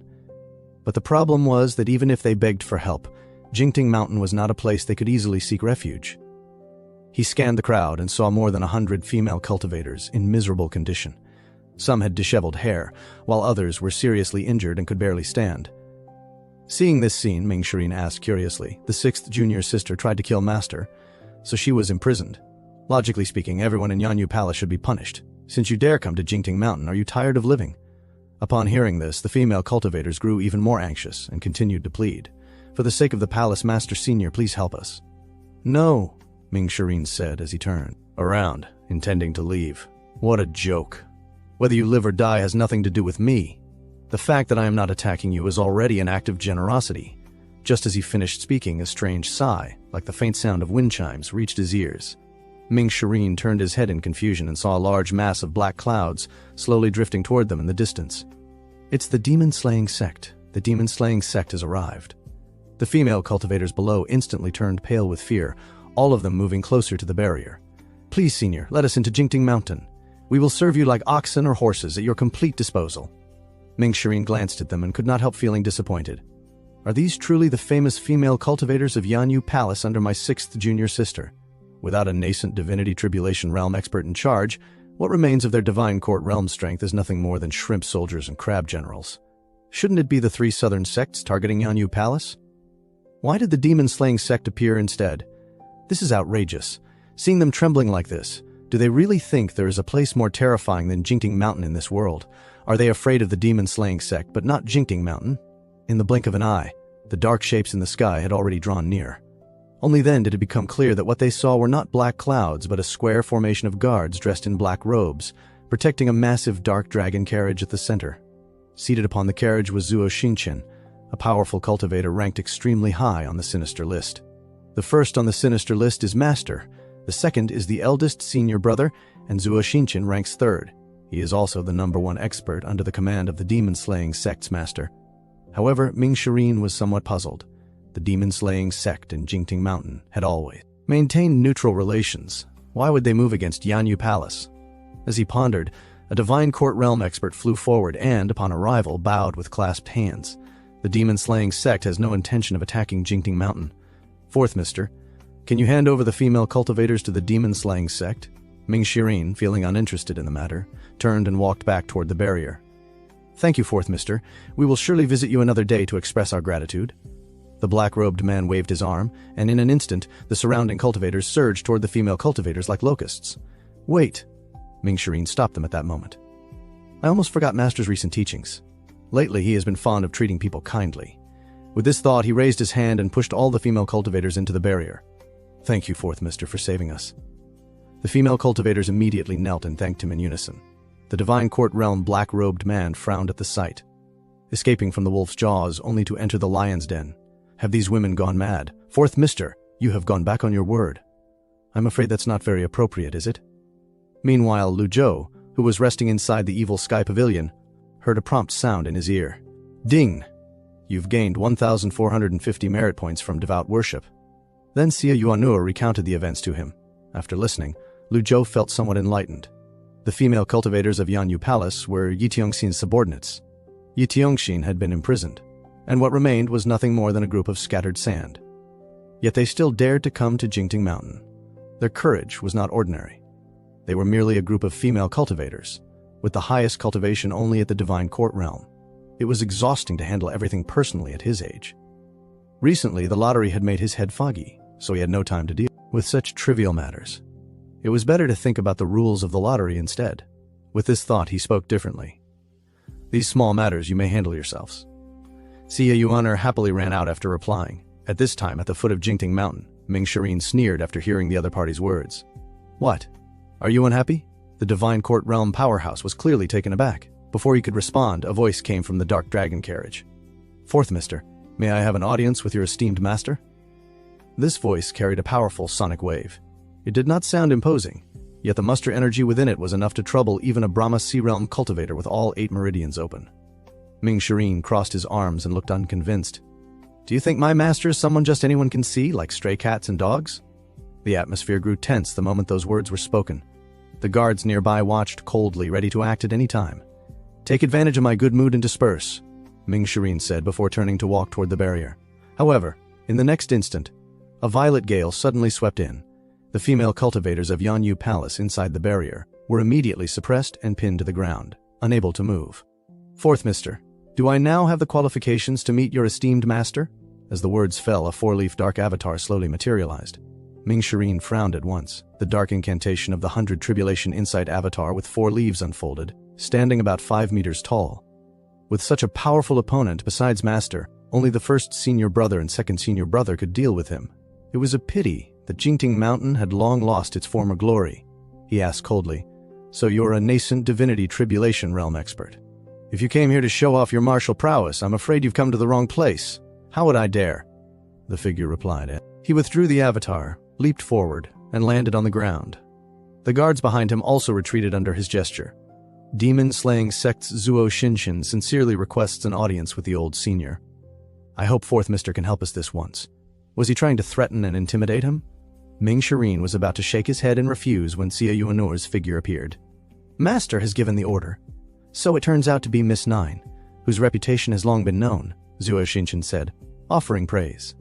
Xia Yuan'er laughed brightly at this. Wow, has my reputation really become so great? Far more than that. Miss Nine entered Jingting Mountain at the age of 10. It took you 10 days to profoundly step into a realm, 3 months to condense your cultivation, 2 years to open all 8 meridians in the Brahma Sea realm, and only 3 years to enter the Divine Court realm. Under the heavens, there may be no one who can compare to Miss Nine's accomplishments. These words clearly pleased Xia Yuan'er. You really know how to talk. Master will see you in front of the hall. Ming Shirin felt speechless watching this scene. So this was also considered an expert who had opened the 4-leaf golden lotus, yet he flattered others with such skill. At this time inside the evil sky pavilion, Lu Zhou was seated at the head of the hall. Duan Musheng, Zhou Jifeng, and Pan Zhang stood at his side. He had not sat in this position for a long time, and it felt somewhat cold and unfamiliar. Before long, Zuo Xinchen entered the hall with 4 subordinates. Zuo Xinchen, of the demon-slaying sect, greets the old senior. Lu Zhou glanced at him. "Take a seat, thank you." After sitting, Zuo Xinchen quietly observed his surroundings. He did not dare to probe the cultivation level of this powerful figure. Based on intuition, the aura of this evil patriarch seemed rather ordinary. However, among cultivators, hiding one's cultivation was common, so it was nothing unusual. The decorations in the hall were neither extravagant nor majestic, resembling an ordinary sect with nothing particularly remarkable. "Speak." "What is the matter?" Lu Zhou asked indifferently. Zuo Xinchen bowed. The demon-slaying sect has long heard of Jingting Mountain's great name. Today we have come to discuss 3 matters. First, Yanyu Palace has provoked the demon-slaying sect more than once recently. Now that Palace Master Yi has been captured by the old senior, this is only natural and she has only herself to blame. As for the remaining female cultivators of Yanyu Palace, I hope the old senior will hand them over to our demon-slaying sect. Upon hearing this, Duan Musheng narrowed his eyes. Yanyu Palace was founded by the traitor of Jingting Mountain. Even if they deserve punishment, it is not your place to speak on this matter. Zhou Xinchen did not argue and maintained a respectful expression. What third mister says is reasonable. Second, under the request of Jing Mingdao, Pan Zhang betrayed his sect, and the demon-slaying sect may deal with him as we see fit, because prior to this, Pan Zhang had already intended to join our sect. These 3 slaves from lowly families are not worthy of standing in the Demon Sky Pavilion. As soon as the words fell, Pan Zhang's face changed drastically. Duan Musheng was about to speak when Lu Zhou's voice sounded. "Continue. If the third matter can be fulfilled, then the first 2 matters can also be resolved." In the end, the demon-slaying sect is just like Jingting Mountain's Demon Sky Pavilion. Both are hated by those so-called righteous sects. The top 10 experts have repeatedly exchanged blows with the old senior, and not only did their strength not weaken, it actually grew even stronger. If the Demon Sky Pavilion is willing to join hands with the demon-slaying sect, there will be no opponents left under the heavens. Hearing this tone, Duan Musheng could no longer suppress his temper and immediately cursed. "Nonsense. With your lowly status in the demon-slaying sect, you are not qualified to even speak with the Demon Sky Pavilion." Upon hearing this, everyone present was shocked. Facing Duan Musheng's angry rebuke, Zuo Xinchen did not lose his temper, and instead remained calm. "If I have offended you in any way, I hope third mister can forgive me." At this moment, Ming Shirin stepped forward. "Zuo Xinchen, let me tell you clearly. First, the master of Yanyu Palace is Yitiang Xin, and whether a dog bites depends on its owner. Don't you agree? Second, since Pan Zhang has entered Jingting Mountain, he is now a member of Jingting Mountain. All past conflicts with the Demon Sky Pavilion are no longer relevant. If you want to touch him, you are challenging the Demon Sky Pavilion. Third, and most importantly, if you want to cooperate with the Demon Sky Pavilion, I'm sorry, you are not qualified." Zuo Xinchen shook his head lightly and chuckled in disagreement. If the Demon Sky Pavilion was at its peak, naturally the demon-slaying sect would not be qualified. But times had changed. The Demon Sky Pavilion was declining, and even Ji Tiandao's profound cultivation could not alter the current situation. The demon-slaying sect was rising, and this was obvious to the entire cultivation world. Moreover, having one more friend was always better than one more enemy. After speaking, his gaze landed on Lu Zhou. The meaning was clear. The others in the hall did not matter. He only cared about Lu Zhou's stance. Lu Zhou remained calm. After a brief pause, he slowly spoke. "You are right." Hearing this, Xia Yuaner could not help but glance back. Has Master become confused? Such an arrogant demon-slaying sect member dares to speak so brazenly in the Demon Sky Pavilion, yet Master is not even angry. Zhou Xinchen immediately revealed a pleased expression and bowed slightly. "It seems Senior Ji understands righteousness." Lu Zhou paused again and continued. "Do you know why I called you here?" Upon hearing this, Zuo Xinchen tentatively replied, "Could it be that Senior Ji has already guessed my intention?" "Are you practicing Demon Dao meditation?" he said calmly. "The Bodhi tree is originally without a trunk, and the bright mirror has no stand. Such cultivation of Demon Dao meditation is rare in the world. It is said that only by cultivating it alone can one achieve enlightenment after 100 tribulations." Hearing Lu Zhou's words, Zuo Xinchen felt slightly proud. "Senior flatters me. It is true. I have cultivated Demon Dao meditation for 100 years and reached the top 3 of the sinister list, relying on the hand seals of the Demon Dao sect. Not bad, not bad." Lu Zhou nodded in approval.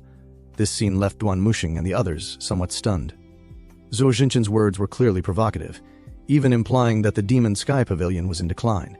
Yet Master still praised him. Duan Musheng could no longer hold back and shouted, Then let me experience it myself. He leaped forward instantly. Zuo Xinchen's eyes also lit up. This was a chance to test the Demon Sky Pavilion's strength.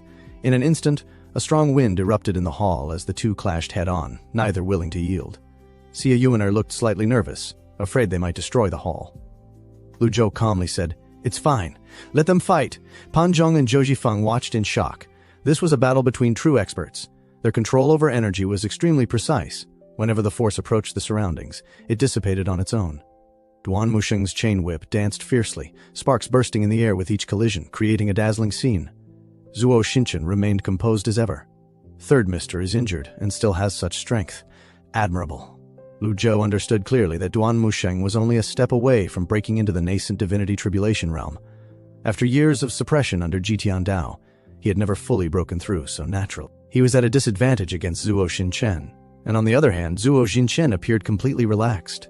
Hand seals, activate. Xia Yuaner pointed at the scene with a worried expression. In an instant, countless palm shadows condensed around Zuo Xinchen, surging forward like a storm toward Duan Musheng. Duan Musheng had no choice but to continuously block with his chain, but he was forced back step by step, steadily losing momentum. The gap between their realms was clear. Lu Zhou shook his head upon seeing this. Duan Musheng could be considered invincible below the nascent divinity tribulation realm, not only resilient but also extremely fierce. What a pity. Still, it did not matter. The path of cultivation was long, and these disciples all had extraordinary talent. Becoming top experts was only a matter of time. "I'll join."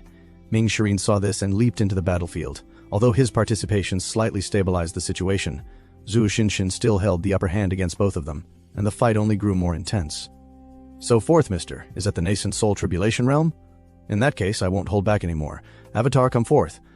With a shout, a dark-colored avatar gradually materialized, and in the blink of an eye it seemed to fill the sky. The power of a nascent divinity tribulation realm expert lay mainly in the avatar. 5 meters tall, it was enough to flatten the entire evil sky pavilion. But strangely, the dark avatar appeared almost like a phantom within the pavilion, as though reality itself bent around it. This showed that the man was no ordinary expert. The situation immediately reversed once the avatar appeared. A heavy pressure swept toward both fighters like a tidal wave, while palm shadows, now several times larger than before, fell like a torrential storm. Seeing this, Ming Shirin hastily summoned his own avatar, only 2 meters tall, to resist. However, the gap in strength was simply too great. Moments later, he felt his qi and blood surge, and his arm went numb. Zuo Xinchen, fully in control of the battlefield, smirked. "Everyone, will you join hands with the demon-slaying sect now?" Upon hearing this, Duan Musheng shouted angrily, "Not a chance." He immediately leapt back into the fight. Seeing this, Lu Zhou frowned slightly. Duan Musheng's temper was too explosive. Normally, he was quite composed in front of him, even carrying the demeanor of an elder brother, but now he was acting like a reckless warrior. He swung his chain infused with energy back and forth without restraint. Fortunately, the hall was large enough. Otherwise, 10 evil sky pavilions would not be enough for him to destroy. The difference in realms was obvious. Zuo Xinchen clearly intended to use Duan Musheng as a means to test his strength while displaying his own power. At the same time, this also allowed Lu Zhou to observe the second-in-command of the demon-slaying sect. Thus, Lu Zhou did not intervene.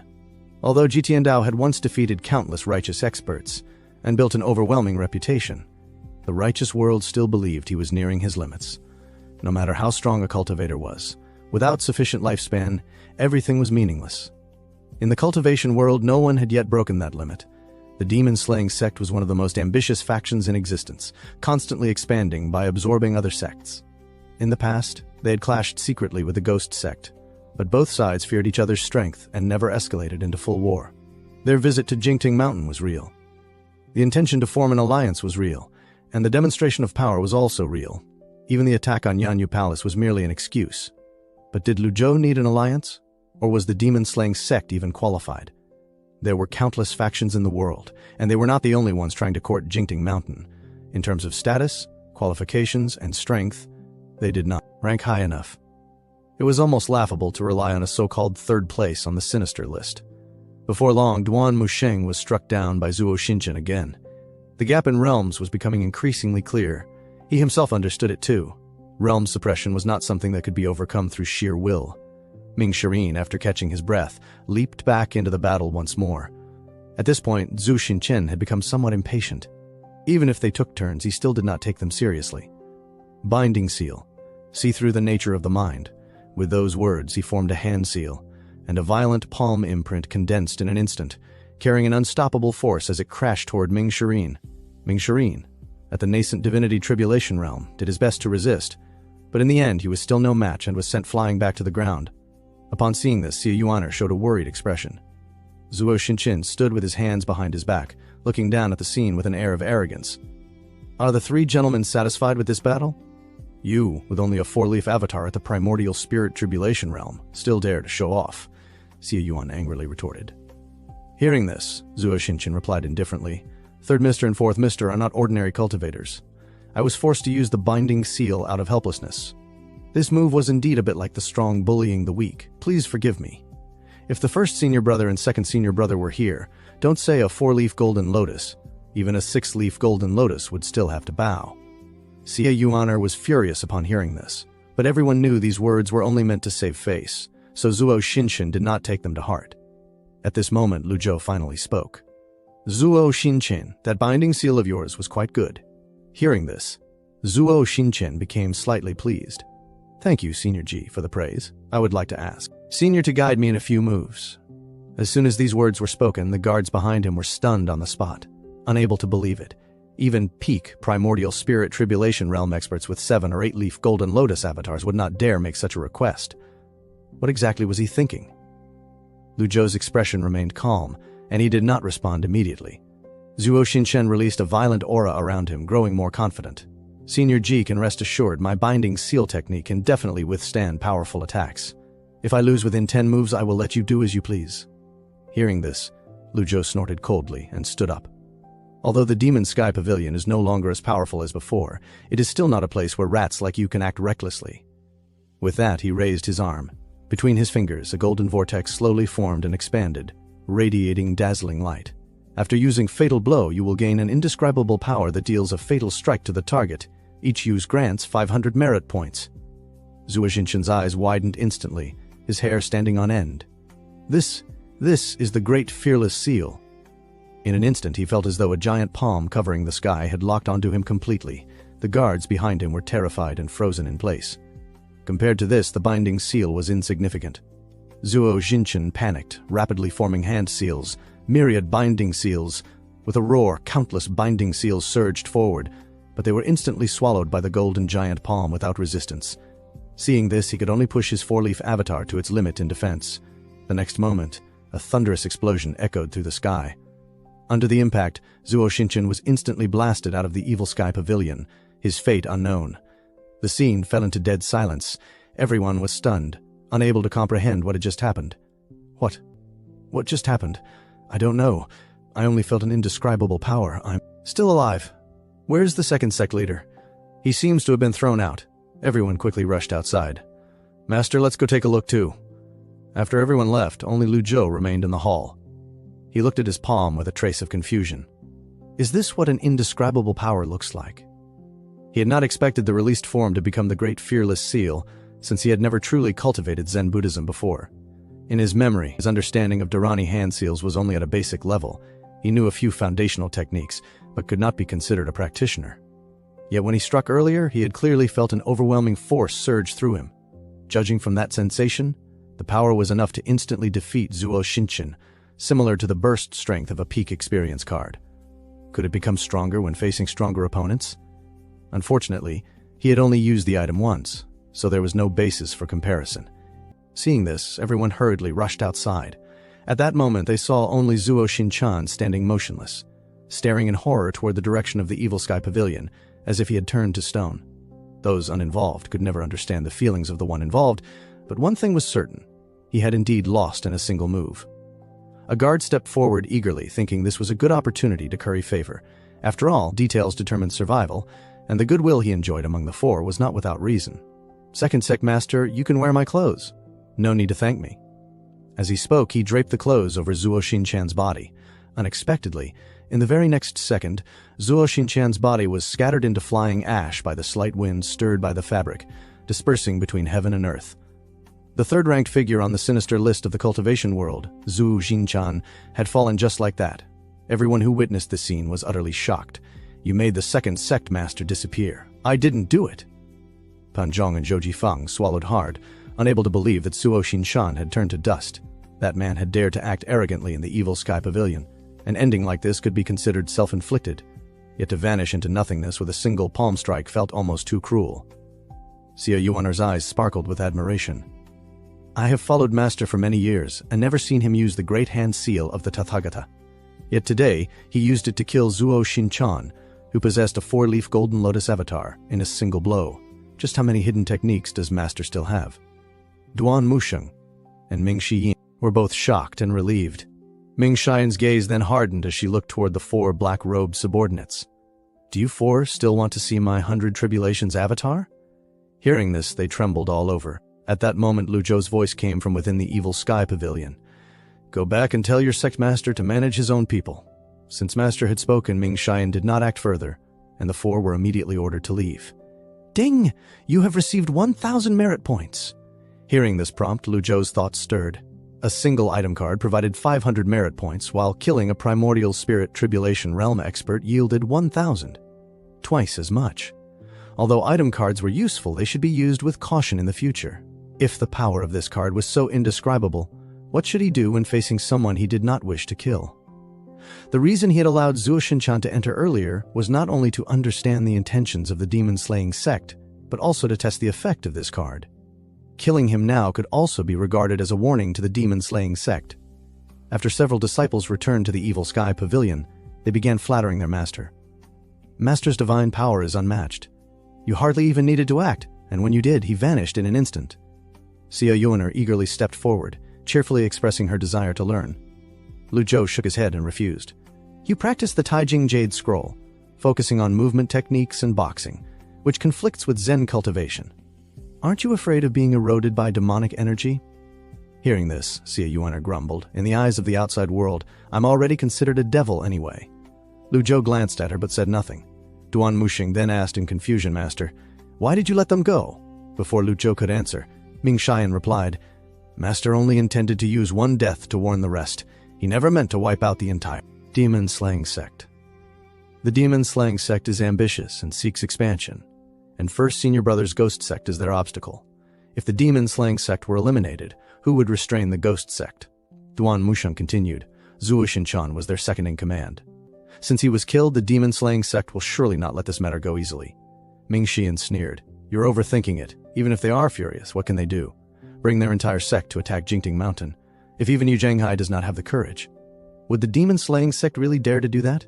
Moreover, it hasn't been long since Jingting Mountain defeated the 10 Tai Chi experts. Even the Heavenly Sword Sect's master, Luo Changfeng, who possessed a 7-leaf avatar, was defeated by Master not long ago. Who else would dare to come challenge us? Hearing this, Pan Zhong and Zhou Jifeng's eyes lit up. Fourth Master's words truly make sense. You've cleared up the doubts in my heart. Fourth Master is indeed insightful. Ming Shiyan felt a little puzzled when he heard this. Had these 2 fools flattered the wrong person? He quickly glanced at his master and saw that Master was not angry. At this point, Lu Zhou felt somewhat speechless. This fellow was really good at analyzing things. The more he listened, the more it sounded reasonable. He casually took out a few bags of snacks and handed them to everyone. Master, where did you get these snacks? Just eat. After you're done, go fix what's broken. Meanwhile, after Zuo Shinchan's death, the guards hurriedly drove the Black Dragon sedan away from Jingting Mountain. Without Zuo Shinchan stabilizing it, even controlling the sedan became extremely difficult, although they could barely keep it airborne. Its speed was painfully slow. After flying for half an hour, they had not even covered 100 miles. Everyone put in more effort and infused spiritual energy into the dragon sedan, just as the leader urged the others on. A startled cry suddenly came from the side. Quick, look ahead. There's someone there. Following the direction of the pointing hand, they saw a man in a green robe blocking the path of the Black Dragon sedan. He hovered in midair, surrounded by an eerie aura, while the long sword on his back glowed faintly red. The leader of the black-robed men cautiously cupped his hands. May I ask your honored name? Why are you blocking our path? As soon as he finished speaking, a strange smile appeared on the green-robed man's lips. He said softly, My apologies. Hearing this, the black-robed man bowed again. If it's a misunderstanding, there's no harm. Please step aside. The green-robed man remained where he was, arms folded. Then a surge of gang chi began to circulate around his body. The blood-red long sword on his back suddenly broke free. The black-robed man's expression changed drastically as he realized something was wrong. It's the sword demon. Abandon the sedan and run. As soon as the words fell, everyone scattered like locusts. However, the long sword trembled, splitting into 2, then 4, then 8. In the blink of an eye, a dense rain of swords filled the sky, piercing through the fleeing black-robed men. Amid sprays of crimson blood, over 100 figures fell from the sky like kites with broken strings. The sword demon, Yu Shangrong, kept a faint smile on his face the entire time.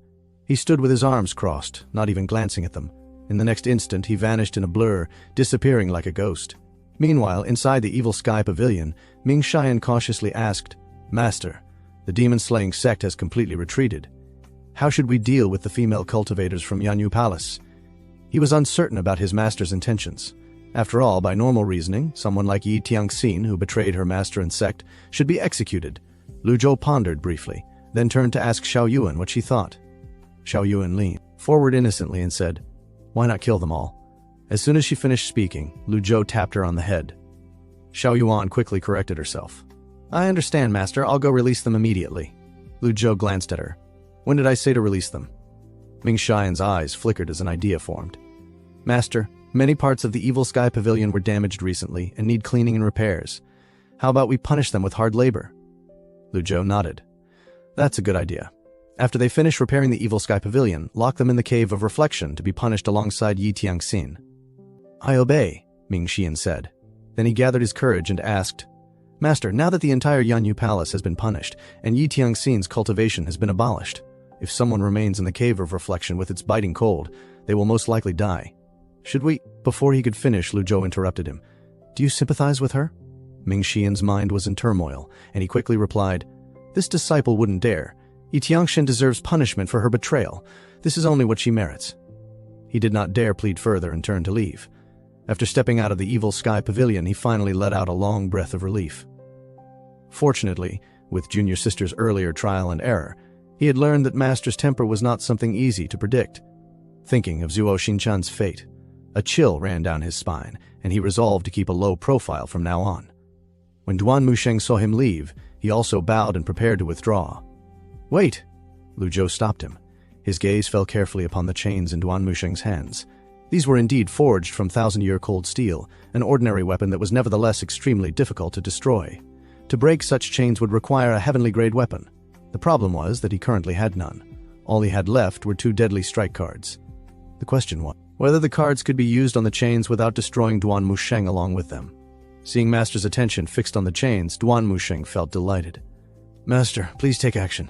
These chains are nothing but rusty iron, no different from waste paper."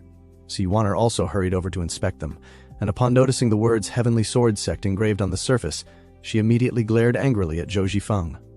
Realizing he was in trouble, Zhou Jifeng knelt and hastily explained, "That has nothing to do with me." Duan Musheng paid no attention and spoke excitedly. With Master here, even hundreds like them would be wiped out in a single strike. No sooner had he finished speaking than Lu Zhou said calmly, "Yuaner, help me back." Duan Musheng froze. "Did I say something wrong?" Zhou Jifeng awkwardly stepped forward. "Third Mister, this? I really can't unlock those chains." Pan Zhang added, "Me neither. Get lost," Duan Musheng snapped. The two nodded and hurried away in embarrassment. Duan Musheng scratched his head and began to speculate. Perhaps the chains had resisted Zuo Jinchan's attacks, so Master deliberately examined them. Or maybe wearing the chains was somehow beneficial for cultivation. Master's intentions were never simple, so it was best not to overthink. Since that was the case, he decided not to rush and would simply continue wearing them. Meanwhile, in the demon-slaying sect, several black-robed men rushed into the demon-slaying palace. "Sect Master, the second fleet that visited Jingting Mountain has encountered an accident. 40 kilometers north of Jingting Mountain, we found the Black Dragon chariot and 150 corpses." After they finished reporting, an eerie silence descended from above. The leading black-robed man continued. "The second fleet had already formed an alliance with Jingming Dao, and even had His Highness's support when we pressured Jingting Mountain for an alliance. We didn't expect that old man." Silence. The sect master's voice struck like thunder, piercing their eardrums. "Inform Jingtian Dao to assist. I will not be angered because of this, nor will I take it to heart. The demon-slaying sect and Jingtian Dao have always been aligned. However, I hope Jingtian Dao can also show some sincerity." The black-robed men suppressed their fear and bowed. "Yes," one of them added nervously, "there's one more matter to report. Yesterday, 2 experts from Jingtian Dao fought with Zuo Xinchan and were severely injured. I'm afraid they cannot come to meet the sect master. Leave." The shadowy figure above suppressed his fury and roared, the sound waves causing the men's blood to churn violently. When I gain true power, I will grind that old man to ashes. At that moment, Lu Zhou, far away, seemed to sense something and sneezed several times. He now had 2,690 merit points remaining. After using the reversal card, he had won an additional 300 days of life from a lottery draw. He suppressed the urge to draw again. Cultivation was the foundation. It would be better to use the unspent merit points to purchase an avatar. As for earning merit points, missions were the key, and his disciples were the main force in completing them. Thinking of his sixth disciple, Lu Zhou felt somewhat troubled. Yi Tianjin, this disciple who harbored resentment toward him. If it were before Ji Tiandao's death, such a rebel would most likely have been expelled. Where exactly had things gone wrong? That portion of memory was still missing. At first, he thought it was a side effect of transmigrating, but by now he had almost complete control of this body. Only that fragment of memory remained blank. Why could he not recall it? Forget it. If he could not remember, there was no use dwelling on it. With that thought, Lu Zhou no longer dwelled on it and began to study the heaven writing in earnest. Meanwhile, in the cave of reflection at the back mountain, Ming Xiyin settled the female cultivators from Yanyu Palace before bringing over a thick quilt. If not for Master, all your subordinates would already be dead. Yi Tianxin leaned weakly against the cave wall, her face pale. Hearing this, she clenched her teeth and gave a cold snort. A group of opportunists taking advantage of others. If I were still outside, would Zuo Xinshan have dared to act so wildly? Ming Xian sighed. What nonsense are you saying? The demon-slaying sect has nothing to do with Yanyu Palace. Even if Zuo Xinshan wasn't your match, what about the three sects of Yuntianluo? Yi Tianxin's eyes dimmed slightly. The three sects of South Dian have many experts. They are far beyond the strength of a small sect like ours. Ming Xian shook his head. Tianxin, senior brother, can't help you much. I originally thought Master would be wary of the demon-slaying sect and might hand over the beauties of Yanyu Palace as gifts. I never expected. Master killed Zuo Xinshan with a single strike. Yi Tianxin was stunned. Ming Xian's eyes shone with admiration. That's right, one strike. The Chan sect's handprint, the great fearless seal. Yi Tianxin frowned. Is he not afraid of offending the demon-slaying sect? Their background is not as simple as a few demonic cultivators. Ming Xian replied proudly. That's what I thought before too. Junior sister Tianxin, you're still too young. What do you mean? She asked in confusion. Everything is within that old man's control, Ming Xian said. As soon as he finished speaking, Yi Tianxin began to cough violently. I don't care what you say, I will remember your sympathy. Seeing this, Ming Xian covered her with the quilt and gently transmitted some energy into her body, easing her condition slightly.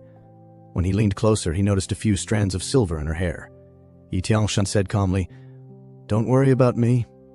My cultivation has been abolished. Without Dantian Qi to replenish my vitality, I will decline sooner or later. Ming Xian sighed. Listen to my advice. Just ask Master for forgiveness. Perhaps he will remember the bond between Master and disciple. It might save you. Yi Tianxin slowly raised her head. Senior brother, have you ever wondered why first and second senior brother left? Ming Xian looked away indifferently. I don't know, and I don't want to know. After saying that, he turned to leave. Reflect properly here. When you truly understand, I will ask Master to release you. A trace of loss flashed across Yi Tianxin's eyes. Just then, Ming Xian turned back. I almost forgot the quilt. He took it from her again before leaving. Outside the cave of reflection, Ming Xian took a deep breath and muttered to himself, I'm not like you people. I still respect Master. After drying the quilt, he walked toward the Evil Sky Pavilion with his hands behind his back. The quiet back mountain was an excellent place for cultivation. Pan Zhong, who had been cultivating nearby, saw him pass and hurried after him. Fourth Mister, please wait. I have a request. I wonder if Fourth Mister can grant it. Ming Xian crossed his arms and replied flatly, I can't. Pan Zhong was momentarily stunned. Gritting his teeth, he stepped forward and explained, Fourth Mister, please hear me out. My cold constitution has worsened recently. If this continues, I won't last 3 months. The Pavilion Master promised to grant me the 6 Young technique. I hope Fourth Mister can help me. Ming Xian glanced at him. Is that all? Since Master promised, he will not forget. 3 months is still a long time. Some people don't even know if they will see the sun tomorrow. As if reminded of something, he sighed softly, then leaped away, leaving Pan Zhong standing there in confusion. Zhou Jifeng, who had been nearby, walked over and patted Pan Zhong's shoulder in consolation. I told you before. Although Fourth Mister looks calm on the surface, his words are sharp and unpredictable. You should look for Ninth Sister instead. Ninth Sister is pure-hearted and kind, and the Pavilion Master dotes on her the most. Say a few pleasant words and she will definitely help you. Pan Zhong nodded, finding some sense in the advice. Meanwhile, the innocent Si Yuan was busy beating someone up at the post station at the foot of the mountain. Not long after, she returned to the Evil Sky Pavilion. Master, I've received news about senior sister Zhao Yu. Lu Zhou showed a hint of surprise. Let's hear it. He still could not understand why Zhao Yu had betrayed them. Her case seemed different from the other disciples who had left. Siwaner gathered her courage, picked up Master's teapot, and took a large gulp before speaking. Senior sister might appear in the Yu region. The people stationed there mentioned the bright jade skill, so I guessed it might be related. Hearing this, Lu Zhou felt uneasy. It was true that Zhao Yu cultivated with the bright jade skill, but given her temperament, how could news of it spread so easily? Could this be another trap like the time they lured him by kidnapping the CI family? This time, however, things were different. Without the peak experience card, falling into a trap would be disastrous. Just then, a system prompt sounded in his mind, a new mission to bring Zhao Yu back. Siwaner paused, then continued. Senior sister seems to be getting married. Something about becoming a saintess. Lu Zhou was taken aback. The reason she had reached her current cultivation was entirely due to the bright jade skill. A jade practitioner absorbed the essence of heaven and earth, drawing in the vitality of sun and moon. To cultivate it to its peak, one must remain free of worldly entanglements and personal relationships. After a moment of thought, he asked for more details. But Siwaner shook her head. This disciple only heard that the Yu province chancellor is preparing a grand ceremony. It also seems that the demon-slaying sect will send people. There, Master, how about I go myself? I'll bring senior sister back. If I meet anyone from the demon-slaying sect, I'll kill them for you, all right? As she spoke, a trace of killing intent leaked out and the teapot in her hand shattered. Lu Zhou refused without hesitation. Although I don't take the demon-slaying sect seriously, their sect master is at the nascent divinity tribulation realm with a 7-leaf golden lotus. You are only at the divine court realm. If you meet them, how will you fight? Aside from the demon-slaying sect, what other forces will be there? Siwaner answered obediently. It seems Jingyi Dao and Jingming Dao will also attend. Lu Zhou grew even more puzzled. The orthodox path and the demonic path had always been incompatible. How could they appear together? Were they going to argue or to fight? Tell Panzhong to come. I want to ask him something. Siwaner puffed up confidently. Master, you can just ask me. Go, Lu Zhou said, his tone rising slightly. She could only obey. Soon after, Panzhong hurried over with a bruised face, likely the result of Siwaner venting her frustration on him. Seeing this, Lu Zhou asked about the injury. Panzhong quickly replied, Jingting Mountain is steep. I accidentally fell. Lu Zhou went straight to the point. You are from Jingming Dao. Do you know about this grand ceremony? Panzhong nodded. It's a long story. Siwaner snorted. Then make it short. Frightened, Panzhong instinctively stepped farther away from her. He explained that ever since the human race had conquered Dian, other races were driven north and west. In the cultivation world, righteous and demonic sects constantly clashed, leading to countless deaths every year. To ease conflicts, some smaller sects began organizing grand ceremonies. On one hand, they served as platforms to resolve disputes. On the other, they were gestures of goodwill to prevent future conflicts. Hearing this, Lu Zhou understood most of it. Then do you know if Jingming Dao will attend the Yu province grand ceremony? I heard there will be a saintess used as a bond to resolve disputes. Is that true? Panzhong hesitated. That, I'm not sure. I left Jingming Dao 3 years ago. Siwaner cut in. Yes, the saintess will also be the marriage bond. She glared angrily. Traitor! How could she do something like that? After gaining a rough understanding, Lu Zhou waved Panzhong away, but Panzhong suddenly knelt with a thud. Senior, please grant me the 6 yang skill. Before he could finish, Siwaner hauled him up. Do you think you can trouble Master with such trivial matters? Go look for it yourself in the archives. Panzhong looked embarrassed. Could such important cultivation records really be handed out so casually? Before he could react further, he was already being dragged away. He was then thrown out by Siwaner. Lu Zhou stroked his beard without saying anything. Qitian Dao had once collected countless cultivation techniques from various orthodox sects, most of which he had barely even glanced at before discarding. At this moment, Mingxian slowly walked in. Master, this disciple has something to report. Speak. Master, please read the flying letter from the traitor disciple. See Weio's message. Lu Zhou took the letter calmly, his expression unchanged as he unfolded it. The 7th disciple? Ever since the 7th disciple left Jinting Mountain, he had rarely concerned himself with its affairs. Now his attention was focused on Jinting Mountain. After all, he was a traitor to the evil sky pavilion. To send a flying letter here, he was quite bold. The content of the flying letter concerned the 5th disciple, Zhao Yu. Xia Yuanor curiously leaned closer to ask what was written. After Lu Zhou finished reading it, he handed the letter to the two of them. Upon reading it, Ming Shirin was utterly shocked. Master, if the rumors are true, then I'm afraid junior sister Zhao Yu is in trouble. Hearing his words, Lu Zhou glanced at him. What do you think? Although Ming Shirin had an odd way of thinking, his ideas were sometimes worth hearing. Hearing Master's words, Ming Shirin began to analyze seriously. It is the third party that benefits from the conflict. If they want to make peace, then we will provoke them. Water and fire are never compatible, so it would be easy to do. Master, you need not trouble yourself with such trivial matters. Your disciple is willing to do it, and will be sure to bring back junior sister Zhao Yu. After finishing his speech, he was secretly delighted. Well then, will Master allow me to go? Following this, Lu Zhou's voice sounded in his ears. As your master, I punish you to the Cave of Reflection for 3 days. Was that not the case? I have to be responsible and diligent during this period. Do what I am told, follow his orders, rush through enemies, flatter others, and perform outstandingly. Yet I still get punished. Even though Ming Shirin was somewhat stunned, he died. It is time to see the new mount.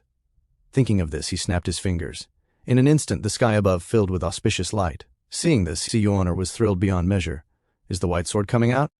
With a rumble, a dazzling figure flew out from the purple auspicious cloud. Bayan was a legendary beast shaped like a black tiger. Before it even landed, it roared as if demonstrating its loyalty to its master. Si Yuan'er was startled by its appearance. It's not the white sword. Master, is it safe? It looks frightening. Don't be afraid, said Lu Zhou as he stepped forward to stroke it. Hearing this, Si Yuan'er began to observe it closely. As their eyes met, Bayan let out a low growl. Master, it growled at me. Instead of being frightened away, Si Yuan'er quickly jumped onto it. Following this, Lu Zhou casually waved his hand, and Bayan soared into the sky with the two of them. This was Lu Zhou's first ride, and what surprised him was that Bayan's speed was comparable to white swords. If there were any advantages or disadvantages between them, it was that Bayan was more aggressive.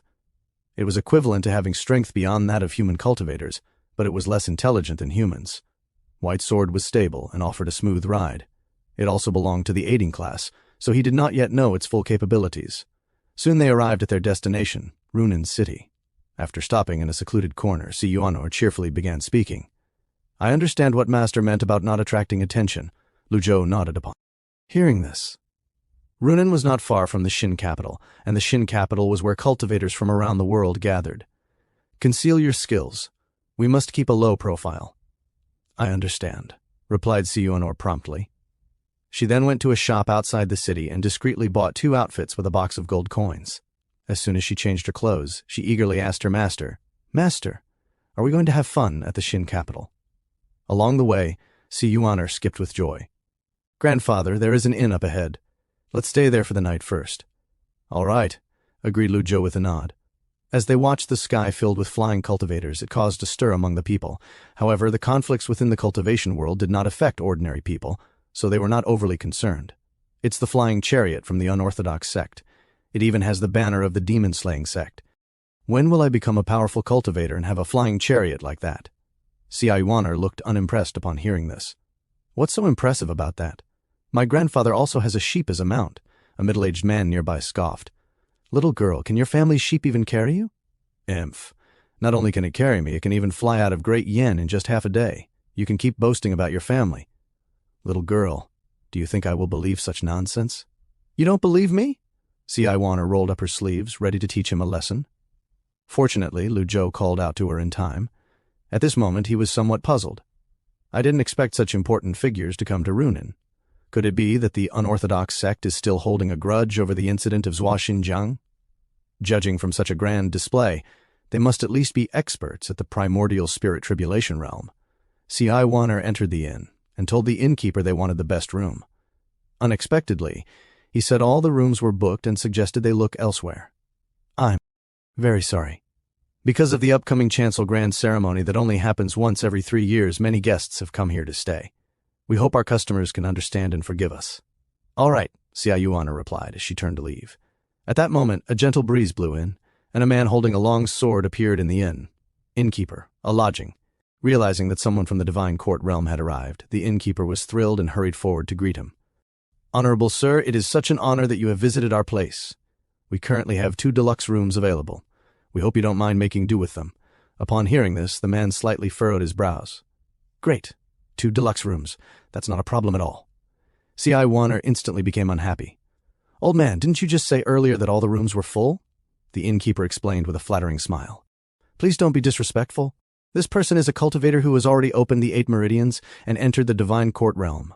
Naturally, other guests like you should step aside. Even so, why did you book 2 rooms when you are alone? Upon hearing this, The man spoke calmly. Let me give you an answer. In my luggage, there are the ashes of a companion who has passed away. Although he died in battle, his spirit of being fearless in the face of death deeply inspires me. In my heart, he has always been alive and should be regarded as a living person.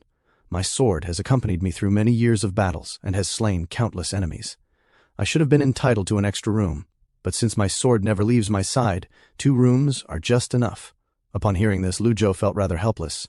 There are indeed people in the world who are this neurotic. Yuan nodded, moved by his words. If that's the case, then you truly need 2 rooms. Seeing her agreement, the innkeeper intended to see them off. Excuse me, customer. Unexpectedly, Lu Zhou spoke. Calmly, hold on. Is there a problem, elder? I want a deluxe room, Lu Zhou said, then turned to look at Qi Yuan, who understood his intention. She released her qi, creating ripples in the surrounding air. The building and tables trembled under the pressure. If the energy grew any stronger, the inn probably could not withstand it. Seeing this, the innkeeper dropped to the ground with a thud. Today, there were quite a few big shots at the inn. The sword-carrying man was equally shocked. At such a young age, she had already reached the divine court realm. Under Lu Zhou's gesture, Qi Yuan withdrew her qi. The sword-carrying man then volunteered. My brother, during his lifetime, highly respected the strong and always aspired to become a great cultivator at the primordial spirit tribulation realm. I will share a room with my brother, and the other room can be given to this old gentleman. Upon hearing this, the innkeeper finally breathed a sigh of relief. Otherwise, things might have become difficult. However, at this moment, Lu Zhou shook his head. Not enough. This old man wants 2 deluxe rooms. Although Qi Yuan has limited life experience, she is already 28 years old and no longer a child. Ultimately, there are differences between men and women. Upon hearing this, the innkeeper was drenched in cold sweat and hurriedly ordered his staff to prepare. Lu Zhou then led Si Yuanra upstairs. As they passed by the man, Lu Zhou glanced at the sword in his arms, a male and female double sword pair.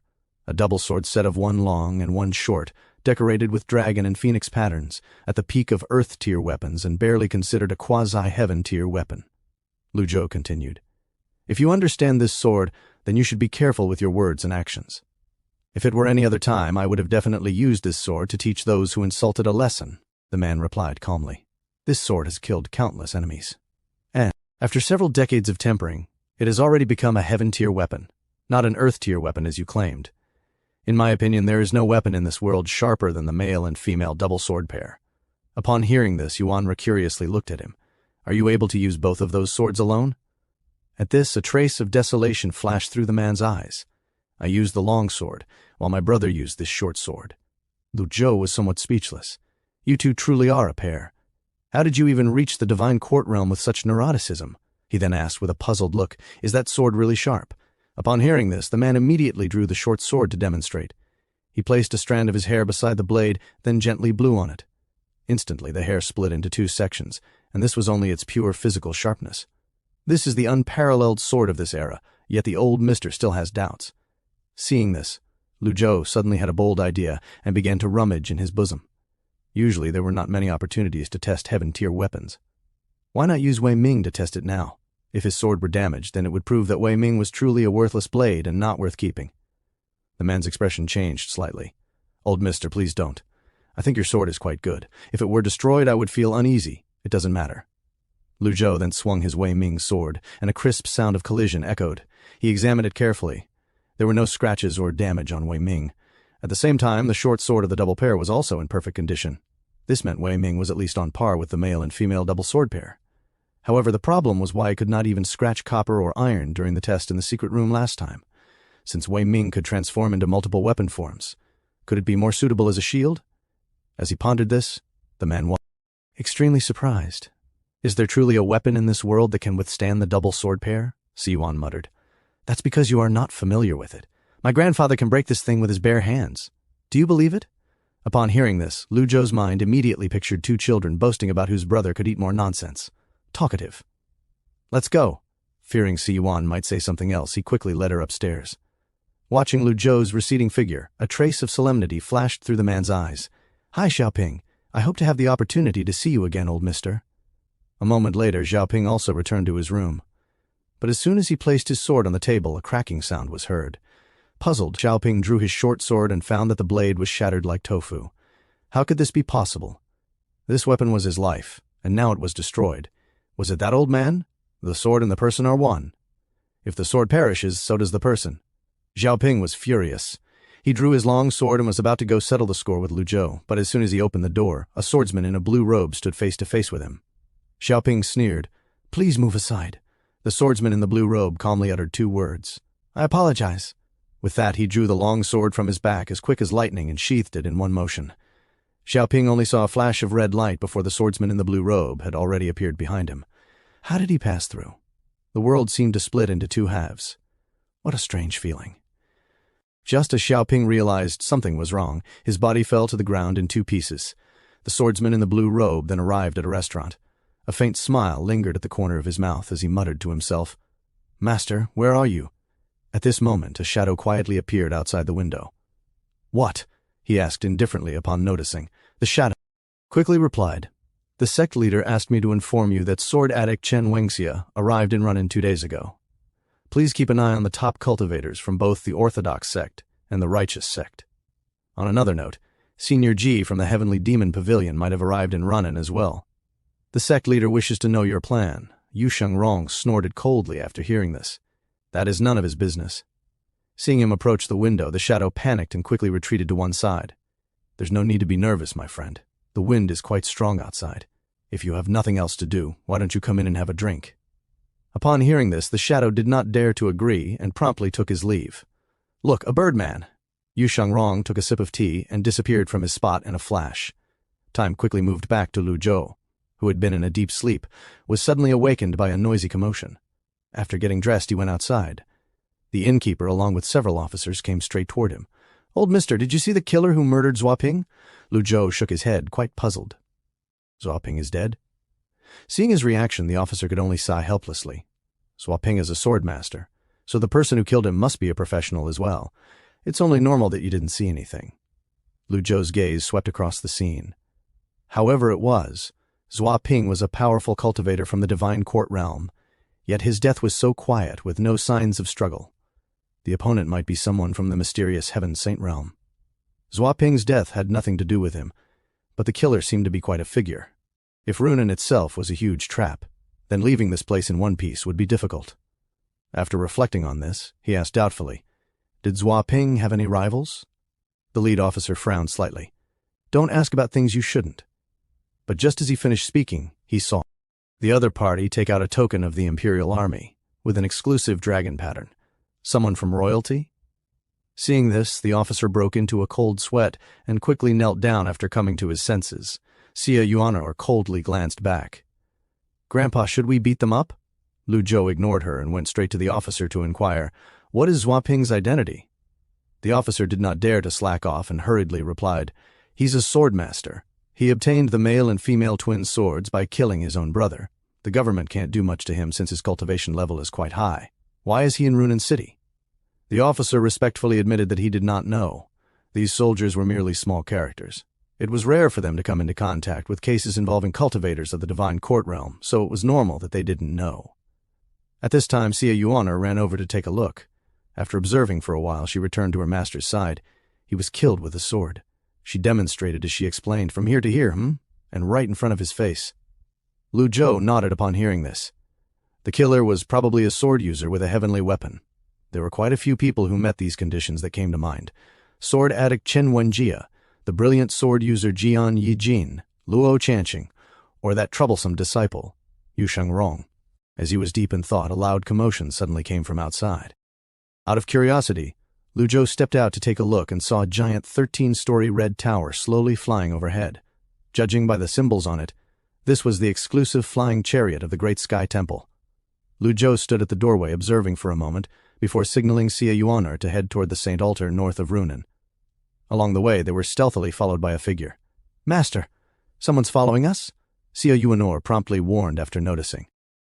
She had cultivated from Qin's Jade Scroll, giving her far superior sensing abilities compared to cultivators of the same realm.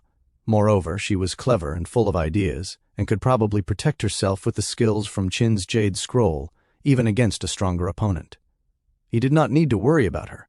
I originally planned to take a ride to the Saint Altar, but since someone is following us, it's better to deal with that first. With that, Lu Zhou dropped a smoke bomb at his feet. Seeing this, the stalker could no longer contain his curiosity and stepped out. "Don't go yet, old mister." "What is it?" Lu Zhou coldly glanced at him. The young man smiled slightly. "I wanted to buy something from you, old mister. No deal. Go away." Xia Yunor angrily kicked at an innocent puppy. The young man ignored her and continued. "That short sword of yours, old mister, was able to destroy the male and female twin swords. It is a fine weapon. I'm willing to pay a hefty price for it. You were here yesterday?" Lu Zhou asked doubtfully. "Indeed. My original plan was to discuss this matter with you yesterday, but there was someone else present, so I had to hold back." Upon hearing this, Lu Zhou nodded. "You like swords?" A fervent look gradually appeared in the young man's eyes as he slowly replied, "The sword is my life. I will love it until my death." After saying this, he added, "I was planning on killing Zhua Ping and taking away his male and female twin swords. Who would have thought someone got there before me? It was a pity that the person destroyed the sword. What a shame." "Who is that person?" Lu Zhou asked after hearing this.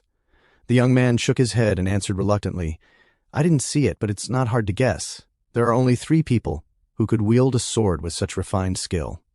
One of them is the elderly demon, Qi Tiandao from the Evil Sky Pavilion, and also the person I fear the most." Xia Yuanor burst into laughter. "Then you should have run away." The young man showed a confident look. "Why would I? I observed you two all night. I'm not mistaken. Kiddo, you are indeed in the divine court realm. Old Mister's body is quite healthy, and his cultivation is around the middle stage of conscious condensing. That's off topic. Back to the main point. The second person who could master such refined sword skill is the second demon, Yu Shengran from the Evil Sky Pavilion." Lu Zhou's gaze turned slightly cold. "The third?" the young man replied with a smile. "The third person is right before our eyes. You're the sword addict, Chen Wenjie." "Oh, no.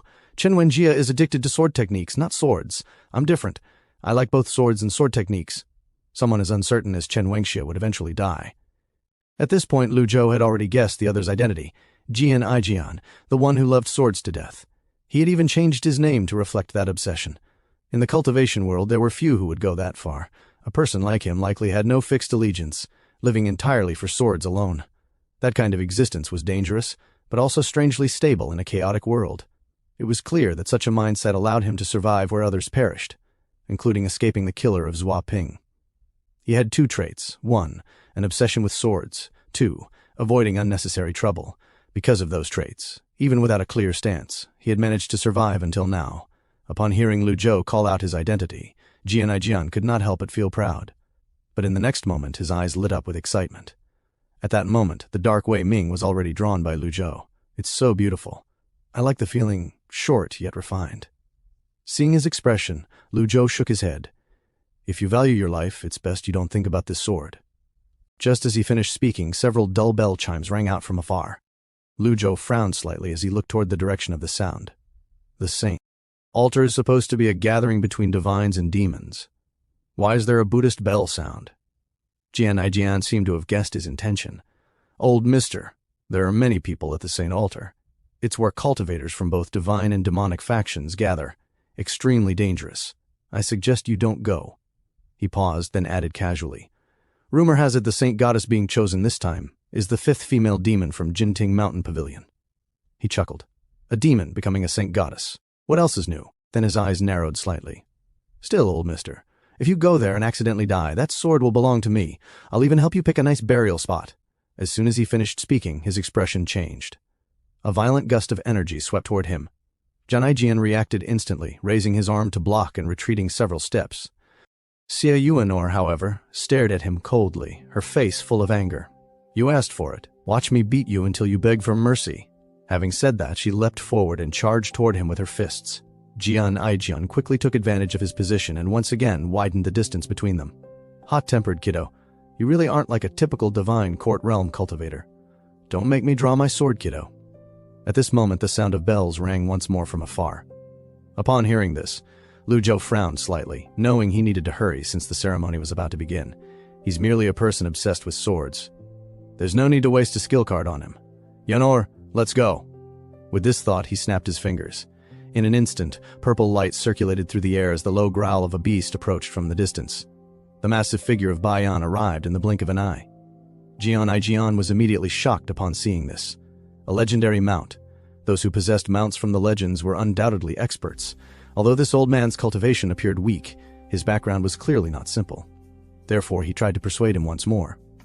"Mister, the chancel is extremely dangerous. Are you still planning on going?" Lu Zhou answered calmly. "This old man has his own plans." Having said that, he jumped onto Baiyan and flew toward the Saint Altar. At this moment, Jian became hesitant. Should I follow them or not? What if I run into that old devil? I'm not going to involve myself in their disputes. Yes, that's it. I'll simply wait for them to die and bury the old mister afterward. After making his decision, he leapt up and quickly followed behind them. At this time, the sound of bells echoed all around the Saint Altar. The imposing Great Emptiness Temple hovered high above. Dozens of monks stood, chanting sutras with their hands clasped together. The sound waves rolled outward continuously in every direction. Xie Yuan asked curiously, "What are a bunch of monks doing here?" Lu Zhou explained, "The Buddhist Great Meditation Nirni. The Great Meditation Nirni has a powerful suppressive effect on enemies. It is achieved through the communal chanting of sutras. Only the bald donkeys from the Temple of Great Emptiness can accomplish such a thing." However, he was also puzzled. I wonder why the Temple of Great Emptiness would suddenly appear when they usually ignore the affairs of the secular world. Shortly afterward, the surroundings returned to silence. Xie Yuan looked upward and noticed that the flying chariot of the demon-slaying sect had also arrived. As Lu Zhou blended into the crowd, he discovered exactly what he expected. The surroundings were filled with righteous sect cultivators, while the demon cultivators all looked fierce and sinister, some even panting heavily. With the eyes of truth, nearly everyone appeared within his perception. Everyone was hostile. If I reveal my identity, will I really be safe? If I want to bring Xiaoyu back, I'm afraid it won't be easy. Currently, I have 3 impeccable cards and 3 deadly strike cards, enough to protect myself. At this moment, a figure flew out from the flying chariot of the Great Emptiness Temple. He glanced below while forming hand seals. The abbot has issued a decree. The saintess Xiaoyu will be taken away by the Great Emptiness Temple. We ask for your understanding and forgiveness, dear benefactors. As soon as his words fell, curses immediately erupted below. You bald donkey, how can we let you take the saintess away whenever you please? What do you take our righteous sect for? Lu Zhou looked around but did not spot Xiaoyu. Xiaoyu was at the chancel, yet with the monks from the Temple of Great Emptiness, the righteous sects, the Clarity sect, and the demon sect all gathered here, the place had become extremely crowded. While he was pondering this, a voice suddenly sounded beside him. "Mister, you should step back a little." Seeing the person, Lu Zhou was speechless. Jian again. It seemed the rumors regarding this person's pathological obsession with swords were indeed true. However, for someone who valued his own life so highly, it was surprising that he had still come to the chancel. He certainly had courage. Jian still refused to give up persuading him. "Mister, if it weren't for your sword, I would never have come to this troublesome place. You should leave now while you still have the chance. In a few moments, those monks will seal the chancel. Mister, the chancel itself is only a pretense, and the saintess is merely bait." Although Lu Zhou was puzzled upon hearing this, he remained calm outwardly. "How do you know this is a trap?" Jian gave a sly smile and began negotiating once more. "If you sell me your sword, I'll tell you. You are only at the middle stage of the sense-condensing realm. Once the seal closes, nobody will be able to save you. This is your final chance." Lu Zhou found this both amusing and irritating. "I thought you wanted me dead." Jian shook his head and explained, "No, I value life above all else. I would indeed love to obtain that sword, but a righteous man should acquire a sword in a righteous manner. Look around you. All of them look like they have short lifespans. You're a good person, mister. Good people should live long lives." Upon hearing this, Xie Yuan could not help but burst into silent laughter. Jian continued, "That sword is a treasure. As its owner, I'm certain you can't be a bad person." This logic left Lu Zhou rather helpless. Stroking his beard, he said, "There are so many experts gathered here. Can the Temple of Great Emptiness really deal with them?" Hearing this, Jian pointed downward and replied, "Mister, look carefully. The elders from the Righteous sect and the Clarity sect are not here. The only major figure from the Demon sect present is the 3rd seat. None of them can do anything. They are all being held back elsewhere by experts. They'll be fortunate just to keep their heads, let alone make it to the chancel." Kong Xin calmly explained, "Zhao Yu is a villain from the Heavenly Demon Pavilion and bears countless sins. Several years ago, Master Kong Ming lost his life by her hand. The Temple of Great Emptiness shall take her away and allow Buddha to purge her sins so that she may reincarnate as a human." As soon as these words were spoken, laughter immediately erupted from the crowd below. "The she-fiend is the public enemy of the righteous path. The Temple of Great Emptiness has never bothered with these matters before. And now you suddenly appear preaching mercy? Ha ha ha. The side of the demon-slaying sect remained unusually quiet, which naturally attracted Lu Zhou's attention. The demon sect's second seat, Zui Xinshan, had died by his hand. Because of this, they hated the heavenly demon pavilion deeply. It was only logical for them to direct their anger toward Zhao Yu. However, Lu Zhou was surprised the demon-slaying sect had only sent their third seat this time. He did not recognize this person, nor had Jitian Dao's memories contained any impression of him. Perhaps this individual was too insignificant for Jitian Dao to notice. Kong Xin remained completely calm and spoke lightly. "This old monk did not come here to seek your approval, dear benefactors. I merely came to inform you of this decision. The Temple of Great Emptiness must take the villain Zhao Yu away." As soon as the words fell, a sword-wielding figure suddenly leapt into the air. That depends on whether you have the ability to do so. The crowd immediately brightened upon seeing him. "It's Square from our righteous sect. Senior brother is amazing." Jian merely shook his head and did not bother watching, just another piece of cannon fodder throwing away his life. The great meditation only weakens and suppresses its targets, considering the chaotic bloodlust. Of these people, they'd be fortunate to unleash even 30% of their strength. Yi Yuanor, on the other hand, watched with great interest and even joined the others in enthusiastic applause. Just as Square attacked with his sword, bursts of golden light suddenly surrounded Kong Xin, quickly forming a protective barrier around him. With a loud bang, Square was repelled back to his original position. Kong Xin remained unmoving like an arhat's golden body. "Why must there be anger? The villain is from the heavenly demon pavilion. All of you once fought the old villain together alongside 10 great nascent divinity tribulation realm experts, yet still lost. Even the heavenly sword sect master Luo Changfeng died a miserable death." His meaning was clear. Only by handing the she-fiend over to the Temple of Great Emptiness could everyone remain safe. If Jitian Dao himself appeared, how many of them could truly stop him? Hearing the monk's unpleasant words, someone immediately stood up to refute him. "You foul-mouthed bald donkey. If the righteous sects can't handle him, what makes you think the Temple of Great Emptiness can?" Kong Xin's expression remained incomparably calm. "The abbot, Kong Yuan, has cultivated in seclusion for a century and greatly increased his cultivation.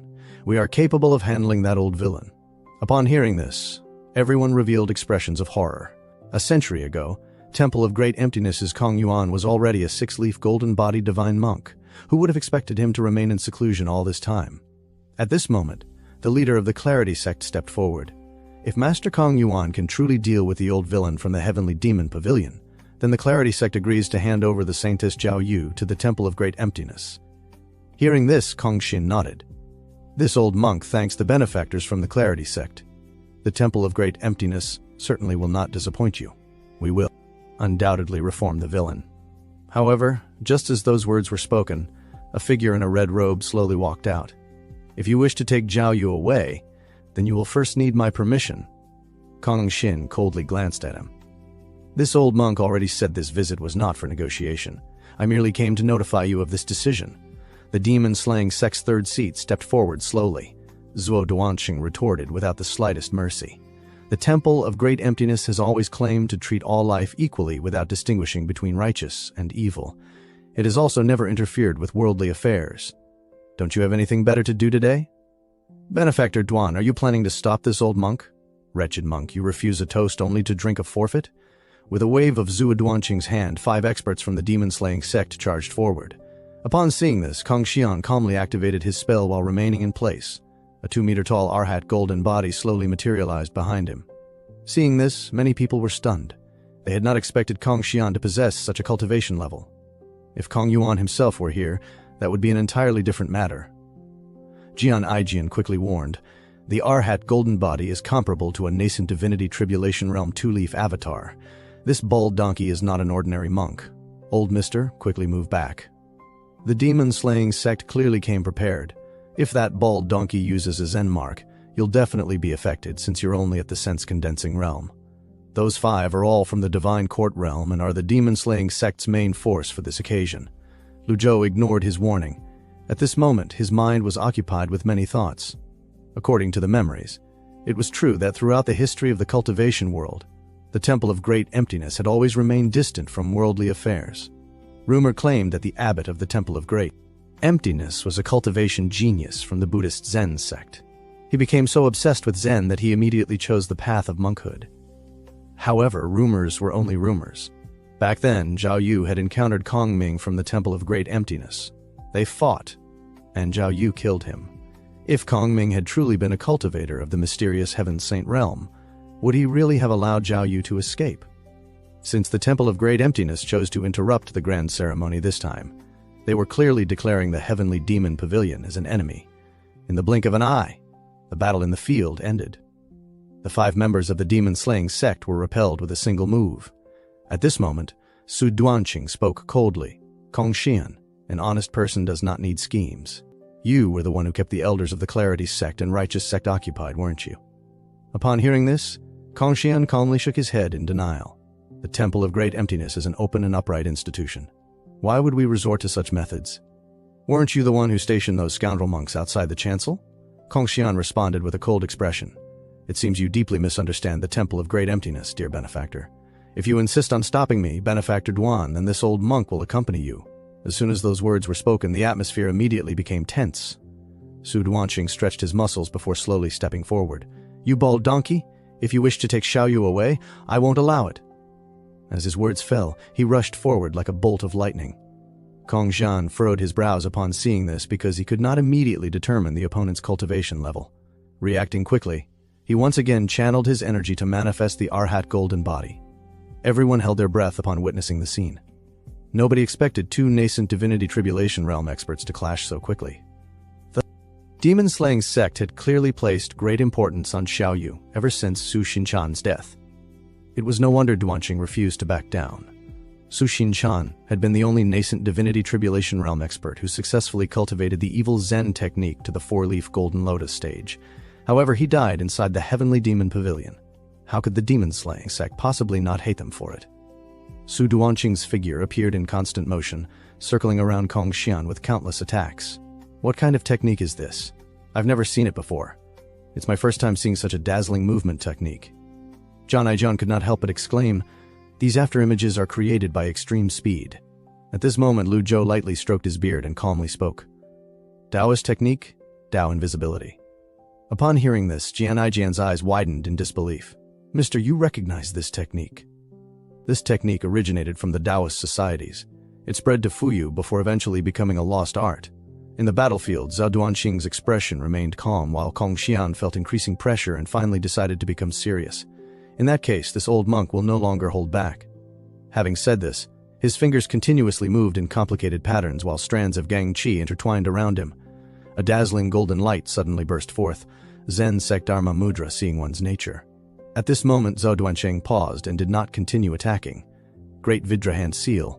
As Kong Xian's words fell, a giant golden palm under his control directly charged toward the opponent. Seeing this, everyone's expressions changed drastically. Zhao Duanqing no longer held back. The vast energy within his body erupted forth as the 4-leaf avatar manifested completely. The moment the avatar solidified, the giant palm came crashing down. Upon collision, violent Gang Qi immediately spread outward, sweeping across the area like a hurricane. The corridor doors trembled violently, and the highest central door suddenly clanged open. Look, the sacred doors inside the chancel! Upon hearing this, the crowd immediately turned toward the sound and cried out in surprise. They saw a figure in white robes, Zhao Yu, bound to a golden pillar. A red golden lotus was painted on her forehead, yet there was no fluctuation of energy around her body. Under the fierce assault of the demon-slaying sect's Zhu Duanqing, the Buddhist monk Kong Xian gradually fell into a disadvantage. Even so, he showed no intention of giving up on taking away the female demon. At this moment, Zhao Duanqing laughed arrogantly. If this is truly all you have, then listen carefully. Take your bald donkeys and run away. Upon hearing this, a cold glint flashed through Kong Xian's eyes. If you insist on continuing like this, then please excuse this old monk. With that, he sat cross-legged and began chanting a string of scriptures. At the same time, all the monks aboard the flying chariot in midair joined their palms together and started chanting as well. In an instant, the humming sound of scriptures echoed throughout the sacred altar, continuously reverberating within everyone's ears. Upon hearing this, Lu Zhou immediately felt uneasy. This is bad. How am I supposed to defend against this? Hypnosis, one of the Buddhist sound techniques. It was similar to the tranquility mantra. Through the chanting of hypnosis scriptures, they could disrupt the consciousness of their enemies. Weak cultivators would be obstructed by it and eventually bleed from all 7 orifices. Realizing the danger, Lu Zhou instinctively began searching for countermeasures in his mind. He then turned to look at Xia Yuanor. and discovered that this disturbing sound wave attack seemed no more than the buzzing of flies to her. Her simple mind and lack of distracting thoughts gave her an advantage. Besides, she was already in the divine court realm, so Sanskrit hypnosis likely had no effect on her. Earlier, everyone's attention had been focused on the battlefield, and he had not noticed when Jian disappeared. As time passed, the sound waves of the Sanskrit hypnosis grew increasingly louder, rolling over the crowd like crashing ocean waves. Lu Zhou understood that as someone in the sense-condensing realm, he would not be able to endure much longer. Therefore, he took out his impeccable card and walked directly toward the battlefield. All it would take was a single move to kill Kong Xian of the Great Emptiness Temple. Without their leader, the Sanskrit hypnosis would naturally collapse. It would be difficult to take Zhao Yu away, under the watchful eyes of everyone present, so using the impeccable card to avoid the brunt of the situation was also a reasonable choice. By now, the buzzing sound waves had intensified several times over, causing cultivators at the sense-condensing realm to spit out fresh blood one after another. Why is that old man fine? We're both at the middle stage of the sense-condensing realm. Why am I about to explode while he's perfectly okay? That old man is completely unaffected. This makes no sense at all. At this moment, even Lu Zhou himself felt puzzled. Exactly. Why am I perfectly fine? As the power of the Sanskrit hypnosis reached its peak, many cultivators with weaker cultivation levels bled from their mouths and died on the spot. Yet Taoist scriptures suddenly began appearing within Lu Zhou's mind, and warmth surged from his dantian before transforming into a cool sensation. From the dantian to the chest, through the heart and into the mind, Lu Zhou's expression instantly brightened. I can no longer hear the buzzing of the Sanskrit hypnosis. Instead, I can hear the contents of the heavenly book itself. Human word scrolls of the 3 scrolls of the heavenly book. In the battlefield, Kong Xian's avatar, strengthened by the Sanskrit hypnosis, expanded several times larger, becoming comparable to Zhou Duanqing's 4-leaf avatar. However, Kong Xian not only refused to stop but even accelerated the speed of his chanting. Arhat golden body, double. With that exertion, the giant golden body instantly split into 2 separate forms. As the person standing at the center of the battlefield, Zhou Duanqing was the one most heavily affected. He gritted his teeth and let out a cold laugh. Bald donkey, so this is what you call looking after all sentient beings? What a ridiculous joke. Having said that, he controlled his avatar and launched another direct attack at the opponent. Upon collision, the entire sacred altar shook violently. With a deafening bang, Zhou Duanqing was sent flying backward and crashed heavily into a distant wall. He immediately raised his hand to suppress the damage caused by the sound waves before staring coldly at the other side. The bald donkey is that powerful? What is he doing? Why isn't he stopping? He already won. Kong Xian, whose body was glowing as he slowly floated into the air, showed no intention of stopping the Sanskrit hypnosis chanting. At this moment, a voice suddenly sounded from behind. Enough. Buddhism has always preached against killing, yet today a massacre is taking place. Did the Temple of Great Emptiness receive permission for this? Or are you the one behind it? Looking at the extraordinarily calm old man before him, Kong Xian was somewhat startled. How? How are you still all right? Upon hearing this, Lu Zhou glanced at him indifferently. I asked you a question. You only need to answer. Old benefactor, are you trying to stop this old monk? Although Kong Xian was puzzled, he still exuded confidence. Seeing this, Lu Zhou shook his head. Thick-headed fool. Having said that, he silently activated his 2 trump cards. Realizing this old man was not easy to deal with, Kong Xian no longer intended to hold back. He pressed his palms together as the muster energy within his body began circulating wildly. 2 Arhat golden bodies became 4, 4 became 8. 8 Arhat golden bodies. Die, old man! As his words fell, he controlled the golden bodies and pressed them forcefully toward Lu Zhou. However, at this moment, an unexpected change occurred, and everyone was left speechless by the scene before them. A golden Buddha nearly 100 feet tall and 10 feet wide appeared beside the old man, effortlessly holding back the 8 Arhat golden bodies. Kong Xian stood frozen in disbelief. This golden body was absurdly massive. Compared to it, his Arhats looked no bigger than fists. While he was still staring in shock, a miniature handprint quietly approached him. What is this? Kong Xian reacted immediately and retreated rapidly like lightning. As he retreated, he continuously unleashed countless palm prints, but every single one was blocked by an invisible barrier before Lu Zhou. Realizing the danger, Kong Xian could only abandon his golden bodies and continue fleeing. This was the deadly strike. Death was inevitable. Could he truly escape it? However, why did it manifest in the form of a Buddhist technique? Even Lu Zhou himself was pondering this question. At this moment, Kong Xian's instincts screamed that the handprint was extremely dangerous. It seemed to possess awareness and continued pursuing him relentlessly. The sacred altar plaza stretched for several miles. Just as he thought he could evade it, the miniature handprint suddenly expanded and accelerated dramatically. The farther Kong Xian retreated, the worse the feeling in his heart became because the handprint had already grown larger than a human body. Driven by pure survival instinct, he fled desperately, but the handprint expanded once more until it was as large as a house. Like swatting a fly, it slammed directly into Kong Xian. With a loud bang, Kong Xian vanished into thin air upon impact, not leaving behind even a trace. The flying chariot of the great emptiness temple also crashed. The ground under the remaining force, and the chanting of the Sanskrit hypnosis abruptly ceased. Silence filled the entire field. Zhao Yu, who had been trapped, raised her head as her body began trembling uncontrollably. The master has come. A powerful sense of fear overwhelmed her, causing her to faint once more. Lu Zhou calmly observed the scene. 10 seconds to resolve everything. Not too long, not too short. Everyone present was filled with disbelief. This old man had defeated Kong Xian with a single strike. Who exactly was this cultivator capable of unleashing such a terrifying great Vidrahan seal? Could he be another enlightened senior monk from some hidden Buddhist sect? Lu Zhou glanced around. Most cultivators were currently incapable of fighting. The plans of heaven surpass those of man. This situation has become much simpler. The shock caused by the deadly strike card and impeccable card should be enough that nobody dares challenge me now. If there was anyone capable of posing a threat, it would only be Zui Duanqing. The question was whether he still had the courage to act. After a long silence, Zui Duanqing bowed respectfully, his eyes filled with gratitude. I, Zui Duanqing of the demon-slaying sect, thank Master for your assistance. The Clarity sect and the Righteous sect also came back to their senses and hurriedly expressed gratitude for the life-saving grace of the Master before them. Why is Master's hair so lush? Maybe it's a wig. You fool! Cultivating with long hair while drifting through the clouds like a wild crane is the highest state of spiritual enlightenment. Haven't you heard of that before? Seeing his identity completely misunderstood, Lu Zhou simply went along with it. He raised his hand and placed it before his chest, his face solemn as he slowly spoke. The Buddhist sect values mercy above all else. I am deeply distressed to have killed one of my own today, but I had no choice. Upon hearing this, everyone felt even greater admiration toward him. There's no need for concern, Master. Kong Xian was despicable and shameless. He intended to kill all of us with the Brahmin lullaby and take away the saintess. This outcome satisfies everyone. A person like Kong Xian doesn't deserve to be a disciple of a Buddhist sect.